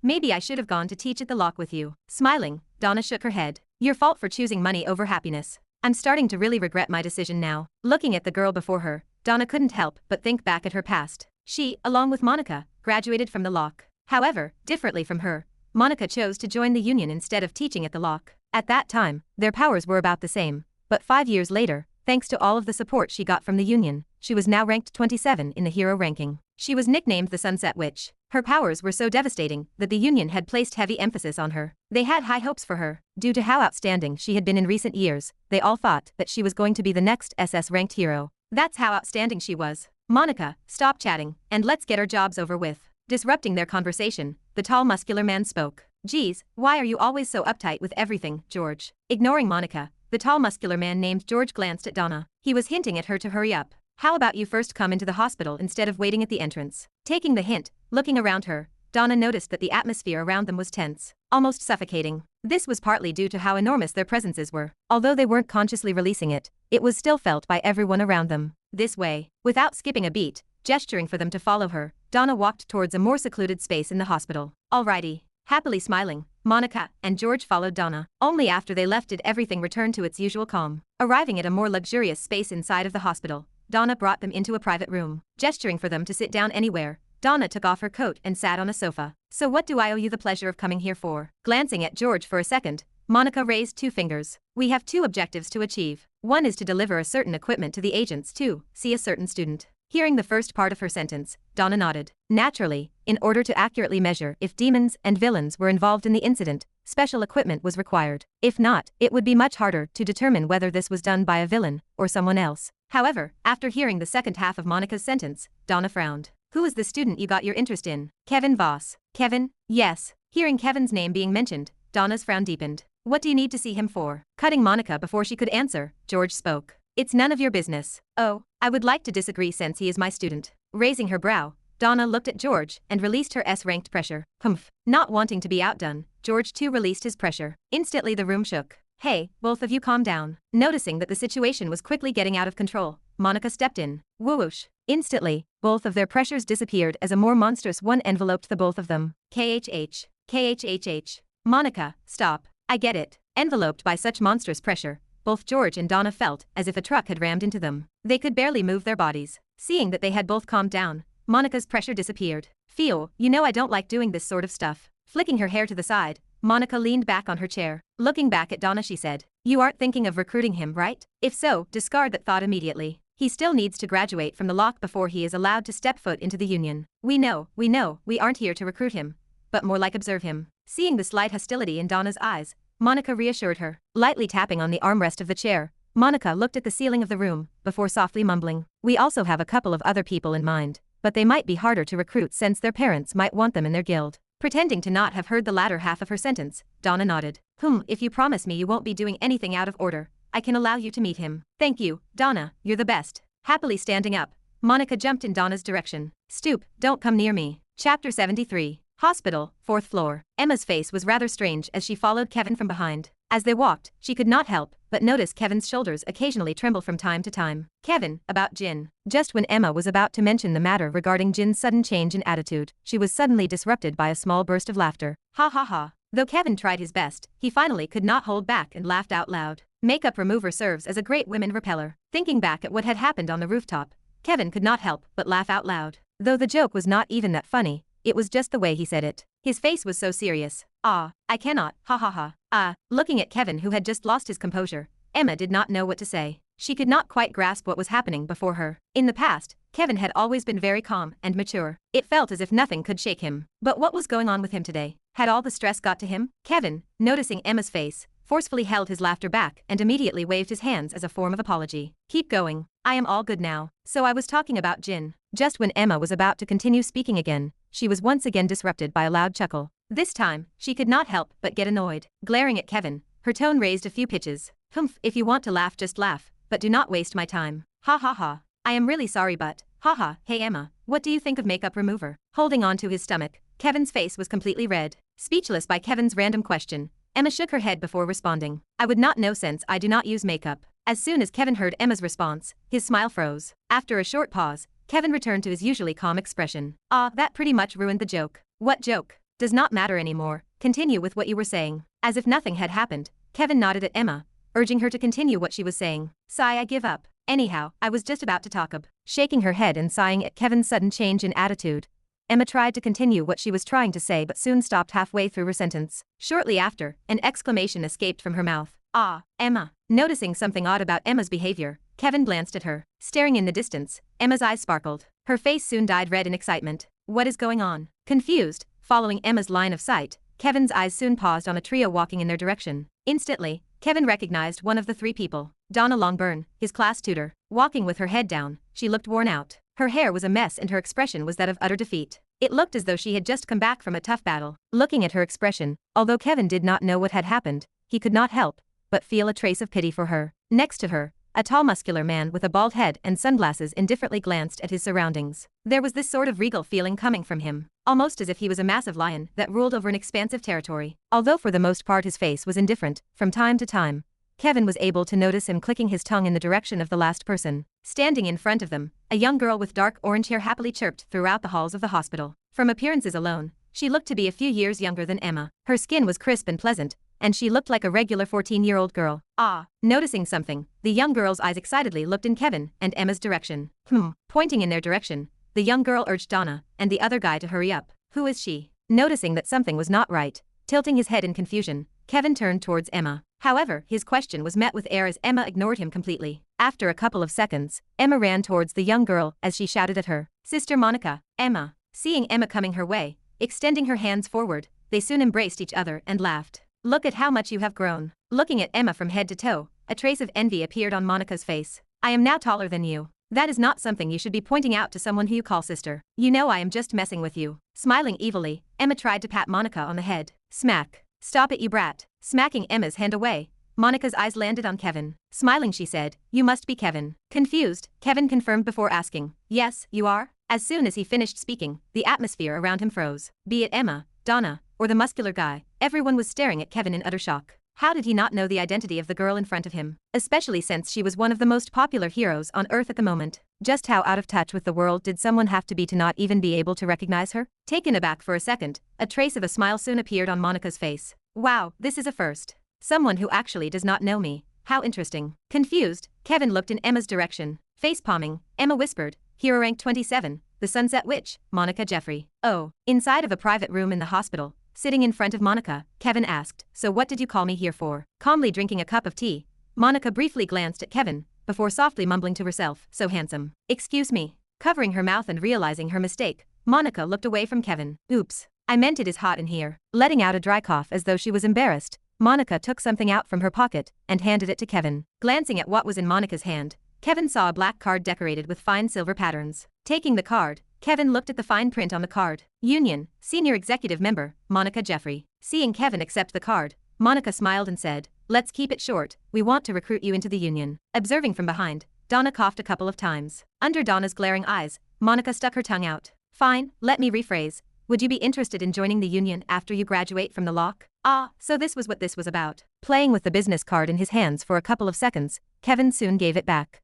Student Kevin? I think you do not understand what is going on here. Me, ranked 27 on the hero ranking, Monica Jeffrey, is interested in you. I am thankful for your interest, but I am sorry, I am not planning on joining the Union. With that, Kevin stood up and made his way towards the door. "Hey you, what do you?" Just as George was about to stop Kevin, raising her hand to stop George, Monica smiled. "I am liking him more and more." Ring, ring, ring. Once again sitting on a chair in the lobby of the hospital, hearing the sound of my phone ringing, I quickly swiped right and answered the call. Employer. "Yo, Small Snake. I heard about what happened in Hallberg." Alright, I did reveal to Small Snake who I was. He must have already caught wind of what had happened in Hallberg. Well, as you can hear I am fine. That is great. I saw your message. What do you need from me? Thinking for a bit, I suddenly recalled messaging Small Snake a couple of days ago, prior to when the incident happened. Right, I need you for a job. You are not going to tell me to invest in another stock, right? Nah, maybe another time. I need information this time. Information? Yup. Pausing for a second, Small Snake responded, "Sure, as long as it is something within my capabilities, I can do it." Hearing what he had to say, a smirk appeared on my face.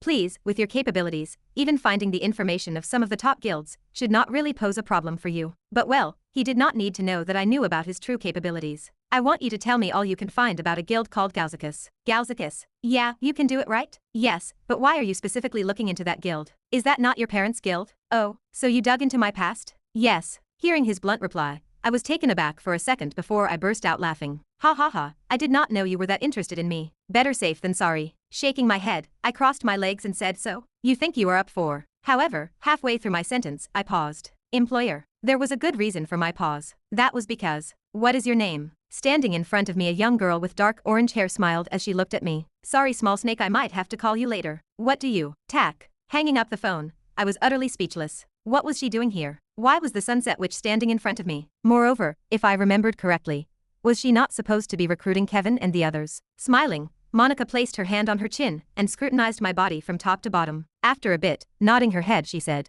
"I can sense that you are practicing a pretty strong art. You must be pretty high ranked in your school, HA. What is your rank?" What do you specialize in? Under the barrage of questions, my brows twitched. Damn her and her special power. The reason why Monica was called the Sunset, which was not just because of the color of her hair, but also because of her high affinity with flamesions. Whenever she moved, flames would engulf the area around her, devastating everything that she willed. That was scary, but if that was not enough, Monica had a skill that enabled her to detect what sort of art they were practicing. I had completely overlooked this fact. Damn. Monica. Appearing from behind Monica, Donna angrily stormed in her direction. Just as she was about to reach Monica, her eyes paused on me, and her footsteps halted for a split second. Turning towards Donna, Monica pointed at me and said, "Ah, Donna, you came at the right time. I want to know more about this student. Let's go." Placing her hand on Monica's mouth, Donna forcefully dragged her out of the hospital. "But I am not FinMHMMH. Stop harassing my students and leave already. NOOMHHHM." While I sat speechless looking at the scene before me, Monica tried her best to free herself from Donna's grasps. In the end, she failed and was soon dragged out of the hospital. Fortunately, judging from how she let herself be carried away by Donna, she was only slightly interested in me, not enough for her to actually stop Donna from dragging her away. Wiping off the sweat that had accumulated on my forehead, I could not help but think,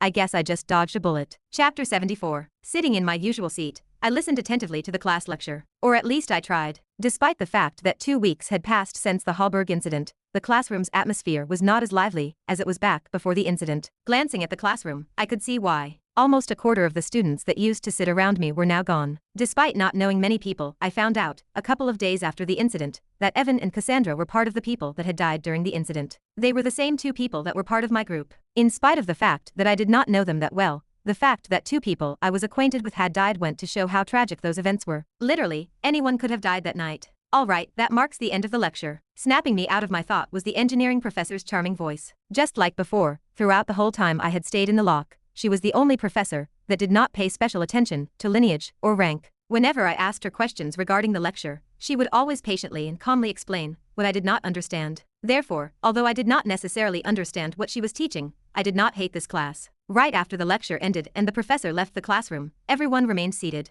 That was because we still had to have our end-of-week tutor time. This was a small session we had every Friday, and it was where Donna, our tutor, would spend the last remaining 15 minutes of the day to share any announcements that had been made by the school. Clank. Right on cue, entering the classroom, Donna made her way towards the podium. Walking, as though the wind was blowing, each of her steps caused a thin purple undulation of magic power to spread across the classroom. Instantly the whole room fell silent. The pressure that emanated from her body caused everyone to stop whatever they were doing. It was evident that she was not in the best of moods, and everyone could feel it. Arriving in front of the podium, Donna stacked a few papers on the table before clicking her tongue and dismissing them. Sighing, Donna looked at the classroom and spoke. "Alright, as most of you can probably tell, I am not in the best of moods." Raising 2 fingers, she said, "I have 2 announcements for you guys today. 1, there will be a rank readjustment, and that will." Right after she finished the first half of her sentence, and before she could continue speaking, disrupting her speech were whispers that resounded throughout the whole classroom. Whispers of confusion spread, asking what was going on since it was not even the midterms. Smack. Quiet. Smacking her hand on the podium,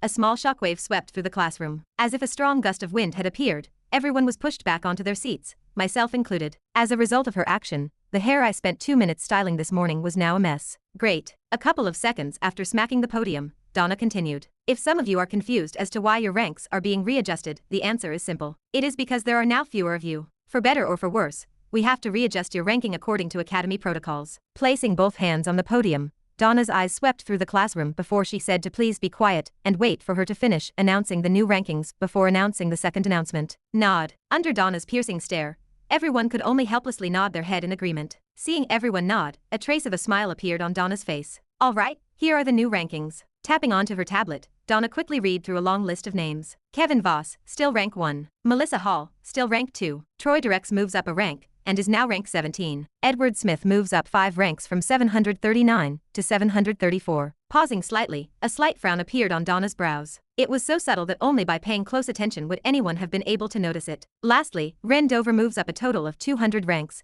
and is now rank 1550. As soon as my name and rank were announced, I felt multiple eyes staring in my direction. Feigning ignorance, I tried my best to keep a stoic face. With what had happened in Hallberg, I had already expected this to happen. There was no use denying the fact that I had now caught the interest of a few important individuals. Though I did not like the attention, there was no use crying over spilled milk. I also wanted to point out that the fact that my rank rising by 200 ranks may have contributed to adding a couple of extra stairs. With Donna finally announcing my name, the rank adjustment came to an end. Following that, she cleared her voice and once again spoke. Though her voice was sweet, her tone was cold. KM, for the second announcement, due to recent unfortunate events, after long and arduous hours of talk, the higher-ups have finally come to a unanimous decision to send the first years on a month-long break. Just as she finished announcing, right before anyone could celebrate, Donna instantly poured cold water over them. But do not be too happy yet. After you return, there will be midterm exams, so more than a holiday, this is a short break before midterms. Mourns and sighs resounded throughout the classroom, as the students all became crestfallen at the announcement. Well, out of all the people here, I was probably the one that was the most depressed by the announcement. With everything that went down these couple of months, I had not had time to focus on my schoolwork. The midterms consisted of 2 exams, the theoretical and the physical. I was not worried about the physical exam since, if I had to judge my strength, I was currently in the top 100, maybe top 50 if I fought with my life on the line. But that did not really matter. My goal was to one day reach the top 10. Being top 100 did not really interest me in any way. Rank aside, what I was most worried about was the theoretical department. No matter how much I tried to study, I barely got any of the concepts they were talking about in classes. It is not that I was totally hopeless, it is just that for some of the stuff I had to learn, I had to go back and relearn things that were taught back when I was supposed to be in middle school. With me training every day, I barely had enough time to study for the courses, let alone study middle school courses. After I agonized over the problem for a bit longer, I just threw it to the back of my mind. As an experienced procrastinator, I was used to leaving problems until near the deadline. Alright, this is the end of the announcements, and I hope to see you in a month's time. Seeing that she had already lost everyone's attention, Donna could only conclude tutor time ahead of schedule and dismiss everyone. Packing up her stuff, she soon left the classroom. Clank. Soon as Donna left, I too started packing up my stuff. Today was the last day I stayed in the lock for at least a month. It was finally time to go home. Although I had never met my parents in this world, I would always get messages from them. Be it for normal stuff or nagging, they would always make sure to text me once a day. It was both annoying and heartwarming. Since my parents' death back in my previous world, never had I felt this much love from someone. I could not say I disliked this feeling. Feeling a shadow cast over where I was sitting, as I was getting ready to leave the classroom, I noticed Kevin passing by. He subtly nodded in my direction, to which I responded in kind. Not a lot changed between us. Although I had talked to Kevin back on the rooftop, we were not really friends. We would occasionally greet each other whenever we met in the hallway, but that is just about how much our interactions amounted to. Casual acquaintances. That is how I would describe our current relationship, and I liked it that way. No matter how much I liked him as a person, getting too close to him would not do me any good. This was especially so since my interactions with him could lead to me getting swept into his conflicts and potentially changing the plotline. Sometimes I wished I was not so stuck up on keeping the plotline consistent. Sigh. Letting out a sigh, I finished packing up and went back to my dorm. This should be enough. Stretching my back, I clapped my hands in satisfaction. Right now, my bed was filled with things that I prepared for my month-long trip back home. From clothes to books, I decided to bring them all. Since the trip was going to be that long, I decided to just bring whatever I could bring. With dimensional spaces being a thing, I did not need to worry about carrying large bags with me. Voom. Tapping on my bracelet once, everything that was on my bed disappeared. I guess it is about time I head out. Ring, ring, ring. Just as I was about to head out, my phone rang. Looking at the caller ID, I picked up the call. Employer? Yo Small Snake, did you get what I had asked of you last week? Hearing Small Snake's voice on the other side of the phone, holding on to the phone, I double-checked to see if I forgot to bring anything before heading towards the entrance of my room. Yes, I got all the information that you requested. Checking the time on my watch, with the aid of my shoulder, I pressed my phone to my ear and put on my shoes. Alright, perfect. Send it to me. Pausing for a slight second, Small Snake hesitated. Small Snake? Noticing something odd about his pause, I frowned and held my phone with my hand. Employer, it is not really my place to say this but, taking a deep breath, Small Snake said, your parents' guild is not doing well. No, in fact, they are in a terrible situation. Chapter 75. Friday, 9 p.m. Sitting on a bench waiting for the air train to arrive, I absent-mindedly stared at my phone. Looking through the files Small Snake sent me, a strange feeling welled up inside of me. The more I read the files, the stronger the feeling became. The guild Galzacus had its history and information clearly laid out. It was a silver-ranked guild established in 2045, boasting 10 years of operation. Currently, it was under the command of Ren Dover, who was AD+ ranked hero. Under his guidance, the guild rose from a bronze-graded organization to a silver-graded one. The guild grade was split into 5 categories: bronze, silver, gold, platinum, and diamond. The current situation was dire. It faced financial distress, with a debt of 95 million U. There was a high risk of the guild being relegated from silver to bronze. The current guild master was also under heavy scrutiny by board members due to an internal power struggle. Looking through the information, and after pondering for a bit, I somehow got the gist of what was happening. After going through my phone, I found out that the 3-year lock enrollment fee was 30 million U. To some, it may be spare change, but to regular people, it was an absurdly astronomical sum. Prior to when I reincarnated, Ren's parents must have taken a 30 million U loan under the guild's name to finance my tuition fee for the lock. After a long and heated debate, Ren's parents must have been able to convince the board to loan them 30 million U as a form of investment. However, after Ren took the test and was judged to be a D-ranked talent by the lock, the guild executives must have started pressuring Ren's parents into paying back what they owed. As soon as they saw that Ren was not talented, they immediately ceased all formalities with their own guild master. They took it as an opportunity to take over the guild. The fact that they were withstanding such a heavy burden yet letting me attend the lock at the same time went to show how much they loved me, their son. As I thought more about it, another question emerged in my mind. What happened to the original Ren? After thinking long and hard about it, my face became grim. My current hypothesis was that after receiving his talent grading, he fell into a deep depression due to the guilt he felt towards his parents. He chose to end his life, allowing me to take over. But this was just a hypothesis I came up with using the report as a reference. Perhaps after going back home and assessing the situation more carefully,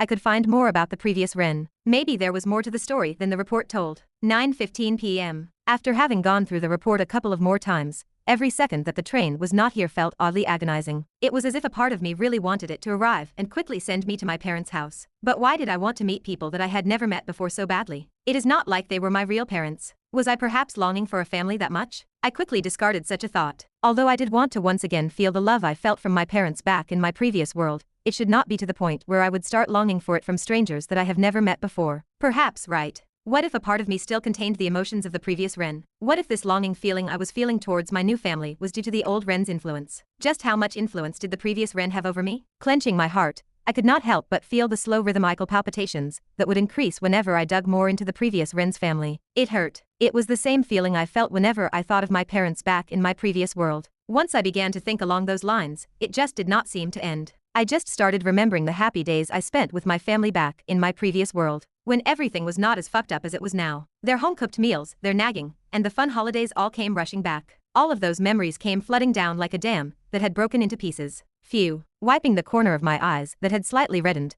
I closed my eyes and tried my best to hide the tears that were threatening to fall at any moment. Ah, just what are you doing to me, Ren? And why now? Station, Lock Square, boarding. A crisp and pleasant voice resounded across the train platforms. Boarding the train, I took a quick glance at my surroundings before choosing a seat on the right side of the train. Sitting on a seat next to the window, I took out my earbuds and played some music. After calming down, my thoughts became more clear. Although I do not know what went over me back then, I knew that the previous Ren had something to do with it. Perhaps he had still not fully died, and a small part of him remained inside of me. Perhaps he was not, and it was just my imagination. I was not sure, but whatever it was, I hoped it would not influence my future course of action. If by chance I was forced to do something I did not want to do due to the old Ren's influence, I would not know what I would do. Station, Lock Square, departing. As I was in deep thought, the voice coming from the train speaker echoed throughout the whole train, and the doors slowly closed. Clank. Central District, Lock Square to Northern District, Veril Square, Vuyuyuam. Lifting in the air train slowly picked up speed and headed towards my destination,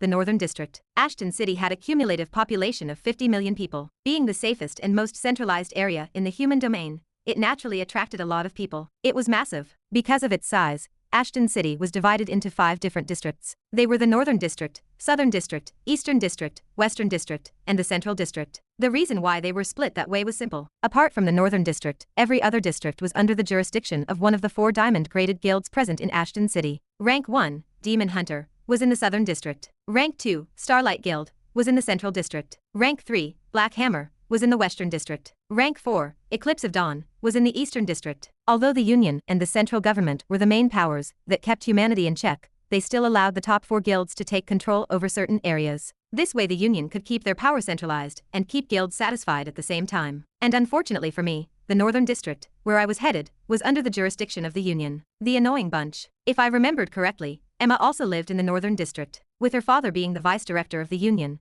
as well as the mayor of Ashton City. Her house was situated in the Northern District. Fortunately, because each district was humongous, the chances of us meeting were not high. After the incident in Hallberg, though I did not talk to her, I would occasionally see her staring in my direction. Back in the lock, she held back her interest because the others were with her, but if by chance we met outside of the lock, yeah, better not think about it. Considering her personality, I would not be surprised if she suddenly started digging into me more. Northern District, Veril Square, arrival. Exiting the train station, I took out my phone and loaded the GPS app. I had no clue where to go from this point on. This way, following the GPS, turning right of the station, I followed the red dot on the map and headed towards where my parents' house was located. Night had already fallen, and the crescent moon high in the sky was gradually being covered by dark, drifting clouds. The lamps around the crosswalk I was walking under brightly lit the areas. Despite it being late, people walking their dogs or having a jog were seen everywhere. Should be this? After walking a further 10 minutes, I stopped in front of a residential compound. After being allowed in by the guards, I headed towards Villa 259. Phew. Taking a deep breath,